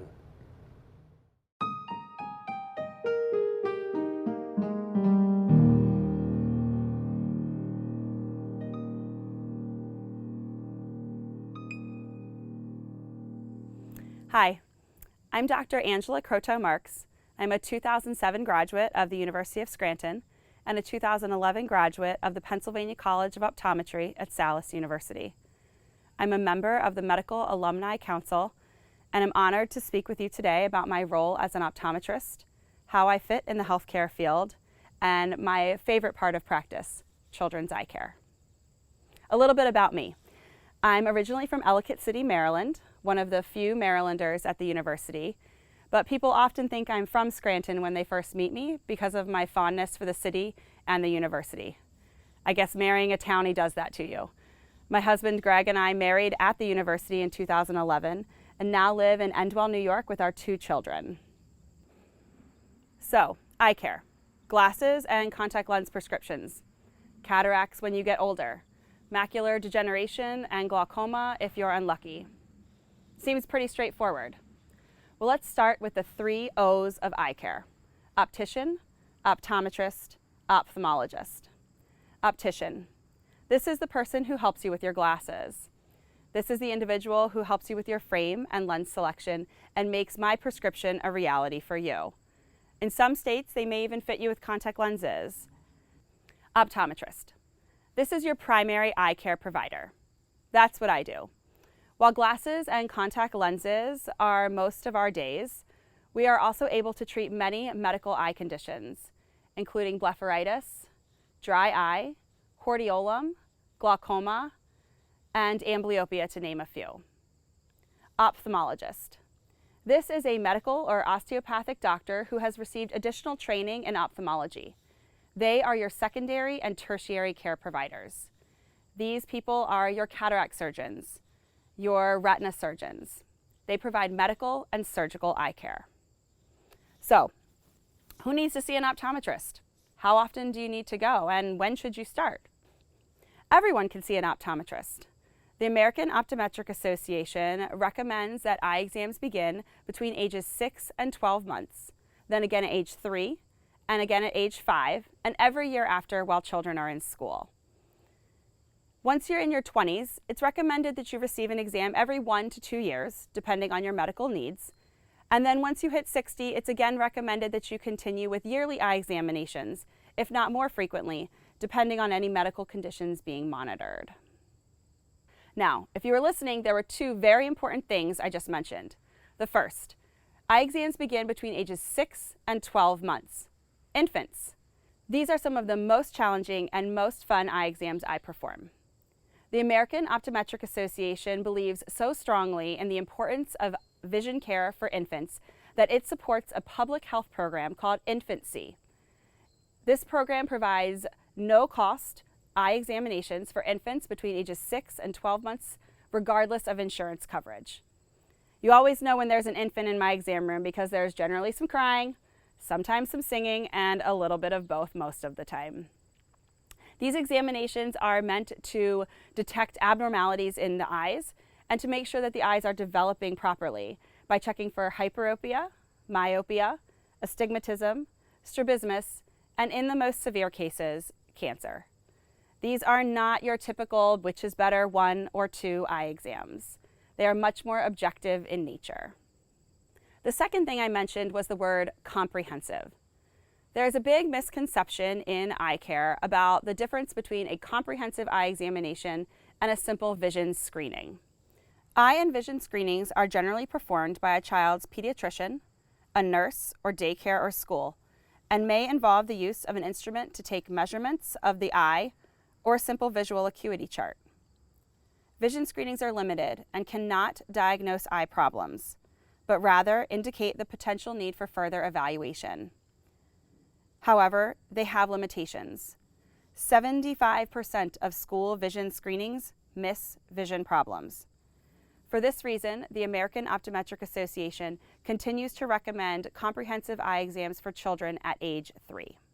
So how do you examine children that young when they might not even know their letters or numbers? As with infant exams, these examinations tend to be a bit more objective in nature, but children are able to give us so much insight into how their eyes work. Visual acuities are often taken using shapes or by matching pictures for the child that appears to be a bit too shy or is unsure of what their shapes are called. During typical children's exams, we are able to test some type of visual acuity, refractive error, binocular vision, accommodative function, and ocular health, often with the use of dilating agents. While young children don't quite grasp the concept of which is better 1 or 2, they provide so much more information into how they use their eyes. Children are curious, they're interested, so I try to have fun with these examinations. It's very common to hear me singing or playing peekaboo with children during these exams. And while dilating drops might seem a little bit scary, the use of princess drops and superhero drops is a lot less intimidating. I often hear from families that they had no concerns about their children's eyes until a teacher or pediatrician mentioned something to them. They bring them in for an eye exam, expecting no problems, and then the child starts to read the chart. And they struggle. With 1 or both eyes, they aren't able to read as small letters as the parent expected. I often have parents feel very guilty in my exam room, that they should have known better, they should have brought their child in sooner. How could they possibly not know that their child was having a problem? How could their child not know they were having a problem? But that's just the problem. Children don't realize that they're seeing blurry. They've seen the world that way their entire life. And so to them, that's just the way the world looks, albeit maybe a bit fuzzy. The important thing is that we get those children in for their eye exams and we're able to evaluate and determine those problems sooner rather than later. The numbers are a bit daunting. 1 in 5 preschoolers has vision problems that can interfere with learning and behavior. 61% of children found to have eye problems through screenings never visit an optometrist. Fewer than 15% of preschool children receive an eye exam by an optometrist. 60% of children with learning difficulties have an undetected vision problem. And that's where the problem becomes a bigger issue for children once they start school, because 80% of what a child learns is presented visually. While vision screenings should never attempt to replace a comprehensive eye examination, they do have their place. Vision screenings allow us to get children in the door and to the right specialist to make sure that we can figure out what's wrong with their eyes as early as possible. While we are all bogged down with more paperwork than we would like, helping our patients make the connections they need to make themselves and their families healthier is ultimately why we got into this crazy field to begin with. That's where most of you come in, our pediatricians, our family care providers. I encourage you to ask your patients about their eye care. Ask parents when they've had their children's eyes examined, and encourage them to bring their children to a pediatric optometrist. Find those optometrists in your area that do pediatric eye examinations and reach out to them. They're more than happy to speak with you, provide you with information about their office, and be a great referral place for you to send your patients. It's not always as easy as which is better, one or two, but ultimately my goal is that every child should receive the eye care and eye examinations that they need, and that eye care will become the routine yearly exam that it's meant to be. We all want our children to be able to live and learn more clearly. Thank you. Our next speaker is Dr. Scott Peslak. Dr. Scott Peslak is a 2006 graduate of the University of Scranton and received his MD PhD in 2014 as part of the MSTP program from the University of Rochester School of Medicine. He subsequently completed his residency in internal medicine in 2016 and fellowship in hematology oncology in 2020 as part of the physician scientist program at the Hospital of the University of Pennsylvania. Dr. Scott Peslak is currently an instructor of hematology and physician scientist at the University of Pennsylvania with a clinical focus on red cell disorders such as sickle cell disease and thalassemia. His research interests include improving therapeutic approaches for sickle cell disease and beta thalassemia via study of key signaling pathways that regulate expression of the fetal form of hemoglobin.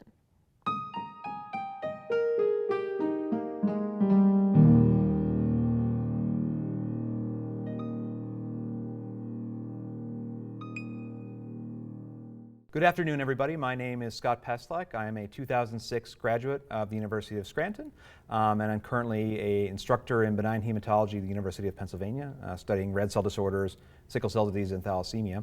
And it's my honor to be here with you today to share with you my experiences and some of the most recent research on sickle cell disease, both in the past, the present, and the future. I'd just like to thank the Medical Alumni Council for organizing this, particularly April Troy and the entire Medical Alumni Council Executive Committee for inviting me, as well as all of our alumni and physicians that are joining us today, and especially current University of Scranton students. Welcome, and I'll be happy to take any questions after this talk in a live question and answer session. So today I'd like to really share with you, my primary goal is to really increase the understanding of sickle cell disease, both in terms of identification, diagnosis, current ongoing treatments, as well as management strategies and ongoing trials in sickle cell disease. And in particular, I think recognizing the challenges that sickle cell patients have faced in the past and the lack of effective treatments, some of the more recent advancements in how sickle cell disease works and some of the newly approved therapies, and future sickle cell therapies that are both ongoing as far as pharmacologic as well as gene therapy that provides really exciting promise for these patients moving forward. So just overall, an introduction, overview for most, but just to make sure everybody's on the same page. Hemoglobin is made up of a heme molecule and globin, 4 globin chains, 2 alpha chains and 2 beta chains in the adult. And globins are produced on 2 separate chromosomes, on the alpha globin cluster as well as the beta globin cluster. And there are 3 functional alpha globin-like chains and 5 functional beta globin-like chains that are arranged in these clusters on different chromosomes. So how this works is that there's actually a developmental switch from the embryonic stage to the fetal stage to the adult stage, in which during embryonic development you have 2 zeta globins and 2 epsilon globins.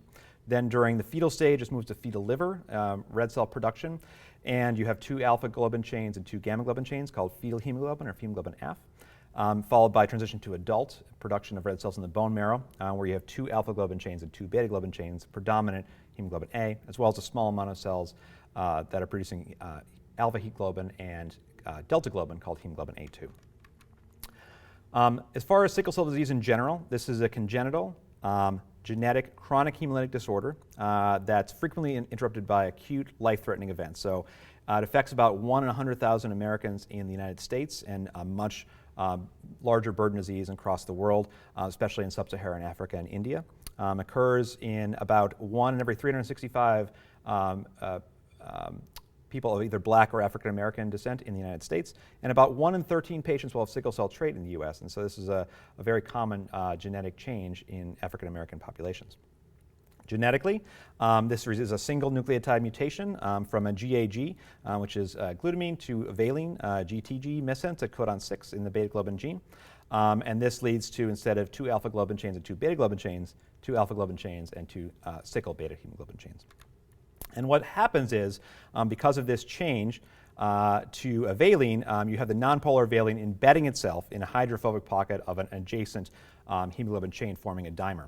And during deoxygenation conditions, this actually polymerizes into filaments, which form these long polymerized chains in red cells.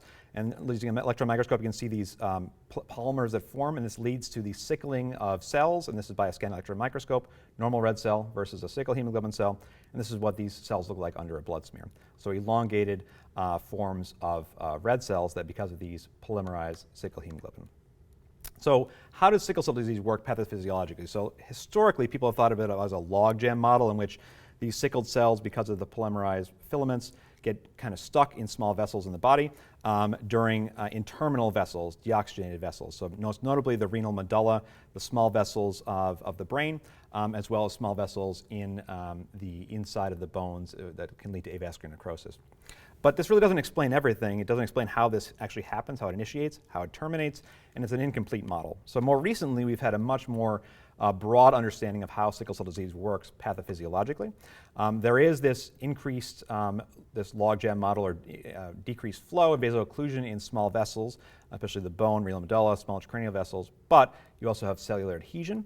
So due to hypoxia and inflammation, patients can have a binding of different alpha integrins to endothelium VCAM1, as well as white cells, and P-selectins on white cells can actually bind to the vascular endothelium. And this is a target of a drug called crizanlizumab, which I'll talk about a little bit later, which has changed the more modern management of sickle cell disease. In particular, red cells can be dehydrated because of polymerization and decreased nitric oxide, and as well as other kind of more multifactorial factors such as oxidative stress, reperfusion injury, hypercoagulability, and so forth. In addition, sickle cell disease is a multi-organ, pancellular across the entire body effects. And so this can affect the lungs as well as acute chest. It can affect the brain, causing strokes. It can lead to decreased perfusion of the bone, leading to avascular necrosis. This can also lead to increased pain crises because of vasoocclusion in small blood vessels throughout the body. Chronic kidney disease is very common in patients. Up to 20% of patients by middle age will have chronic kidney disease or sickle cell disease, and so this is a significant burden of morbidity in these patients. As well as the GI system can lead to, most patients will need to have their gallbladder removed by age 25 to 35, and can lead to other liver damage and GI damage as well. As far as acute crisis pain management and general management, we'll get to this in a minute, pain control is really the primary modality for reducing acute issues in patients who are experiencing vaso-occlusive episodes. So rapid initiation of IV opioids. Hydration is critical for these patients. Many are dehydrated when they come in with pain crises, vaso-occlusive episodes. Preventing infection, particularly in pediatric population, is critical in terms of giving antipyretics to reduce fever, but also early antibiotics to prevent any kind of more diffuse bacteremia or sepsis. And then if patients are pregnant, they oftentimes are co-managed with maternal fetal medicine to be able to ensure the safety of the baby and the mother. Oxygen is important if these patients are hypoxic.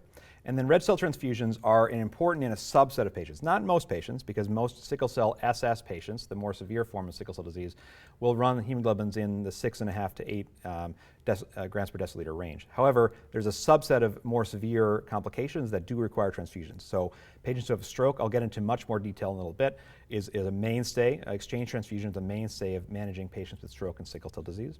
Acute chest syndrome, if more moderate to severe, often simple or exchange transfusion is critical. Aplastic crisis, patients can be very sensitive to viruses like parvovirus with sickle cell disease and could really have a transiently aplastic marrow, and so they often will need red cell support. Splenic sequestration, giving slow transfusion of red cells to move cells through the spleen. If they have basically occlusion of sickle cells in the spleen, can be critical, as well as preoperative management is very important. Oftentimes, surgeons will like to see sickle cell patients above hemoglobin of 9 to reduce the incidence of any kind of sickle cell related episodes during the surgical time period. In terms of severity, so many factors influence sickle cell severity. It's really still amazing to me how variable a phenotype can be in patients with the same exact genotype. So generally, patients with SS disease have much more severe disease than patients with SC disease. However, you can have very mild patients with SS and much more severe patients with SC disease. And it's partly explained by modifiers such as fetal hemoglobin. I'll get much more into later. Fetal hemoglobin higher levels generally lead to less severe outcomes from sickle cell disease because these cells are less likely to sickle and less likely to hemolyze, as well as co-inheritance of things like alpha thalassemia can influence how severe patients can be with sickle cell disease. But also other factors, including their home environment. Our patients, do patients have or live in a colder climate or have less heating in their home that might precipitate vaso-occlusive crises? Weather changes are often a precipitant for a lot of our patients. Psychosocial factors, or they have stress at home, or do they have food insecurity? Is there decreased access to care, both in terms of whether they can actually get to their appointments, but also whether they live in an area that has a dedicated sickle cell comprehensive clinic. If you live in more rural areas, it's much less likely they'll be close enough to be able to be managed in a hospital that's familiar with treating sickle cell patients. And so understanding both in sickle cell providers as well as the general medical community of what the best way to manage these patients is really critical to improve outcomes overall, because again, this is a lifelong genetic disorder and also affects all organs of the body, and so understanding how to do this in a broader sense is really critical. In terms of sickle cell severity, so a lot of different psychosocial factors go into this. Pain phenotype can change with age, so sometimes children have very severe phenotypes and they get milder as people get older. Sometimes it flips the other way around, where patients don't have many complications at all and then are frequently in the hospital with vaso-occlusive episodes as adults. Difficulty with adherence, whether it's due to access to care or not having the socioeconomic ability to pay for some of the medications, is really a challenge. Transition to adulthood is really critical, so oftentimes these patients are followed very closely in pediatric centers, but once they move into the adult side in their adolescent and young adult phase, it becomes very difficult for these patients to want to come to appointments and to really want to be invested in the healthcare system moving forward. So that is an absolutely critical time period in caring for these patients to make sure they have a smooth transition to adult care.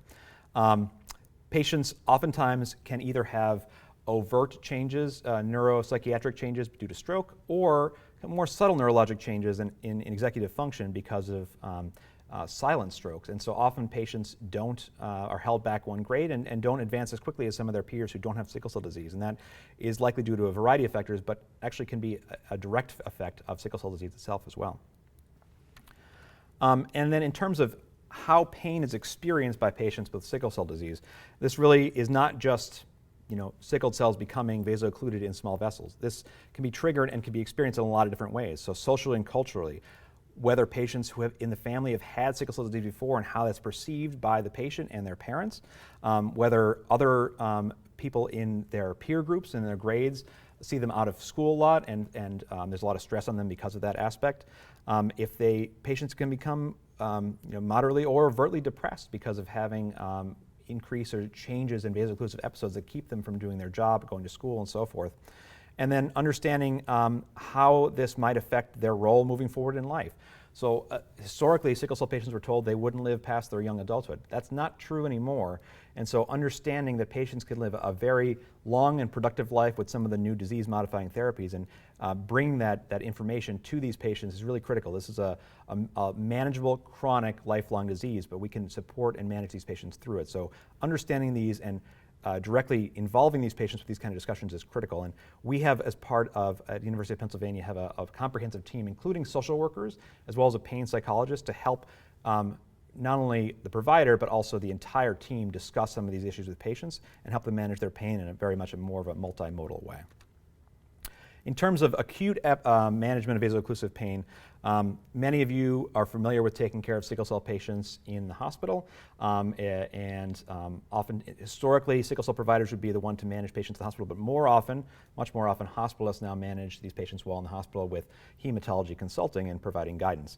So generally, it's really important for these patients to get very quick onset of IV pain control while they're in the hospital. So generally within 45 to 60 minutes of arrival, they should be getting their first dose of pain medication and being reassessed every 30 to 60 minutes or so. The opioid dosing is really tailored depending on whether they have home opioids or not and what their past experience has been. And we, as well as other centers, have really instituted specific pain plans for these patients to provide guidance to emergency department providers as well as inpatient teams to really say this is not a one-size-fits-all kind of approach. Really, these should be tailored to patients to allow them to minimize the time that they are in pain crisis and having a pain episode, and by doing so early can oftentimes actually prevent hospital admissions and reduce length of stay in these patients as well.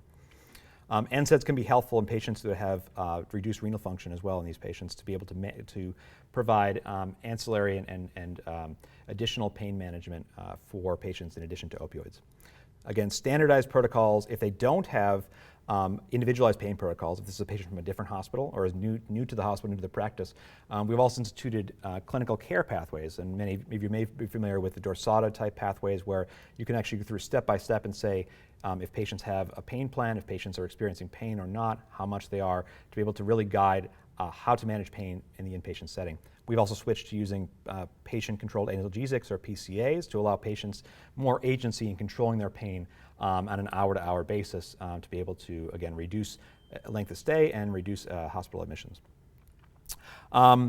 And then chronic pain really can involve a variety of different aspects. So in addition to kind of psychosocial support, there's been a lot of our patients use massage, yoga, TENS therapy, biofeedback therapy has been very helpful in providing ancillary support and pain management and psychosocial management to our patients.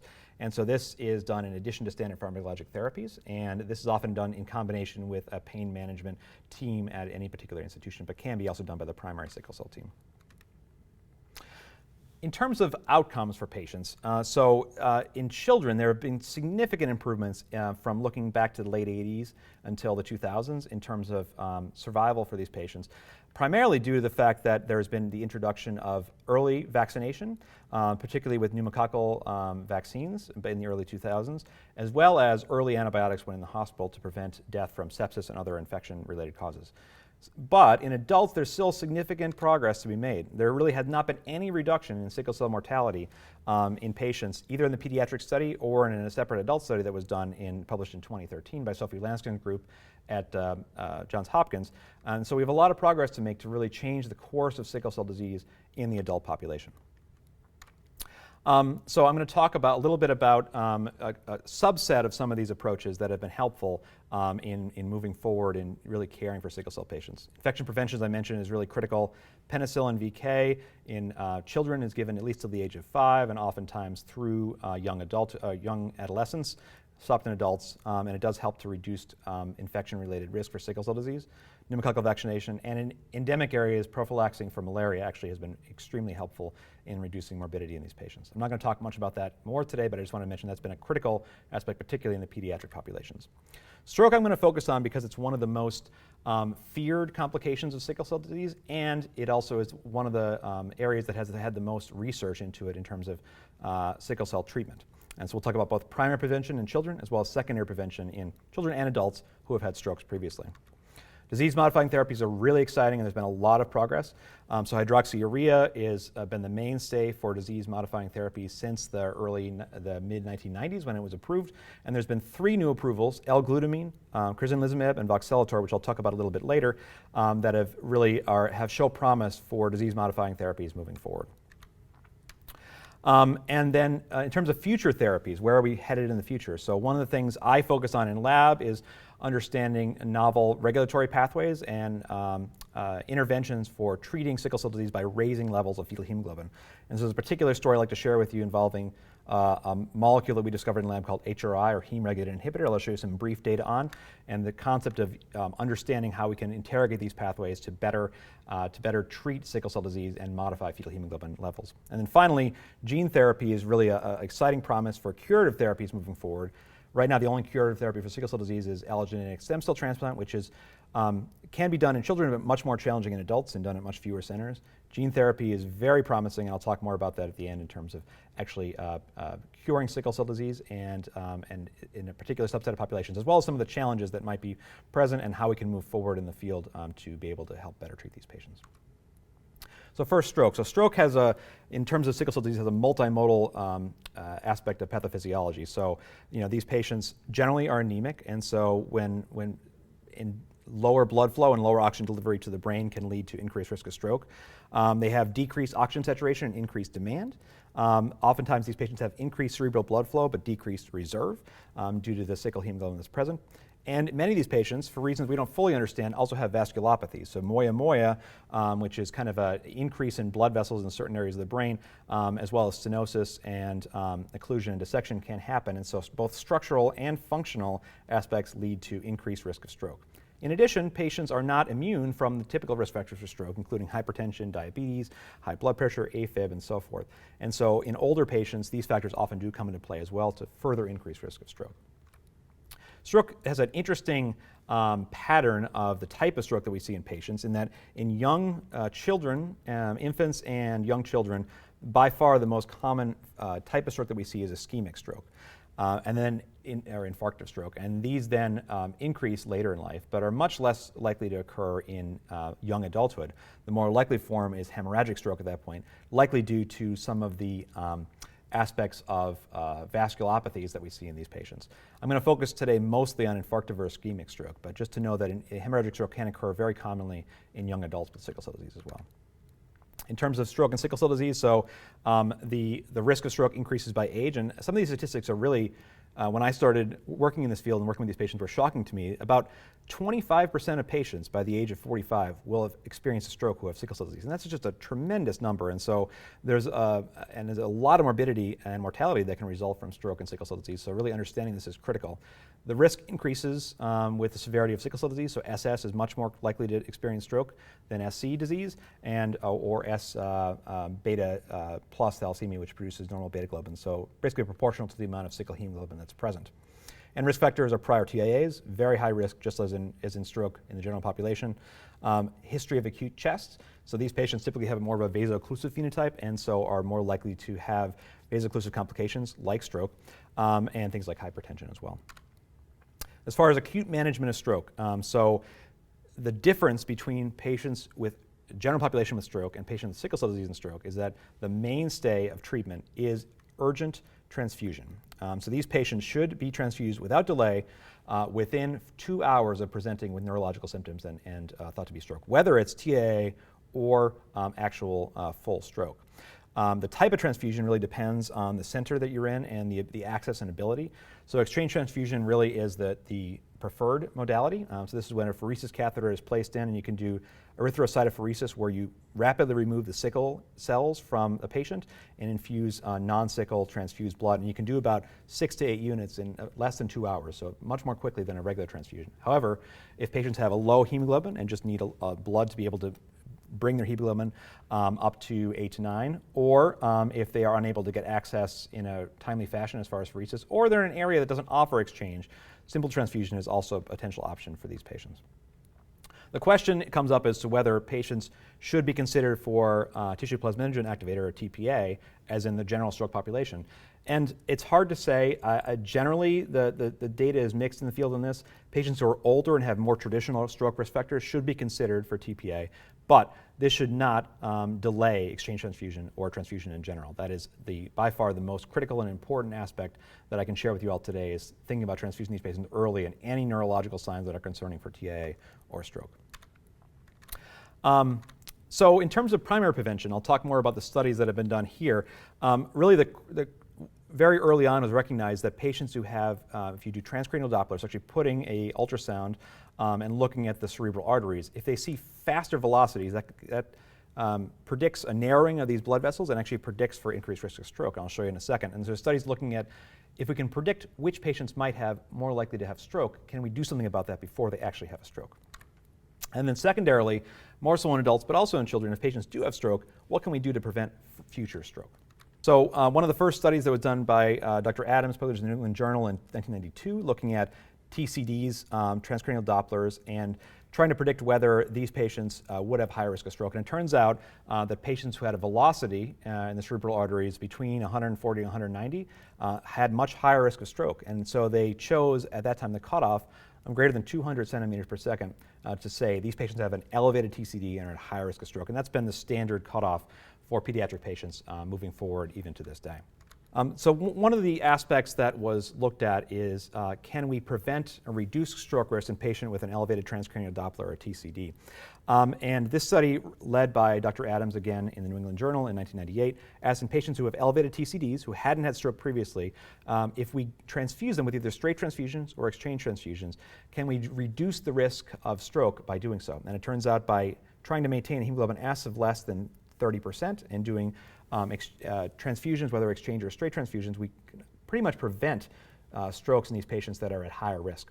suggesting that transfusion in patients with elevated TCD is really a critical mainstay to have primary prevention of stroke in the pediatric population. Now the question is, if they've been transfused, do we have to continue this forever, or is it only the first period of time where they're at a higher risk?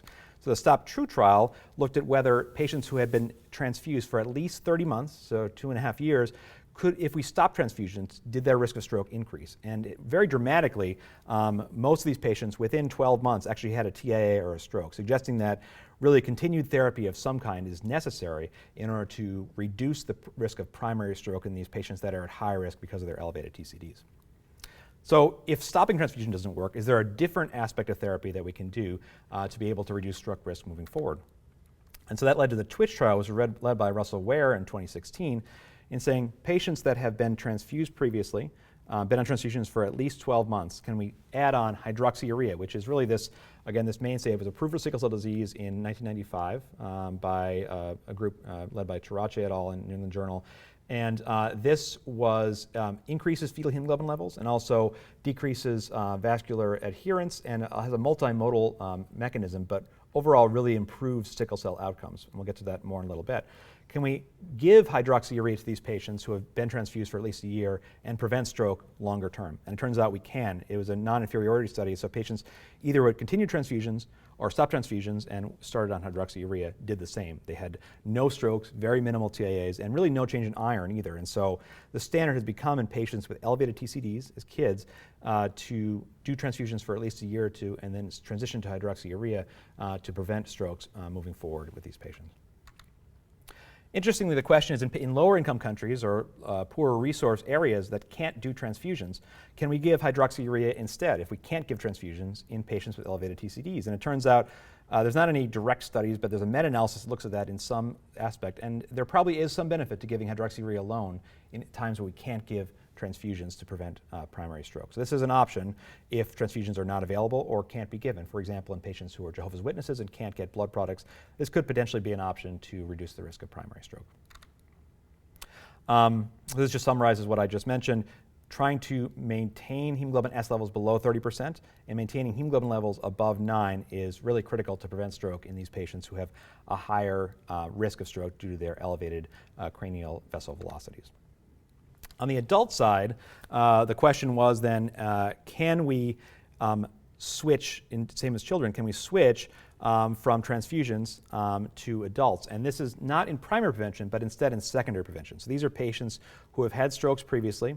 Both children and a subsequent study looked at adults to say if we stop transfusions and switch to hydroxyurea, if they've had a stroke previously, does that prevent secondary strokes down the road? And the answer is unfortunately no. So we saw almost 20% of these patients who stopped transfusions after a prior stroke had a secondary event, whether it was TIA or stroke, within 2 to 3 years of stopping those transfusions. And so unfortunately right now, the only way to prevent strokes on the secondary side, if patients have had strokes previously, is to continue indefinitely exchange transfusions or simple transfusions to try to maintain that hemoglobin S less than 30%. And this is a huge unmet need in the field. It's a large burden for patients to be transfused lifelong. And so there's been a lot of newer approaches, including gene therapy, I'll get to a little bit later, that might be helpful to potentially prevent stroke in these patients that have had stroke previously. A couple of words about disease-modifying therapies, and this has really changed how we manage patients. So historically, patients were managed when they came in the hospital with pain control. We tried to keep them as infection-free as possible, and then again, hydroxyurea was used for the last 20 years to try to increase fetal hemoglobin and reduce pain crises. But there really weren't anything else approved. But however, within the last 5 years or so, since the mid-2010s, up to now in 2021, we've had 3 new approvals for disease-modifying therapies in sickle cell disease, so very exciting. And this is just an overview of all the ones that are approved currently as of September 2021. I'll go through them each individually. I'm not going to go through L-glutamine. So L-glutamine was approved back in the late 2010s. However, it's really not used much in the field, and patients have, in my experience, haven't derived as much benefit from it. So we very commonly use hydroxyurea and then add on crizanlizumab voxelotor as necessary, but less commonly use L-glutamine. Hydroxyurea is the first FDA-approved medication for sickle cell disease. It increases lifespan in adults, we know this, and the original study showed a decrease in vaso-occlusive episodes by greater than 40%. Further studies that looked longer term showed a reduction in crises, vaso-occlusive episodes, by about half per year, and the median time to the first crisis also lengthened. And fewer of these patients had acute chest, fewer had needed transfusions, and really you don't need the maximum dose of hydrea, especially in adults, to achieve the therapeutic effect. So we push the dose really high in kids, but in adults that's not necessarily true. We can get away with lower doses, prevent things like neutropenia and other low counts, but also derive the benefits of this medication too. So really this is a standard of care for all sickle cell patients, either SS or S-beta thalassemia, less commonly used in SC disease, starting at the age of 2. There's a study called the Baby Hug study which showed this was safe and effective in children older than 2. Now, many of you may have heard about kind of the concern about carcinogenesis in hydroxyurea. This was seen very early on in early polycythemia vera studies in patients that had already gotten alkylating chemotherapy and then got hydrea, where we saw secondary AML and MDS. This has never been seen in any sickle cell patients, and the fact this is approved and used in children as young as 2, it means that these patients tolerate this really well, and there is no concern, in my opinion, or in any of the opinion of the sickle cell community, that this causes secondary cancers. And so this should be used with confidence and safely, really in all patients that can tolerate it. Medication that was recently approved, something called crizanlizumab. So P-selectin is present on the is a molecule that's present on the surface of platelets and also present on the vascular endothelium. And this binds to something called P-selectin glycolipid 1 or PSGL1 like ligand. And so this disrupts the interaction both between white cells in the endothelium as well as sickle cells in the endothelium to try to allow for better flow and reduction of pain crises, particularly in patients that have more of a vaso-occlusive phenotype. And this trial showed about a 45% reduction in vaso-occlusive episodes in the crizanlizumab group, and this was true whether patients were on hydroxyurea or not. So oftentimes, patients who don't have, still having pain crises through hydroxyurea, we will add on crizanlizumab to be able to provide an even additional benefit in these patients. And this is particularly helpful in patients who have this vaso-occlusive opposed to a hemolytic phenotype. Frequent vaso-occlusive episodes, particularly acute chest, hasn't been shown definitively in studies, but we oftentimes will use that in patients who have high VOEs and high levels of acute chest despite hydroxyurea or can't tolerate hydroxyurea. It can be used as monotherapy as well. And then the final medication that's been approved recently is a medication called voxelotor. So this is a sickle cell or hemoglobin S polymerization inhibitor. So it binds the high oxygen affinity hemoglobin state and prevents this polymerization. And this then leads to less sickling and less vaso-occlusion. So the trial was called the HOPE trial in 2009. Interestingly, the primary endpoint was increase in hemoglobin by at least 1 gram per deciliter, not vaso-occlusive episodes. So this has made it a little bit more, people more reluctant in the field to use this because it hasn't been shown officially in randomized trials that these actually reduce vaso-occlusive episodes, but in practice it seems to. And it's particularly helpful in patients with low baseline hemoglobins, in particular patients with CKD, chronic kidney disease, or who are on dialysis, to try to increase their hemoglobin levels, reduce pain, but also reduce the need for transfusions and iron overloads. That's the patient population that I've used it most in, but it is approved for use in any SS or S-beta thalassemia, S-beta 0 thalassemia patients. And then in terms of future studies, so I want to talk a little bit about just a brief study overview of what I do in lab.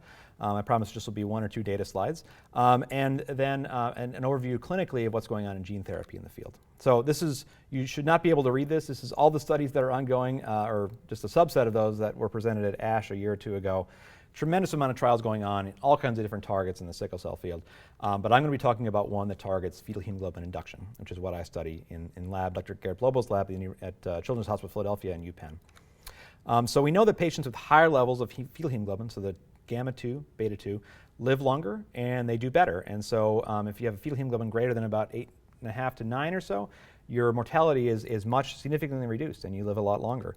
And the reason is because these F cells are less likely to vaso-occlude small vessels and also less likely to hemolyze. Hemolysis can lead to things like pulmonary hypertension, leg ulcers, priapism, and so forth. And so by stabilizing these red cells and reducing sickling, you can significantly improve some of the end organ damage and outcomes in these patients.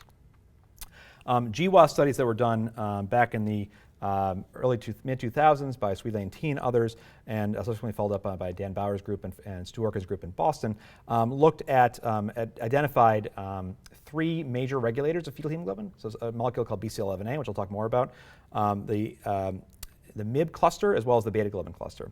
And so, and subsequent studies that were led by Sean Chu as well as Vijay Sankaran up in Boston and many others have shown that BCL11A actually acts as a repressor of fetal hemoglobin. So it's not present in fetal life, and you have expression and transcription of BCL11A.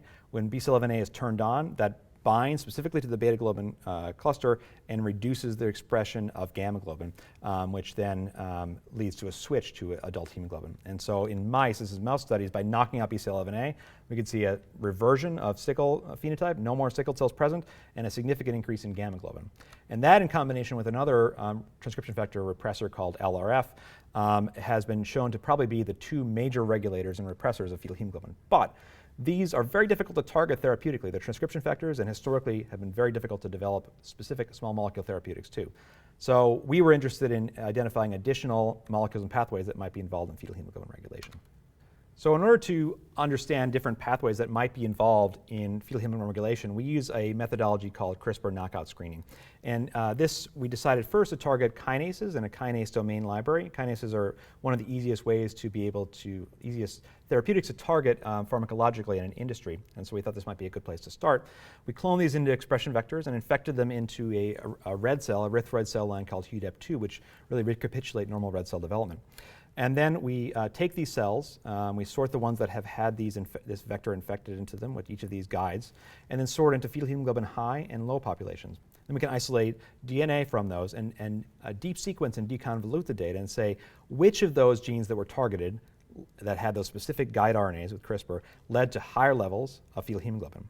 And we identified one molecule called EIF2 alpha kinase 1, or HRI, that shows a significant induction of fetal hemoglobin when depleted in vitro studies that we did in our laboratory. So HRI, it's a novel regulator of fetal hemoglobin. We published this 2 or 3 years ago and showed that depletion of HRI, whether it's by editing, CRISPR editing, or shRNAs in vitro leads to a significant increase of gamma globin with really no effect on regular red cell development. So it might be a really particularly intriguing target pharmacologically for increasing fetal hemoglobin levels in patients eventually. Importantly also, it's erythroid specific. So we're not affecting any other organ types by doing this. We're only really affecting the erythroid cells and in doing so, increasing fetal hemoglobin in these cells. However, in order to really achieve effective levels of fetal hemoglobin, we need to deplete HRI by about at least 80 to 85%, and maybe even closer to 90%. And so one of the questions that I asked when I came to the lab is, can we combine HRI depletion with other pharmacologic inhibitors, both approved and experimental, to be able to increase effect size further and allow for effective induction of fetal hemoglobin in patients? And so the three that I tested in combination with HRI depletion were hydroxyurea, which I've explained previously, a drug called pomalidomide, which is used and improved for treatment of multiple myeloma, but also has been shown by several groups, including Leo Blanc's and others group, to increase fetal hemoglobin very effectively, probably by decreasing BCL11A levels. And then a drug called UNC0638, which actually is an epigenetic modifier. It allows increased expression and de-repression of the gamma globin region and increased expression of gamma globin in vitro when cells are treated with this particular compound. So we use a 3-phase system in which we take human CD34 cells and differentiate them over 15 days in culture, and we end up with terminally differentiated red cells at the end of this process. And starting at day 6 to 15, we expose these to the drugs that I mentioned, and then deplete our gene of interest, whether either a control shRNA or 1 or 2 shRNAs targeting HRI, starting at day 8 of culture when these cells are red cell committed. And then we can look by transcriptional levels as well as protein levels at the back end to say, do we actually increase gamma globin and fetal hemoglobin levels in these cells by doing this combinatorial therapy? And just to summarize, what I found in my study is by combining HRI depletion with pomalidomide, I see a significant induction in fetal hemoglobin, very high levels by HPLC, which is the clinical standard, about 30 to 40% in healthy cells and about 40 to 50% in sickled cells. So definitely enough therapeutically to achieve an anti-sickling effect, and we see that as well in our studies. And combinatorial effects with UNC0638, probably more through a BCL11A independent mechanism. And we've identified this as species specific. It really is only in humans and not in mice that we see this, and it probably works by binding to one of the enhancers in BCL11A. And so we are really excited about this, collaborating with industry to develop future small molecule inhibitors of HRI. This is all genetically. If we can develop small molecule inhibitors, combine it with these other therapies, we might be able to get very effective levels of fetal hemoglobin induction, really for future treatment of sickle cell patients to really improve morbidity, mortality, and improve outcomes in these patients. Finally, I wanted to briefly talk about gene therapy in sickle cell disease. And so this is something that has been in the news a lot. You probably have seen many New York Times articles about these different therapies in the last year or two. And it's very exciting, and it really is an option, a curative therapy for these patients other than allogeneic stem cell transplant, which is challenging, particularly in the African American population. There just are many fewer donors. So there are things like haploidentical bone marrow transplants that are possibilities, but gene therapy I think is a more promising modality for curative therapy going forward in sickle cell disease. So just a brief overview in terms of gene addition and editing therapies. So there's 3 ongoing trials for gene addition therapies as of September 2021. The lentiglobin trial, which I'll talk about today, run by Bluebird Bio. There's a momentum trial that is run by Cincinnati Children's and Poonam Malik, as well as the Arivant group company. And this is inserting a gamma globin gene to allow for increased levels of fetal hemoglobin in these patients. And then a trial that's run by folks in Boston, Dave Williams and other folks, that is using a shRNA that's specifically targeted to red cells that decreases levels of BCL11A and increases fetal hemoglobin. The lentiglobin trial is just increasing levels of beta globin, but it, as you'll see, has been very effective in improving the outcomes of the sickle cell patients that have been treated so far. The one more in the news is some of the gene editing trials. So the Climb 121 trial run by Vertex, CTX101 is the vector that's used. This is again targeting BCL11A, but by editing out that erythroid-specific enhancer. And so there's a lot more to come on those trials, but those are also very promising. Only 2 or 3 sickle cells have been reported as of now, but more to come at this year's ASH and other conferences.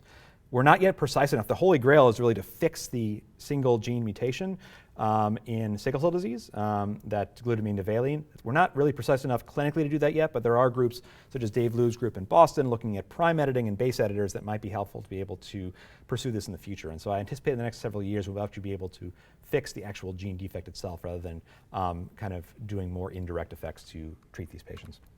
So the lentiglobin trial is HEB206. It's actually started in 2014, so it's taken a long time to get the outcomes in this trial, but very exciting data. So these are adult patients, have more severe sickle cell disease, so at least 2 vaso-occlusive episodes a year or end organ dysfunction of some kind, have not had previous stem cell or gene therapy previously. And the idea is to try to reduce vaso-occlusive episodes, try to increase production of the vector itself, and to see whether this can be sustained long-term as far as the vector production.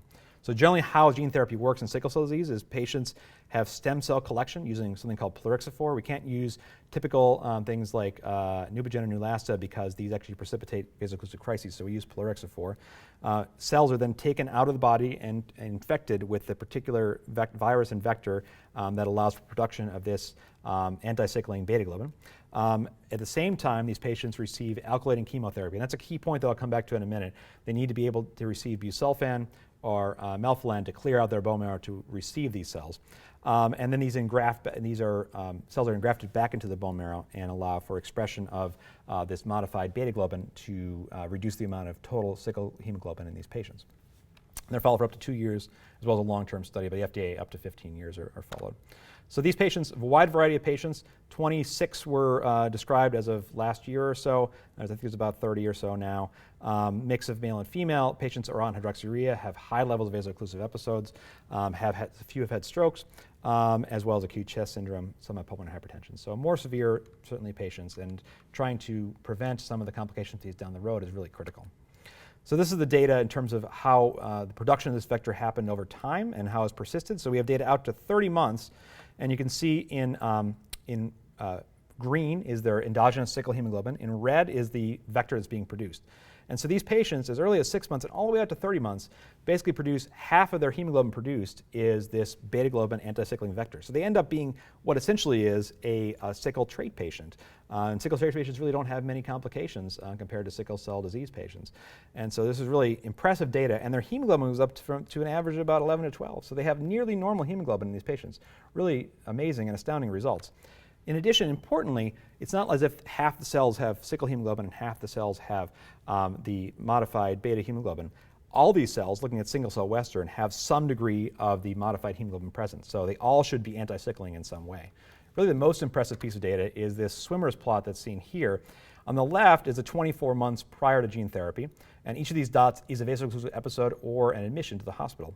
This line is when they started producing their vector, and to the right is afterwards. So these patients went from having an average of at least 5 to as many as 20 episodes per year to having basically none in the 24 months surrounding it. So effectively these patients are cured. They don't have the complications and the constant worry of sickle cell complications in their lives as they did before. So very, very promising. However, you may have also seen in the news there was some worry that some of these gene therapies might have been causing secondary malignancies, such as there's one case of myelodysplastic syndrome, or MDS, and one case of acute myeloid leukemia in these patients. So the question is, was it being caused by the vector? So it turns out that, if you look at overall all the studies, both gene therapy and transplant studies that were done, really any patients with sickle cell disease that receive myeloablative chemotherapy have the risk of secondary AML or MDS of about anywhere between 2 to 10%.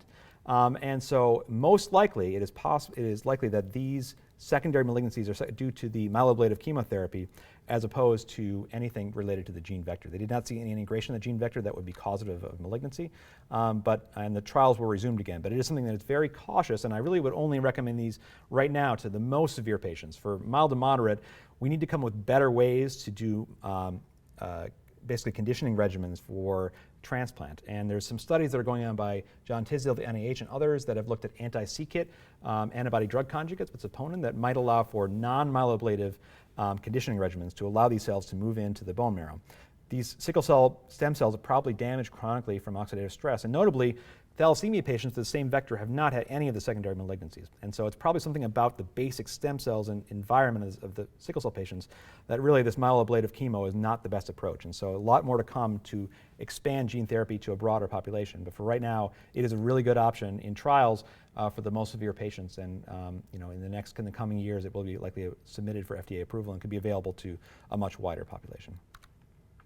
So just to summarize, I hope you've kind of gotten a better understanding of what sickle cell disease is, how to diagnose it, some of the prior treatments, current and future treatments that we have, and really some of the challenges that we face, but how we might be able to overcome those moving forward into the coming years. And I think it's a very exciting time in sickle cell disease, both for clinicians and for researchers to pursue and get some of these newer therapies and signaling pathways and modalities into the treatment of patients, and to think about patients as a broader whole as opposed to thinking about just managing their pain or just managing certain aspects. It's really managing the whole person, and we can do that both through the research and clinical efforts that are going on right now in the field. So I just wanted to thank my lab, Dr. Garrett Blobel, as well as several members of our lab, our collaborators at UPenn and CHOP, our sickle cell program, particularly Dr. Ciani and Dr. Russell and Dr. Pishko, as well as the whole team. We have collaborators at Penn State that do a lot of our sequencing work, our leadership at Penn, as well as the University of Scranton in April for really organizing this whole symposium. I wish we could be in person, but I'm really excited to be able to answer some questions to you guys, the Q&A in just a minute. The whole committee, particularly Catherine and Ashley, for organizing a lot of logistics of today.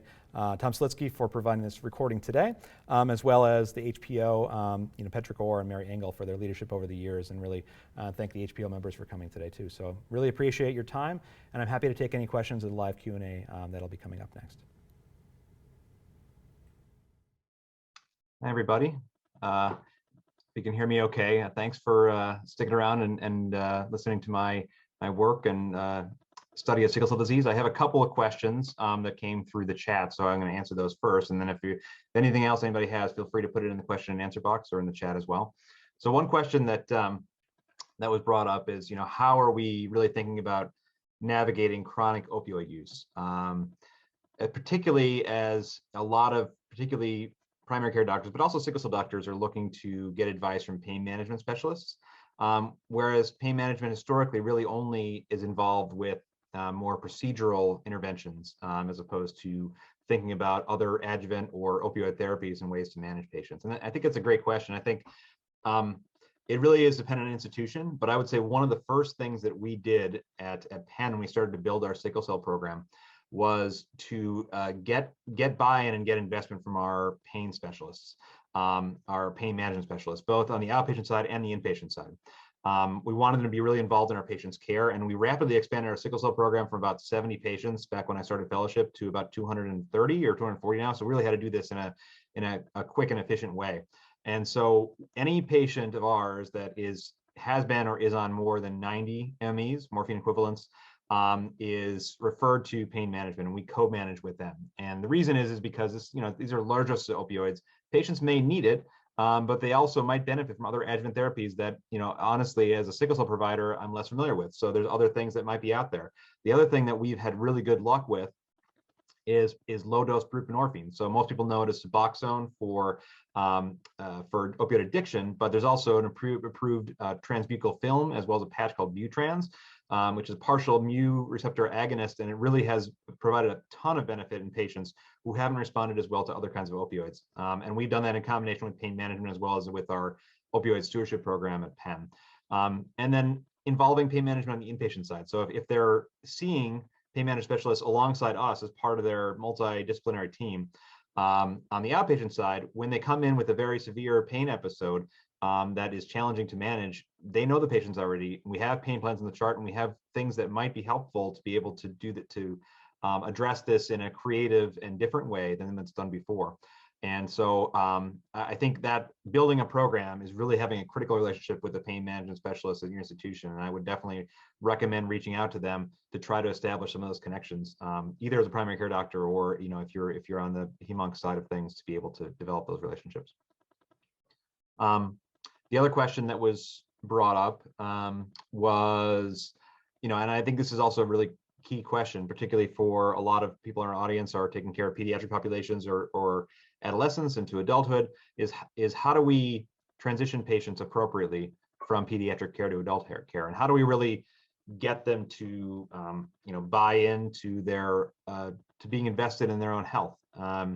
This is a hard question, I think, because for example, we have a very strong relationship at Penn with Children's Hospital of Philadelphia. So CHOP has a tremendous sickle cell program, tremendously large. They have about over 1,000 patients with sickle cell disease, and whereas we have 240. So there's a bit of a disconnect there in patients that are being cared for on the pediatric side versus patients that successfully transition to adulthood. I think we're doing a better job now, but historically what's happened in a lot of patients is that they've gone to see their pediatric providers through a long time. Even some people, historically, before we had a large program, we're seeing CHOP providers up to the age of 25, 30, which is way older than should be seen by pediatricians. There's a lot of other chronic adult issues that should be managed in an adult setting as opposed to a pediatric setting.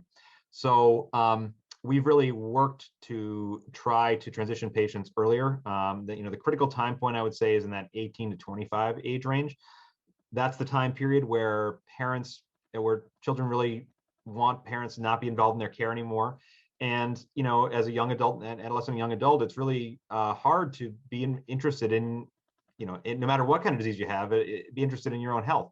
And so I think it's more common for patients to not fall off and lose care if they have really chronic severe pain or if they have complications. But I think that one of the hard parts is patients who have, say, not much pain as kids, but their phenotype changes as they move into adulthood, yet they don't have a provider to transition to. And they end up bouncing from emergency room to emergency room, really never receiving any kind of chronic care, preventive care. Everything is kind of just trying to put a Band-Aid on the issue. And there's so many new and improved ways to disease-directed therapies, including hydroxyurea and the other novel therapies that I mentioned, to help patients stay out of the emergency room, to help them manage their pain at home, and to help them really live a much more productive and long life. And that transition period is really critical. So we found that the best way to do that is to have regular meetings once a month with our CHOP providers. Actually, the most useful discussions we've had have been between the providers with the social workers on the pediatric side, understanding what their home situation is like, what their life goals are like, how they view their health in terms of their overall family and everything that's going on in their lives. That's the most important part. If we don't understand that, giving them advice on when to get an echocardiogram or when to get their eye exam is not going to be helpful. We have to have them have buy-in and understand what their home life is like and how they view their health to really get them to buy into adult care. We oftentimes one of the biggest barriers is the adult emergency room. Adult ERs are super crowded and busy, and with COVID, it's made it worse. And so getting them to understand how the experience is different, and getting them to try to have an understanding of how that is different, so they're not completely shell shocked by the time they get to the adult side is critical. So we have them tour through the adult emergency room, tour through our clinic. If they're on transfusions, go to our apheresis clinic on the adult side, meet our whole team, including our nurses, our social workers, our pain psychologist, our opioid pharmacist, really every aspect of our team, because it really, having this sickle cell medical home is the best way to get patients to have buy into their health, and to really try to convince them that if they put the effort in to see their providers and be part of this team, that we can keep them out of the hospital, we can keep them healthy, we can keep them living their lives the best way they can. But that's best done early, and not right at the time of transition, but a few years before that, to really get them to understand this is an important part of their care moving forward.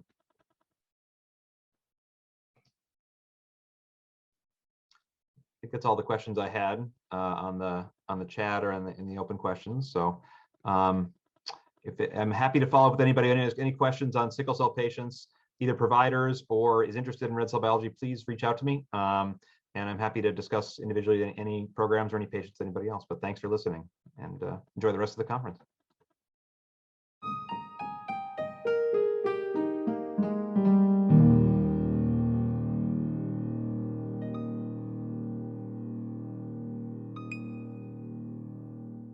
My name is Sarah Warbowski. I'm from the class of 2019. I majored in neuroscience and philosophy when I was here, and I'm now at Georgetown University School of Medicine, and I am in my third year. My name is Christopher Costera. I'm a PGY1, just started my emergency medicine rotation at the St. Luke's Hospital System at the Anderson campus. So my name is Kate Musto. I am currently a second-year medical student at Geisinger Commonwealth School of Medicine.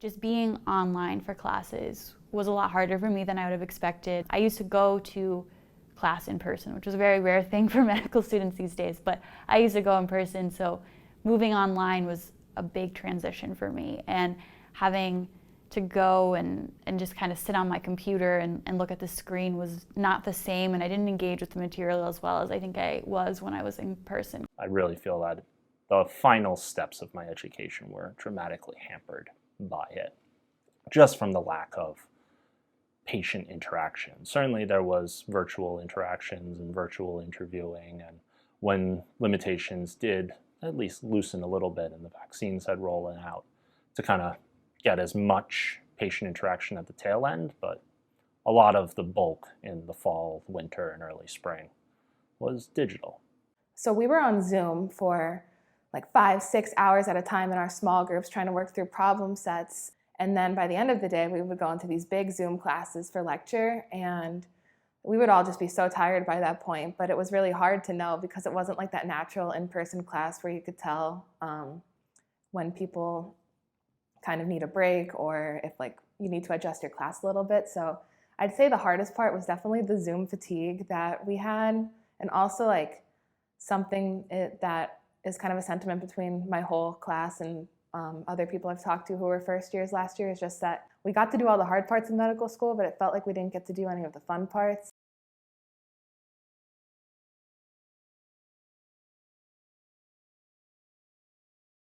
Being online was nice to some extent because you kind of got to control when you watched your lectures, because they got recorded. They were live as well, but most of the time they were recorded, so you could just go and watch them on your own time, which I guess you can do in non-COVID times. But for me, having that freedom was new to me because I used to go to class. So you had that freedom to kind of create your own schedule, because there was basically no time that I had to be somewhere. COVID has forced one to become flexible and adaptable. I certainly already viewed myself as somewhat capable in those areas, but COVID put a whole new spin on everything with regards to medical education and making sure one advocates for one's own medical education, gets the most out of the situations that are presented to them, and the available resources that were once the gold standard, tried and true, this is what you do at this stage of your education, now was flipped on its head with this additional variable of COVID thrown in the mix. So I think for the benefit, it forced a lot of students and now first-year residents/interns to be very flexible, to be very adaptable, and especially in the specialties that we're all going into. Medicine is a very demanding field that is not always black and white. I mean, you spend all of this time reading the minutia of all of these diseases, but one of my favorite phrases that a lot of my teachers have expressed is the diseases don't always read the textbook. My class got vaccinated in December of 2020, so we were able to get vaccinated because Geisinger offered it to all employees and students, and then we were actually able to go out into the community and vaccinate. So that was actually a really good experience because we weren't able to do much, and I know healthcare workers were really overworked, so it felt good to be able to do a little part and just spend a couple days a week going out and vaccinating.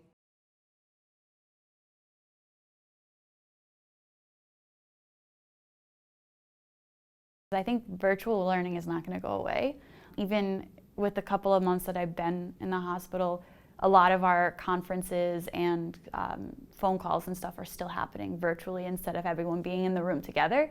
And I think that that isn't necessarily going to go away. So there's still going to be a lot of virtual connections. I'm not sure that interviews in the future are going to go back to being in person, just because not having to travel is obviously really nice for people. So I don't know that we'll go back, and that I think impacts your ability to connect with people who are at the hospitals you're potentially going to go to in the future. It's changed the way that we see health, and there's been a big divide on the response to COVID and getting vaccinated and not getting vaccinated. And I just think that this idea of COVID's never going to really go away, and even in the future, if another thing like COVID were to pop up, I think our response to it would be very different because of the way that we had to respond to COVID and not having a lot of warning. I would hope that we do a little better in the future, but it's something that I think is going to come up again and not fully go away. I think telemedicine is certainly going to be something that'll be more widely incorporated. I think it has been foisted upon a lot of physicians at this moment, and there has certainly been a lot of growing pains that have gone along with it. But I do think that there is some benefit to be gleaned from it. It's just, what is the proper utilization of it? What is its limitations? What is it really good at? I think we have ample amount of data after this exposure to COVID for us trialing that. So I think that's one example of something that will stick along after COVID has been finally wrangled under control. With regards to my own education, I mean, certainly with workups of infectious diseases and disease control and infection control in the hospital, in the community, masking versus not masking in hospital settings, the utilization of PPE and resource management, I think these are all going to get an overhaul that'll certainly be outlasting the lifespan of COVID. COVID has really changed a lot of things about medicine, just in the fact that like all of our things that we do with patients, standardized patients in class, we have to do full face shield, N95 mask, gloves. And I know like a lot of the physicians who teach us tell us like in the past they wouldn't wear gloves because they wanted that more personal contact with their patients, but now it's really important to just be safe, and I feel like that's probably going to be something that stays for a really long time. As much as the stress of COVID has really impacted my med school experience, I really like it, and I think that as stressful as med school is, it's worth it. It's definitely worth going through the stress of med school to be able to do this and help people every day, and I think that I wouldn't change what I ended up doing. So I have seen some of the most fantastic people rise to the occasion under extraordinary circumstances.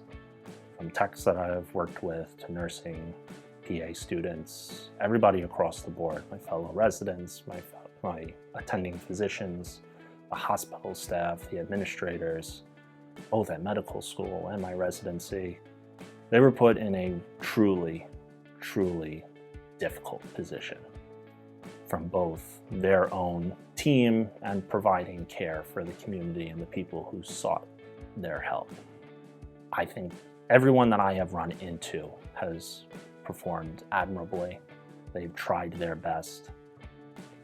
Hasn't always given the best results, and it's not always been the smoothest route, but everyone has done, I think, an incredible job weathering the storm of this extraordinary circumstance, dealing with a truly difficult situation. As a student, as a continual learner, as a lifelong learner, I'm very appreciative for those that have spent countless amount of hours in the office, in the hospital, trying to figure out what's the best way to help those that are coming up behind them from medical school through residency get the most out of their education. I just want to say that it was really hard being a first-year medical student, but I know it was a lot harder to be actually working on the front line, so I really appreciate everyone who has been out there working, and I hope that if we still need to, I hope we don't have to, but that I can help soon.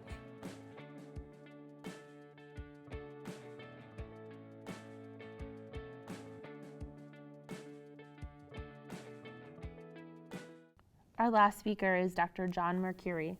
Dr. John Mercuri is a 2007 graduate of the University of Scranton. He received his medical degree from the NYU School of Medicine and also earned a Master's of Arts in Bioethics from the NYU College of Arts and Science. He next completed his orthopedic residency at NYU, followed by a fellowship in adult hip and knee replacement with the ISK Institute.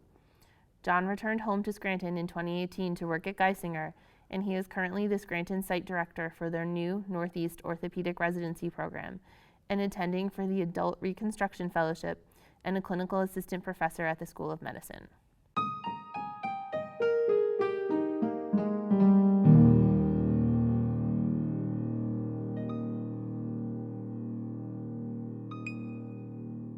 Okay, hi, I'm John Mercuri. I'm sorry we can't be with each other in person, in the setting of the pandemic, but we'll do things virtually.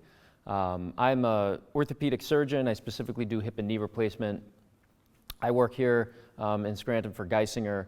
I'm involved with our fellowship for joint replacement. I'm also the Scranton Site Director of our expanded orthopedic residency, and I'm one of the faculty members over at the medical school. So it's a pleasure to be here today. Thanks for the invitation. Just a little bit about me. So I actually was born in the hospital that I operate in, so that's kind of fun. But I'm local. I graduated from prep. I graduated from the university in 2007. And then I went out to New York City and stayed out there for 11 years doing all of my medical orthopedic training, as well as for all the students that might be watching. When I was at the university, I was in the SJLA program. I was, I had the double major in philosophy. And then I kind of tried to continue to find ways to incorporate that into my, medical career. So I did take a year off during medical school and got then a master's degree in bioethics at NYU. And was in New York for about 11 years, came back in 2018, started working here for Geisinger. Also, same thing for the students. My door is always open. Things have started to open up a little bit about trying to get college students and stuff some access to, clinical teaching environments. So please reach out. My contact information is on the slides that you'll be seeing if you guys need anything. For disclosures, I'm a consultant for Medacta, which is an orthopedic implant company. And then this, my talk is kind of broken up into two parts. One initial statement too is there's a lot of content on my slides. I did that because partly of this virtual format, you're all going to be receiving the slides. You can use them, if you wanted to in the future for some sort of reference to look back at all that content. I won't necessarily speak to everything that's on there, so don't get, kind of freaked out if like a busy slide, pops on the screen.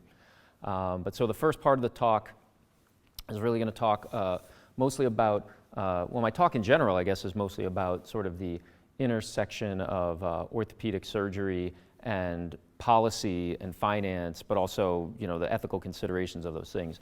So first part of the talk is going to be a little bit more talking about the financial and policy aspects of doing joint replacements, hip and knee replacements on patients in the United States. The second part of the talk is going to be more sort of a discussion of different ethical considerations and issues that pop up with all these other sorts of things. The second part of the talk was designed a little bit more for sort of having like a kind of in-person question and answer, but we'll be doing that afterwards, I guess, after this presentation's over. So we'll start part one. We're going to talk about joint replacements and sort of implant pricing. So depends on what source you read. I just saw new numbers. It was in a Wall Street Journal article, but the gist of it is that the United States has a large number of basically sort of baby boom population aged people that are healthier than they've ever been, being more active than they've ever been, and wearing out their joints. And when your hip or your knee wears out from osteoarthritis, we do have very successful interventions to eliminate that pain and restore your function. It's a hip or a knee replacement, but the numbers of them are large, and they're continuing to increase in a very rapid manner. Most patients are actually Medicare or Medicaid patients, so the CMS ends up paying for a lot of these services. For any single surgical procedure or group of procedures, joint replacement is the most expensive thing that CMS pays for. So this procedure itself can literally have the ability to bankrupt federal healthcare programs. And as people were sort of noticing that cost curve, going the way that it was going, there has been a lot of effort over the past 10 years to try to get that under control. The Affordable Care Act had a lot of things incorporated with that, with bundled payments and different stuff that we'll sort of talk about a little bit later in the talk. So part of the reason for the cost crunch is that you need the implant. So the implant is made by medical device industry. It's about $25 billion business to manufacture these implants. As with anything where you've got like really high cost, as you could almost anticipate, basically 90% of the orthopedic implant industry is just controlled by a few major conglomerate companies that have become the dominant manufacturers. And so that's a setup for a recipe for this kind of problem. Another thing to keep in mind is that the FDA has different ways that they allow approval of drugs, implants, things like that. Most implants can go through a process at the FDA where they just have to demonstrate that they have design equivalence, which is a somewhat low threshold to pass. So that allows implant companies to kind of pretty rapidly engage in research and development and be bringing new products to market, demonstrating to the FDA that, okay, we have design equivalence compared to stuff that's already on the market, and so it gets approved. But it doesn't necessarily mean it has to be better or that it has to be better and cost less. So that also plays into sort of this whole scenario as well. So this raises a whole bunch of questions. This slide has a bunch of these questions, so things like how are we going to provide the care that we need to for a cost that's going to be acceptable? What are we going to do with advancing technology? There are technologies that are improving joint replacement, computer navigation, robotics, augmented reality is sort of the new thing on the horizon. These are making a difference in patient care, but new technologies have more expense. How are we going to incorporate new aspects of different payment models, bundled payments and stuff? How are we going to try to align the incentives of surgeons with hospitals, with implant manufacturers, with patients, and get everybody kind of swimming in the same direction? So a little bit of historical perspective. Basically, for most of the United States healthcare history, and even for a large degree still currently, sort of a fee-for-service model where if you do something, you're going to get paid for doing that. There's been rampant healthcare inflation in the United States, at least in the orthopedic arena. It was kind of something like 8% a year increase of cost of implants. This was worse, back in the 90s and 2000s. It has slowed down a little bit now because of some of these efforts. But another thing that's been a little bit strange is that there can be huge variation between the cost of getting a hip or a knee replacement depending on where you are in the country or what hospital you're having it done at. There's been other public articles about this related to various different areas of medicine, like, well, why does it cost X amount if you have a heart attack in Oklahoma, but it costs a totally different amount if you have it in Massachusetts? That really doesn't make any sense. Same thing exists in orthopedics. You could have implant costs ranging anywhere from $2,000 to $12,000 depending on where you're at and what the contracting is at that particular hospital. There's also differences in technology that can be very different from hospital to hospital. For example, you could have a metal piece of a component in a hip replacement, or you could have a ceramic piece, and the ceramic piece tends to be more expensive. but not even at every hospital system. Like for example, at Geisinger, I know that our difference between those two implants is relatively small, like not something that's gonna break the bank, but it could be over $1,000 of a difference at a different hospital system. So all of this problem with unsustainable cost and these graphs that show the cost going up and the number of procedures that need to be done going up, people are trying to wrap their mind around, well, how do we get control of this? Even starting back in the 90s when some of this original stuff was done. So the most simple method of controlling a cost, and it doesn't even have to be in healthcare, is like, okay, competitive bidding, right? Let's take all the vendors and we're gonna say, okay, fight amongst yourselves and come up with the best cost to give us the implant for as cheap as possible. That works, it works well. Does not work as well when you only have 5 competitors, works better when you have 15 competitors, right? But there's been research that shows it's successful at lowering your cost. Sort of the next step beyond that would be something that people consider price point setting, where the hospital system says, okay, look, we're gonna buy a bunch of joint replacements, but we're gonna set our cost to be blank. If you hit that cost or lower, you can play. If you don't, you're out. And then just leave it up to the vendors to say whether or not they're gonna, kind of not pay to play, I guess drop their pay to play, right? So again, that can be a successful method in terms of your negotiation to purchase implants. Another concept that's been used is referred to as demand matching. So demand matching is saying, well, let's look at factors of the patient and try to decide if an implant that can last longer, made of more durable materials, although it might cost more, would be appropriate for that patient depending on the demand that they're going to put on that implant. So if you've got a 50-year-old person that for some reason needs to have a hip replacement, or even better example, sometimes very young women, maybe a 30-year-old, had a congenital problem in their hip. It finally caught up to them at the age of 30. They need to have a hip replacement even though they're 30. Well, they're going to put a crazy amount of demand on that implant over the ensuing years. It's going to be worth it to pay higher cost for a more durable implant in that setting. But if you have somebody who's, unfortunately, maybe they're 82, they fell down, they broke their hip, and the correct treatment to address that broken hip was replacing it rather than trying to fix it, you don't really need to give an 82-year-old an implant that's designed to last 40 years, right? Like that doesn't make any sense. So you could use a lower cost implant that's going to be better matched to the demand of that patient. Sort of a somewhat related thing is cost effectiveness modeling. This kind of incorporates demand matching in more, anywhere that I've really seen demand matching implemented, it basically ends up kind of being things like, sort of age or body mass index or things like that. But cost effectiveness modeling can be very complicated. There can be big computer programs that figure it out.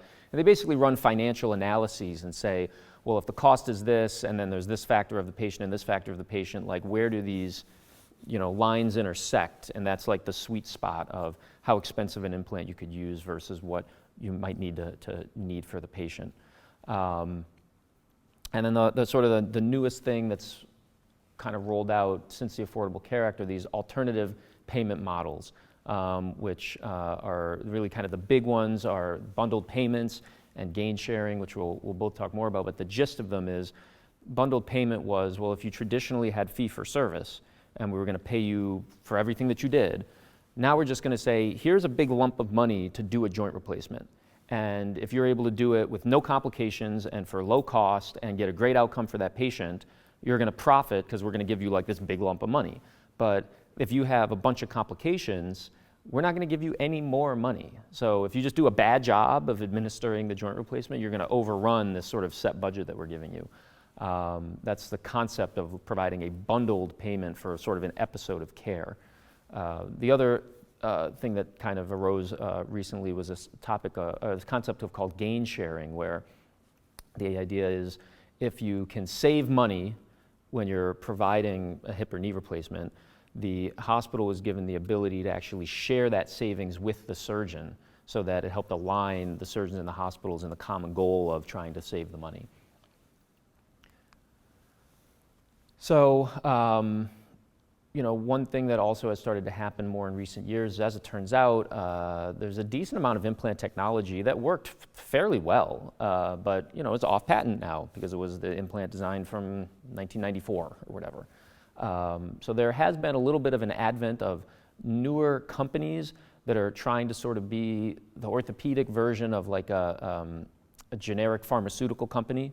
Like, let's take an older design, let's start remanufacturing it, and let's offer it as a cost-conscious, like, not sexy, no frills, get the job done joint replacement, but it's not going to, really hurt your wallet.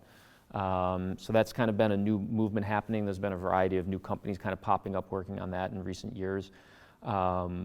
They also, joint replacements, the instrument systems and the replacements themselves, as time goes on, tend to have increasing number of features. I guess it's kind of the same way as your original iPhone versus the iPhone today. There's like way more features.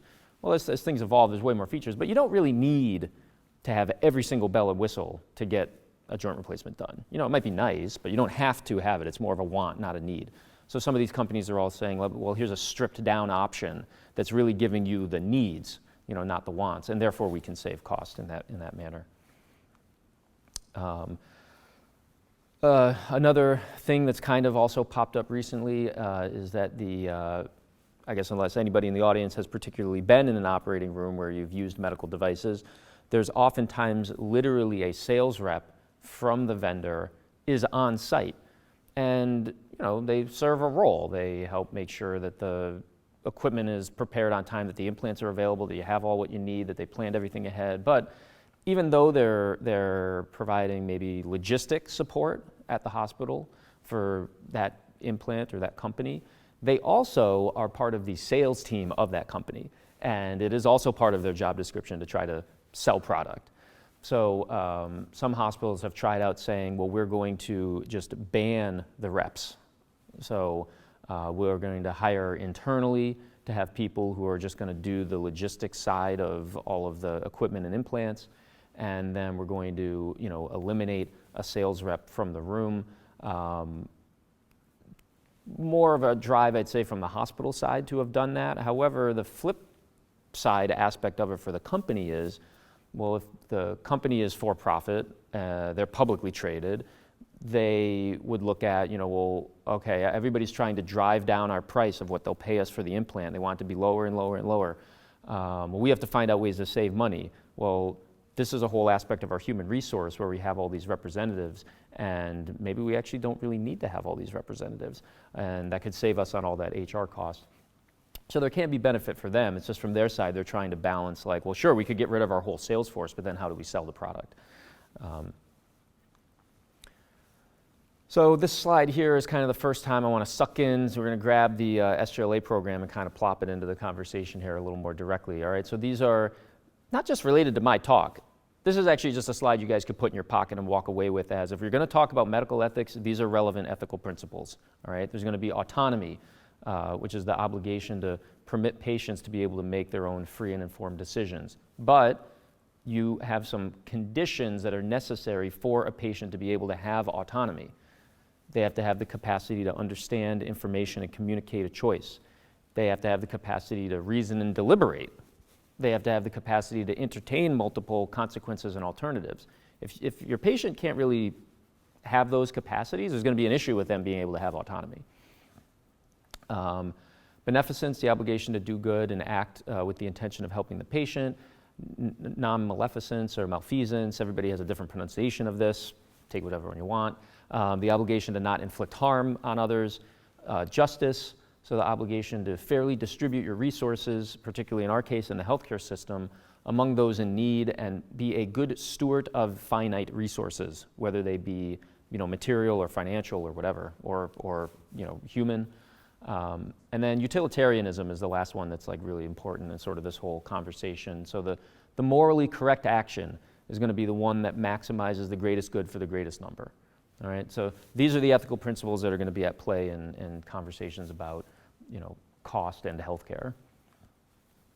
So kind of flowing on from that, so we've got, what are some pitfalls with this whole big conversation about cost control? Well, a lot of these things are ultimately made in a utilitarian manner. Well, how are we going to maximize the care we can provide for everybody, and it can be as good as possible, right? To literally, when you get down to the nitty-gritty of making utilitarian decisions, you have to assign value to different factors, right? And so you have to say, well, if somebody is young and healthy, that's going to literally have more positive value to it, and there's going to be more negative value to somebody who's older and unhealthy.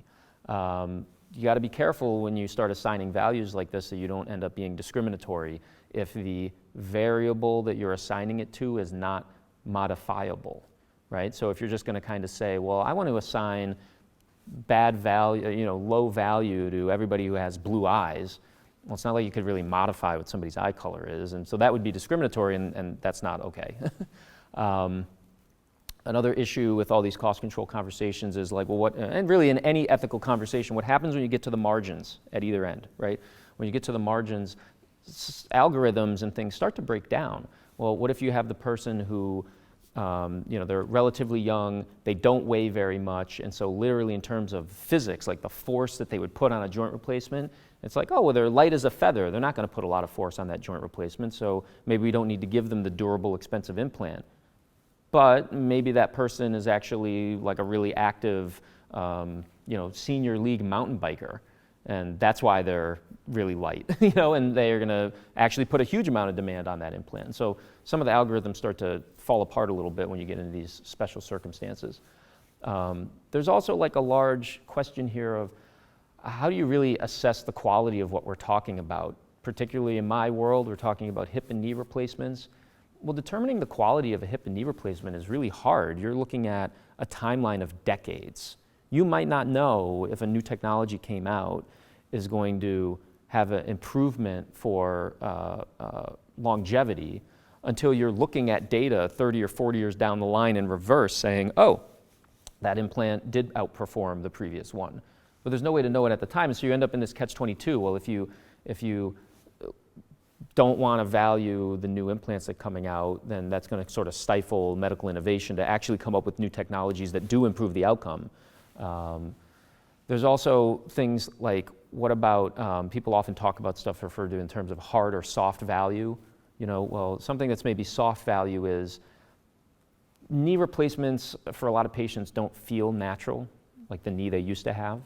But there have been some changes in designs where there's some research that's coming out that's saying, well, it seems like this design, patients are saying, does feel a little bit more natural to them. It has nothing to do with how well it fixes to their bones. It has nothing to do with the cost of it. It has nothing to do with the manufacturing of it, like just a subjective opinion of the patient that they think it feels more natural. Well, how do you value that? And how do you fit it into all these other things that we've been talking about?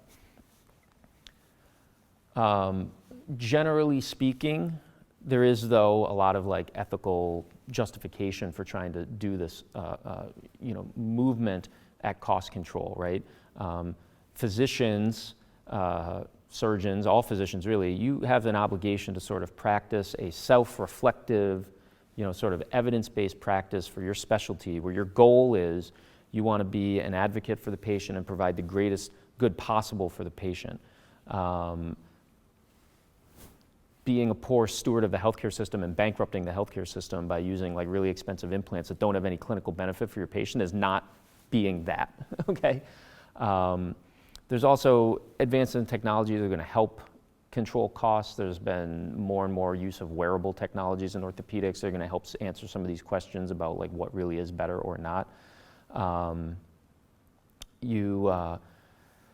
As much as a surgeon wants to be an advocate for a patient, you also have to make sure that the patients still have their autonomy respected, and to the degree that it is appropriate and reasonable, their preferences play into all of these decisions. They can't just be sort of little pawns that you're moving around the checkerboard. I think that's, I'm just kind of like looking at the slide here. I think we've touched on most of these things running up to this. Other than, actually, last point, something important to kind of drop in here, right? So when they're having all these conversations about value, what is value? It's actually quality over cost. If you could provide something with the highest quality possible, and you can provide it for the lowest cost possible, that's going to maximize your value, what's considered value in these healthcare conversations. So that sort of wraps up the first part of this talk. That's more of the stuff about what is the struggle that has arisen between providing all this care and doing it in a cost-conscious way, and some of the factors that are, pushing this one way or another. As it kind of transitioned into the second part of the talk, there's going to be more discussion of sort of some of these ethical considerations that are coming up.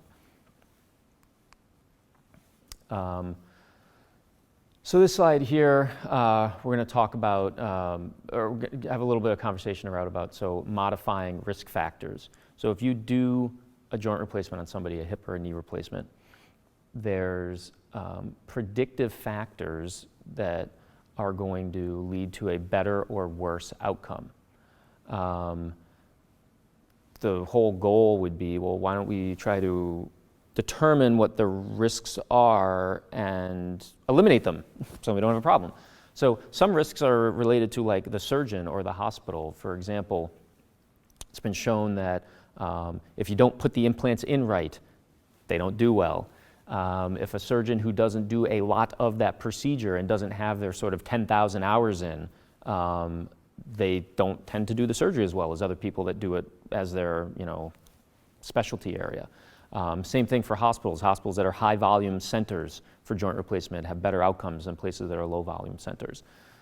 Whether or not there's a whole perioperative care team put in place to support the patient from the time they first show up at the office with the hurt joint to they fully recovered from a surgery, is all the pieces of that team in place? Because even if you have, sort of the Kobe Bryant surgeon who's working in like the most amazing hospital, if you don't have any of the stuff at the front or back end, it's still not going to work. So those are some of the hospital and surgeon-related issues. Patient-related factors, there's things about the health of the patient that determine whether or not they're going to do well after a joint replacement. If you're obese, you have poorly controlled diabetes, you smoke, cardiovascular disease, history of blood clots, poorly controlled psychiatric illness, drug and alcohol dependence. That's just a short list of probably 18 things that I try to think about when I'm looking at a patient in my office to figure out, is it going to be a good idea to do a joint replacement on you or not? It is, ethically justifiable to modify these risk factors, and for both the patients and the surgeons together to understand they need to modify these risk factors to get a better result after they have their surgery. This slide actually just kind of runs through a lot of the stuff that we talked about in the first part of the talk with why we're having a cost care problem.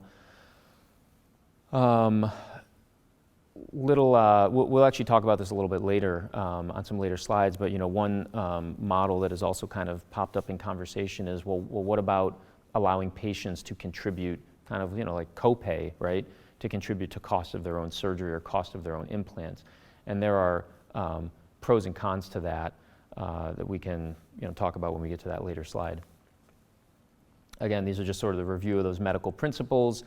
That's the value equation, kind of written out there. High quality, low cost, higher value. Okay, so we've been talking a lot about like risk factors. Okay, so patient risk factors. If they have something that's a modifiable risk factor that's going to prevent them from maybe getting an infection, prevent them from maybe breaking a bone, prevent them from maybe having a blood clot, there's a strong moral obligation to say, let's delay your surgery until we can modify that risk factor to make it not a risk. Kind of a silly analogy to think about, but it's like, well, if you played Russian roulette and you didn't have any bullets in the gun would never go off. So if you can modify all these risk factors by eliminating all those bullets, it's going to be like a better scenario for the patient. Failing to modify those risk factors is a hard sell. The only, as I mentioned before, the only thing you got to watch out for is just make sure that your risk factors are not unable to be modified or are not unable to be modified easily. So one thing that I've noticed in my practice locally here in Geisinger is we don't have enough tobacco cessation resources for all the patients that need it. And so if I was just going to have a patient in my office and say, well, I won't do your joint replacement until you quit smoking, but I'm going to give you no help to quit smoking, that doesn't really work, right? So if you were happening to practice in some healthcare environment where you could get all those patients counseling, you're obligated to do that because you can eliminate that risk factor. I don't have the ability to do that, so I'm kind of stuck high and dry, and ultimately to not deny care in a discriminatory way have to acknowledge that this is one of the risks we both, the patient and I, have to understand is a risk that we have to take into consideration here. The other question here is, what are the harms in delaying surgery? There can occasionally be harm in delaying surgery that the patient's condition will get worse. That is unlikely in hip or knee replacement, more relevant for maybe other areas of medicine that you want to talk about. We just went through a pandemic where we had large periods of time where healthcare was shut down and joint replacements were not performed.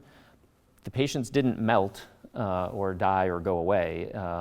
It's a quality of life thing. Orthopedic surgeons, if you're doing joint replacements, are not very frequently saving lives. It's more like improving quality of life and eliminating disability. Yeah, it was a big deal. I mean, patients had to go months longer than they would have with disability that was really negative for their life, but it wasn't life-threatening. So there's usually not a lot of harm and delay in the joint replacement world. One of the other things is you want to make sure that you have to engage in shared decision-making with your patient when you're talking about all these things. You can't just kind of say to the patient like, yeah, I'm not going to do your joint replacement, and then just walk out of the room without telling them, I'm not going to do your joint replacement because your BMI is 48. And the reason why that is a problem is because of these risks that can happen when your BMI is this high. And I know that it's not your fault that your BMI is like this and that it's very hard to lose weight, and let's help you. Do you want to get on board? We'll get on board. We'll get our weight management program on board, and all of us are going to work together to get you down to a safer weight and safer goal, and then we can proceed with your surgery. Like, you have to have that conversation with the patient so that they're engaged in sort of the shared decision-making of what's going on, and you try to respect their autonomy and not just, kind of kick them to the curb. So these next series of slides are kind of like a bunch of different sort of little particular issues, clusters of ethical issues. One of them is something I mentioned before. Well, it has been shown that high-volume hospitals do a really good job providing joint replacement surgery with low complication, high-volume surgeons. This falls into a question of, should you set up centers of excellence where you're going to do all your joint replacements at these centers of excellence with the surgeons who do them a lot? A lot of things fall under the pro category for that. Yeah, well, you should avoid harming patients. So don't let them have surgery in places where they could get hurt. You're going to improve outcomes at the high-volume center with the high-volume surgeons.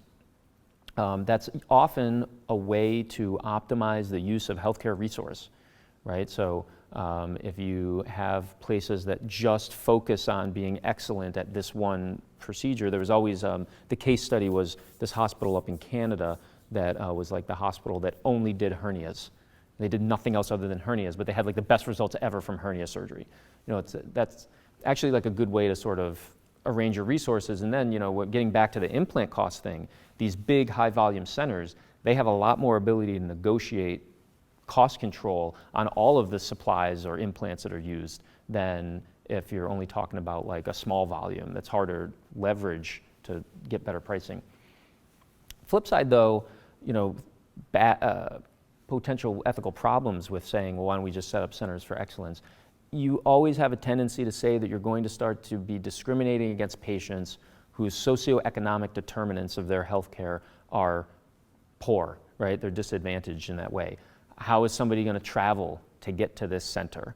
It's already even happening locally in sort of a micro degree. There was a orthopedic surgeon who used to practice up in the Montrose area and did an amazing service to that community up there. He retired recently, and now those patients, if they're up in that direction, the closest place that they can get to basically to get a joint replacement is here. That's like a pretty long drive for somebody who lives in a rural area outside of Montrose to come down, for an office visit to see me down on Olive Street. It would actually be closer for them to get to Binghamton, but they can't because insurances don't cross state lines usually.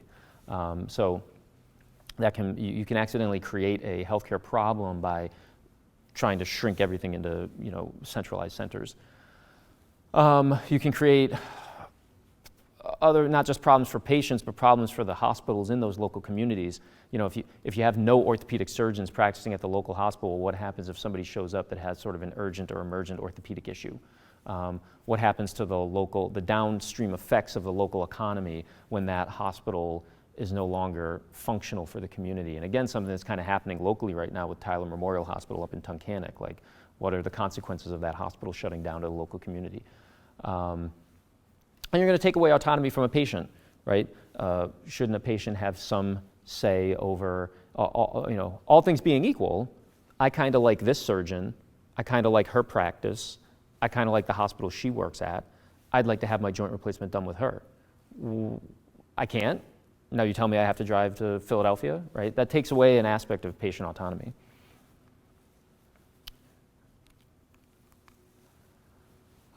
Sort of moving on, separate topic, there's been a lot of conversations about efficiency and utilization of operating rooms. This is more of a hospital administrator consideration. Like, it is still the fact that most of the cost when you do a joint replacement comes from the operating room environment in terms of the supplies that are utilized and the staff that are necessary. Again, if you've ever been to an operating room, it's amazing how many humans are involved in performing an operation. There's the holding area, all the nurses out there, all the transporters, all the people who work on the anesthesia team, all the people on the surgical team, all of the nursing staff in the OR that assist the surgeon, all the environmental services people that clean the building, all of the either hospital employed or industry employed people that deal with the equipment and sterilizing the equipment and the implants and everything. It's all for just that one person who comes in for that surgery. There's like a forest of other people involved in this process.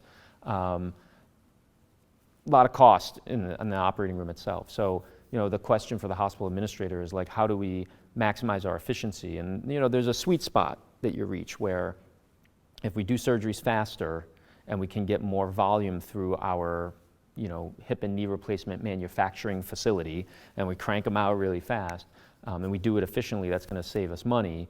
But if you're going too fast, that you start to lose your quality control, that can be a patient safety problem. So you have to kind of find a balance there. Sort of talked a little bit about this, these concepts of implant restriction. One of the conversations when I was out in New York as we were doing demand matching was, well, our hospital is demand matching, but the hospital across town is not.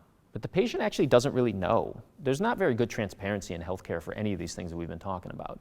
So if the patient, the patient doesn't know if they get surgery at this hospital, they might get an implant of potential lower cost, but maybe not as good longevity as opposed to going, across the street. That's not really respecting their autonomy to be able to make those decisions if they don't even know that it's happening. There's also a lot of issues that arise where there's anti-discrimination laws built into Medicare and Medicaid saying that you cannot treat a Medicare patient differently than somebody who's on a private insurance. Because then there was this conversation like, well, if they're on private insurance, like whatever, they can have whatever implant they want, who cares? But you can't say, oh, well, this person's on Medicare, so we're going to give them different implants than somebody who's on private insurance. That's illegal. You can't do that. All right, so now we've kind of circled around back to this topic of gain sharing. So the gist of gain sharing is you're making a financial partnership between the hospital and the surgeon, or any physician, I guess, depending on how it's designed, to say, if we can save money in our yearly budget based on what our target was, we will split the savings. It's a way to help align the physicians and the hospitals in a common goal. There are 3 relevant laws, though, that come into play here. One is the anti-kickback statute, that physicians cannot receive or give awards for patient referrals or patient business. There's what's referred to as the Stark Law, which is the physician self-referral law. You cannot benefit directly from patient self-referral to yourself. And the civil monetary penalty law is the federal level, the Office of the Inspector General can penalize people for misconduct in these areas. These gain sharing arrangements have to be put together such that you don't run afoul of any of these issues. So when the Affordable Care Act came out and sort of these bundled payment programs came out to give the hospitals these big lump sum payments, there was built into these bundled payments things, approval for gain sharing to say, okay, well, if we're only going to give you this set amount of money, but you do particularly awesome and come way under budget on that bundle, we will allow you as the hospital system to gain share with those surgeons up to a 50% limit to help align everybody's incentives. And there were regulations put in place to avoid any potential illegal activity. So obviously this raised a whole area of ethical conversation. Well, all right, so surgeons and hospitals are going to be sharing money to save cost. Well, what does this all mean, right? So as the surgeon, you have the obligation to be the advocate for the patient, to provide the best care for the patient, to not allow bias to influence your decision making. Well, look, there's going to be subtle bias that can come into play when there's financial gain at stake. Just something that you have to be aware of. There's been a lot of conversation about this over years and years and years in the pharmaceutical industry and what bias comes about with physicians depending on the financial relationships that they have. A lot of orthopedic surgery, I'd say in years past, was a little bit opaque in that area, but the Sunshine Act and a lot of other things that happened, it's actually like much more transparent than it was about the relationships that exist between surgeons and their patients. Even for myself, I'm involved in some consulting work with an orthopedic implant company, disclosed it at the beginning of this talk. I actually give a letter to every one of my patients that I operate on, just to let them know that it exists. It doesn't ever have any impact really on the care that I provide to them. I don't exclusively use that company for all my implants or anything, but I want every patient that I operate on to know that I do engage in some of that activity, just to be transparent about everything, and try to eliminate those biases. So there's that whole question there about like what bias can come into play if a surgeon's receiving money from a hospital through gain sharing arrangements. The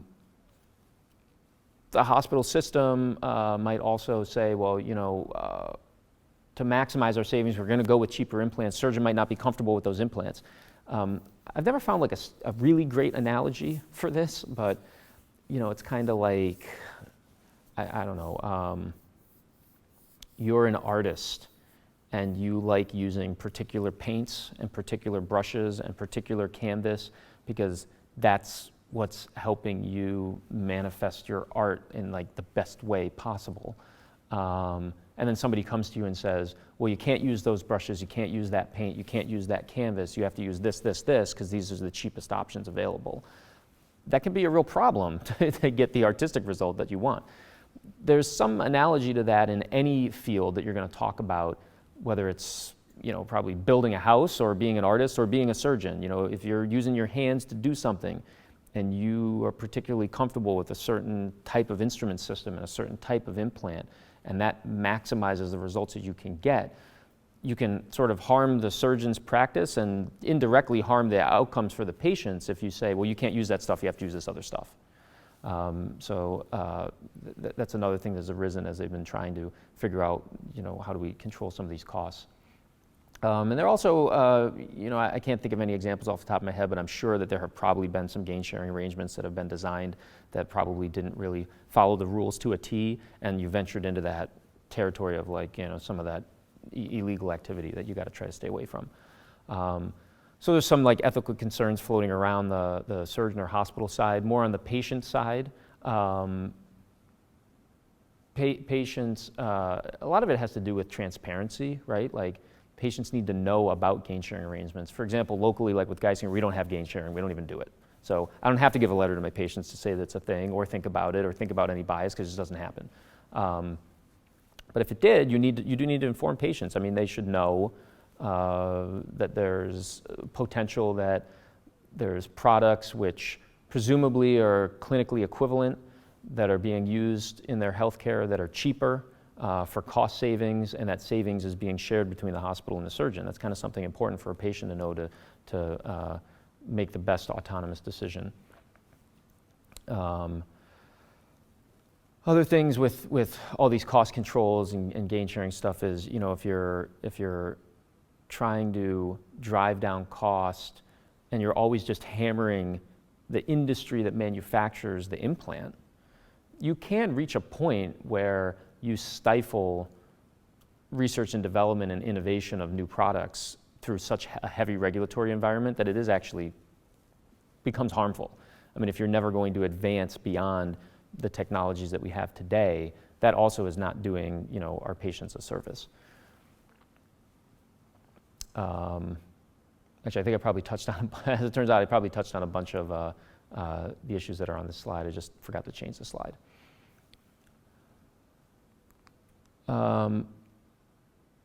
Again, this is actually a repeat from before about how there's sort of wide variability in cost. Actually, maybe something I forgot to mention. So although the largest cost is from doing the first time joint replacement, which is referred to as the primary surgery, you're retired woman and you've got arthritis in your knee and you want to still be able to, participate in your golf league, and you go to a surgeon and you get your knee replaced.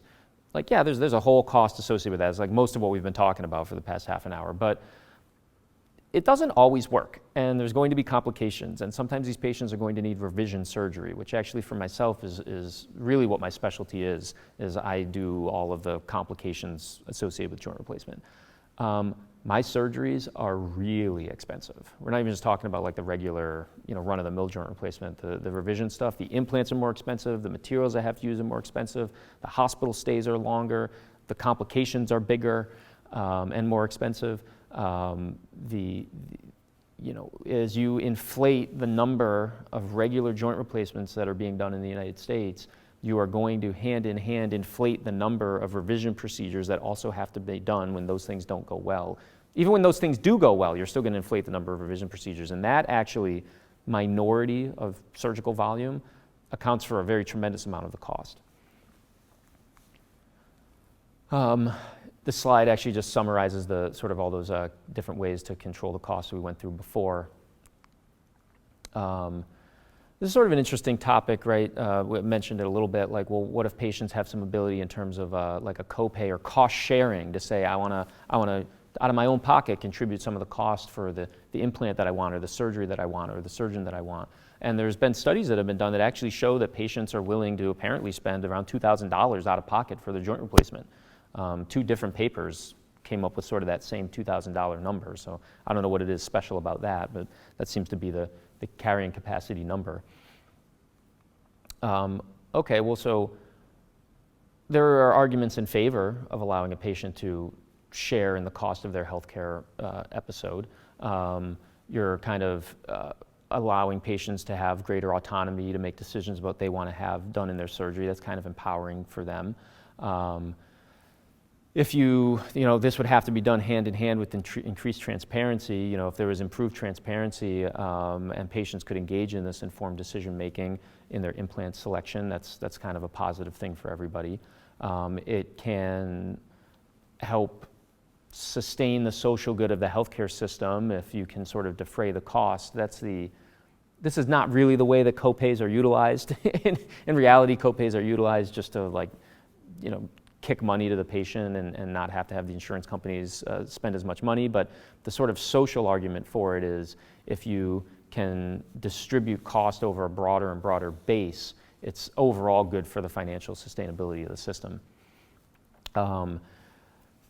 Better financial sustainability for the system or for the implant manufacturers themselves can sort of help keep that medical innovation industry rolling along.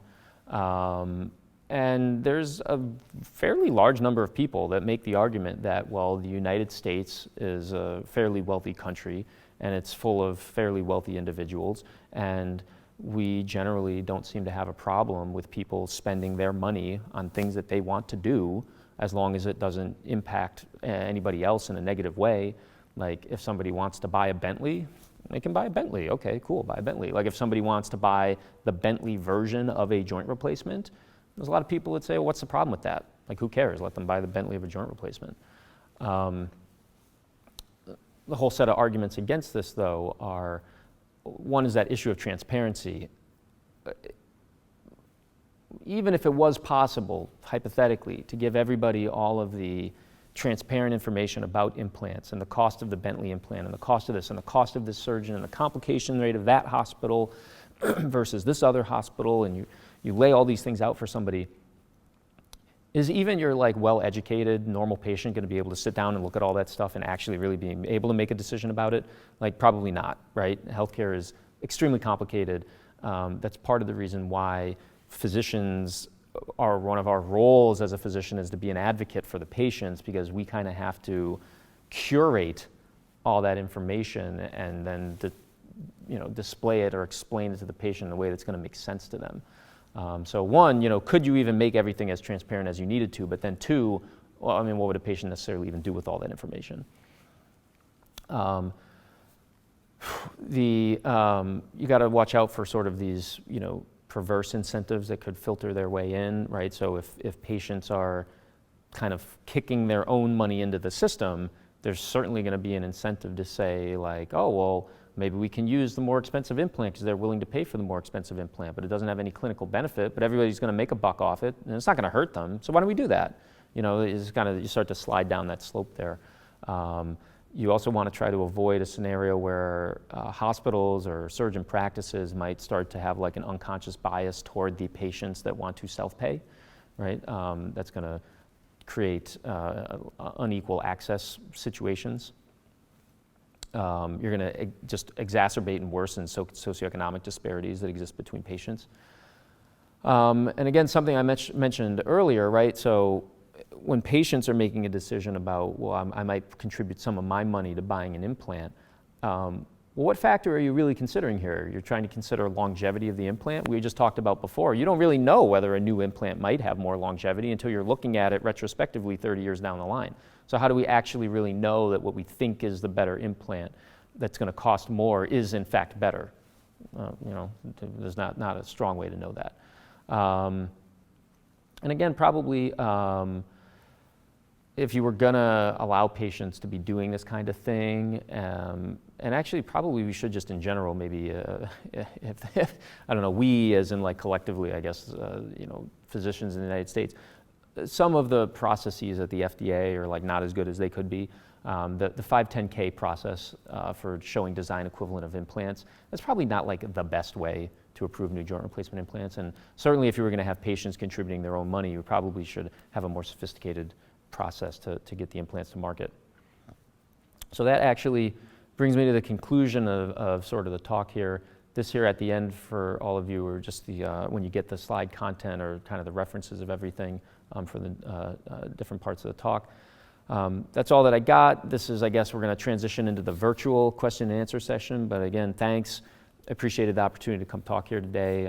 Sorry that we couldn't see each other in person, but hopefully we will be able to soon. So thank you. Hey everybody. Thanks. I guess we'll try to do some of the question and answer stuff right now.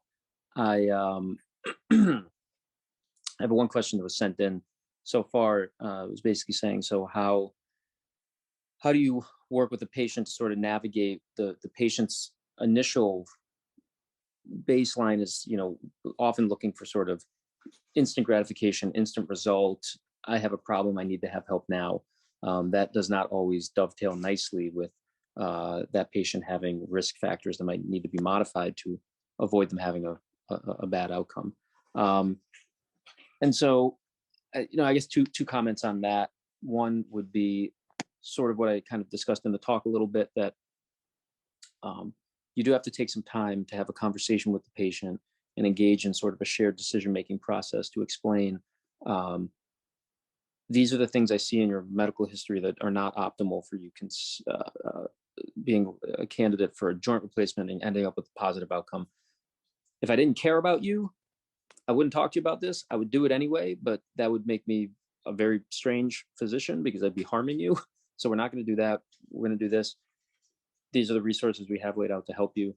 The other thing, part two of this though, is I find that you can't really leave the patient with nothing to help them out of their like immediate problem that they came to you with.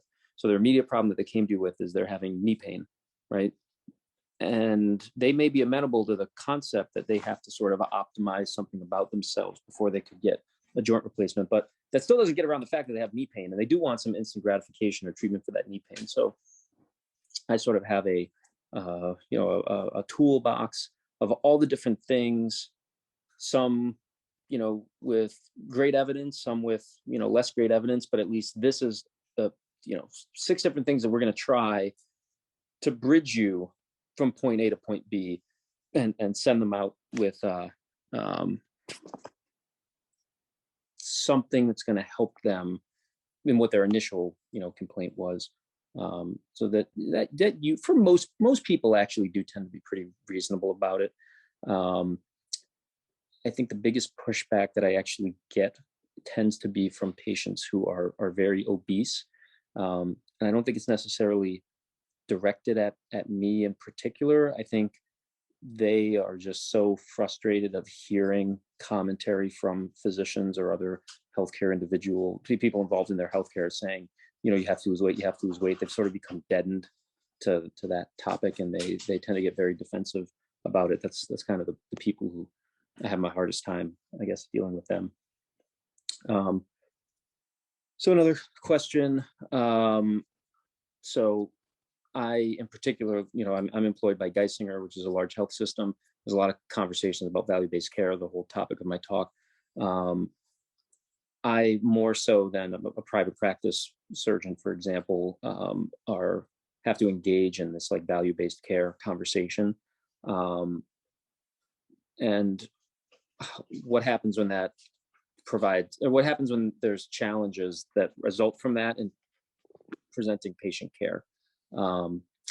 So I found the thing that seems to work best is the health system makes a change based from a financial perspective. Let's say they thought this one, you know, dressing was too expensive, so they got rid of that dressing. They switched to a cheaper dressing. That cheaper dressing actually is a worse product. Like objectively, it's not good for my patients, and I don't like it. It's not very helpful, I found, for me to just kind of try to jump up and down and change something about that. The better approach that I and my partners have come to arrive at is, if all of the surgeons who do joint replacement likely notice that the dressing's not as good, and we collect a series of patients where we actually have a name of a patient and a medical record number and a date where something happened that was the result of that dressing, and there's 9 surgeons who all have patients that have all had this issue, and we as a unit approach the institution and say, hey, this value-based care thing is actually not value-based care because the quality went down, even though the price went down. That tends to be pretty successful at having them reverse their decision and go back to what the original product was. So it's sort of a strength in numbers kind of thing seems to work to advocate for the patient in this environment better than you trying to go about it solo.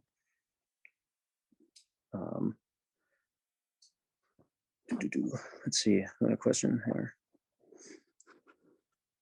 So do the means, so somebody asked a question, as far as ethics, are you saying, do the means justify the cost? As I'm not exactly sure what, maybe if you could type in the question answer again to elaborate a little bit. I guess I'm not exactly sure what you're questioning with that, but the, sorry, I guess I don't quite understand the question. There's some of the limitations, I guess, of doing it virtually.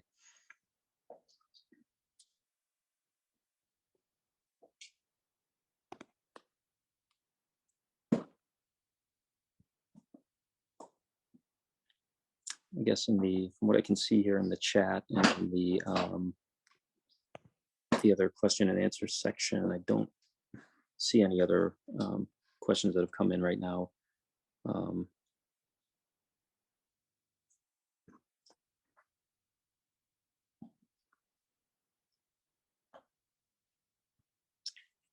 We'll give it a couple minutes here. Hopefully, I guess Sean, who sent in that question, maybe rephrase it. I'd like to answer it, I guess, if I had a somewhat better idea of what you were getting at.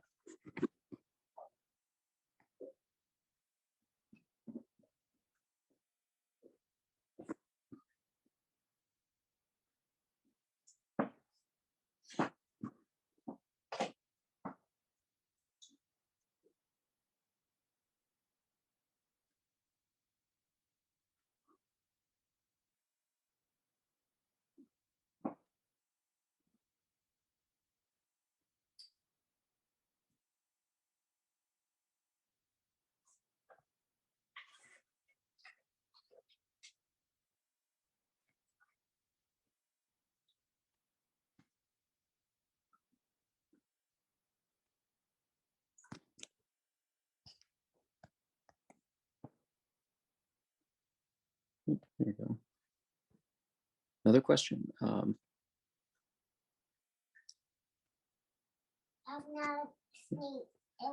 So, hey, okay, sorry, I have my son here. So anyway, I appreciate the opportunity to be able to talk to you guys. Hopefully, you found this topic kind of interesting. I think it's something that doesn't really get talked about enough in general.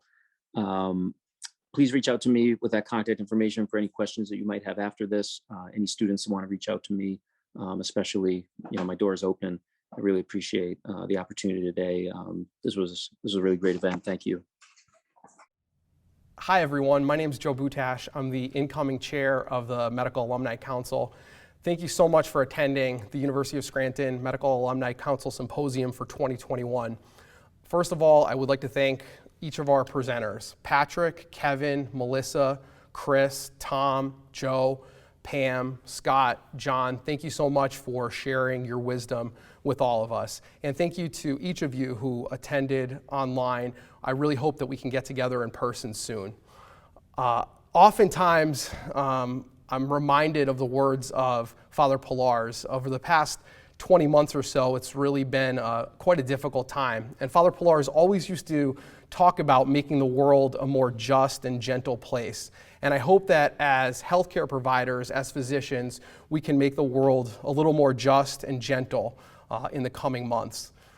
Finally, I must say thank you to April Troy for her leadership and her steady leadership over the past many months in helping guide the MAC and putting together this great symposium. Thank you so much, April, and I hope that I could in some way fill your shoes in the coming months. I look forward to seeing hopefully all of you in 2021 and the future, and thank you so much for attending this year.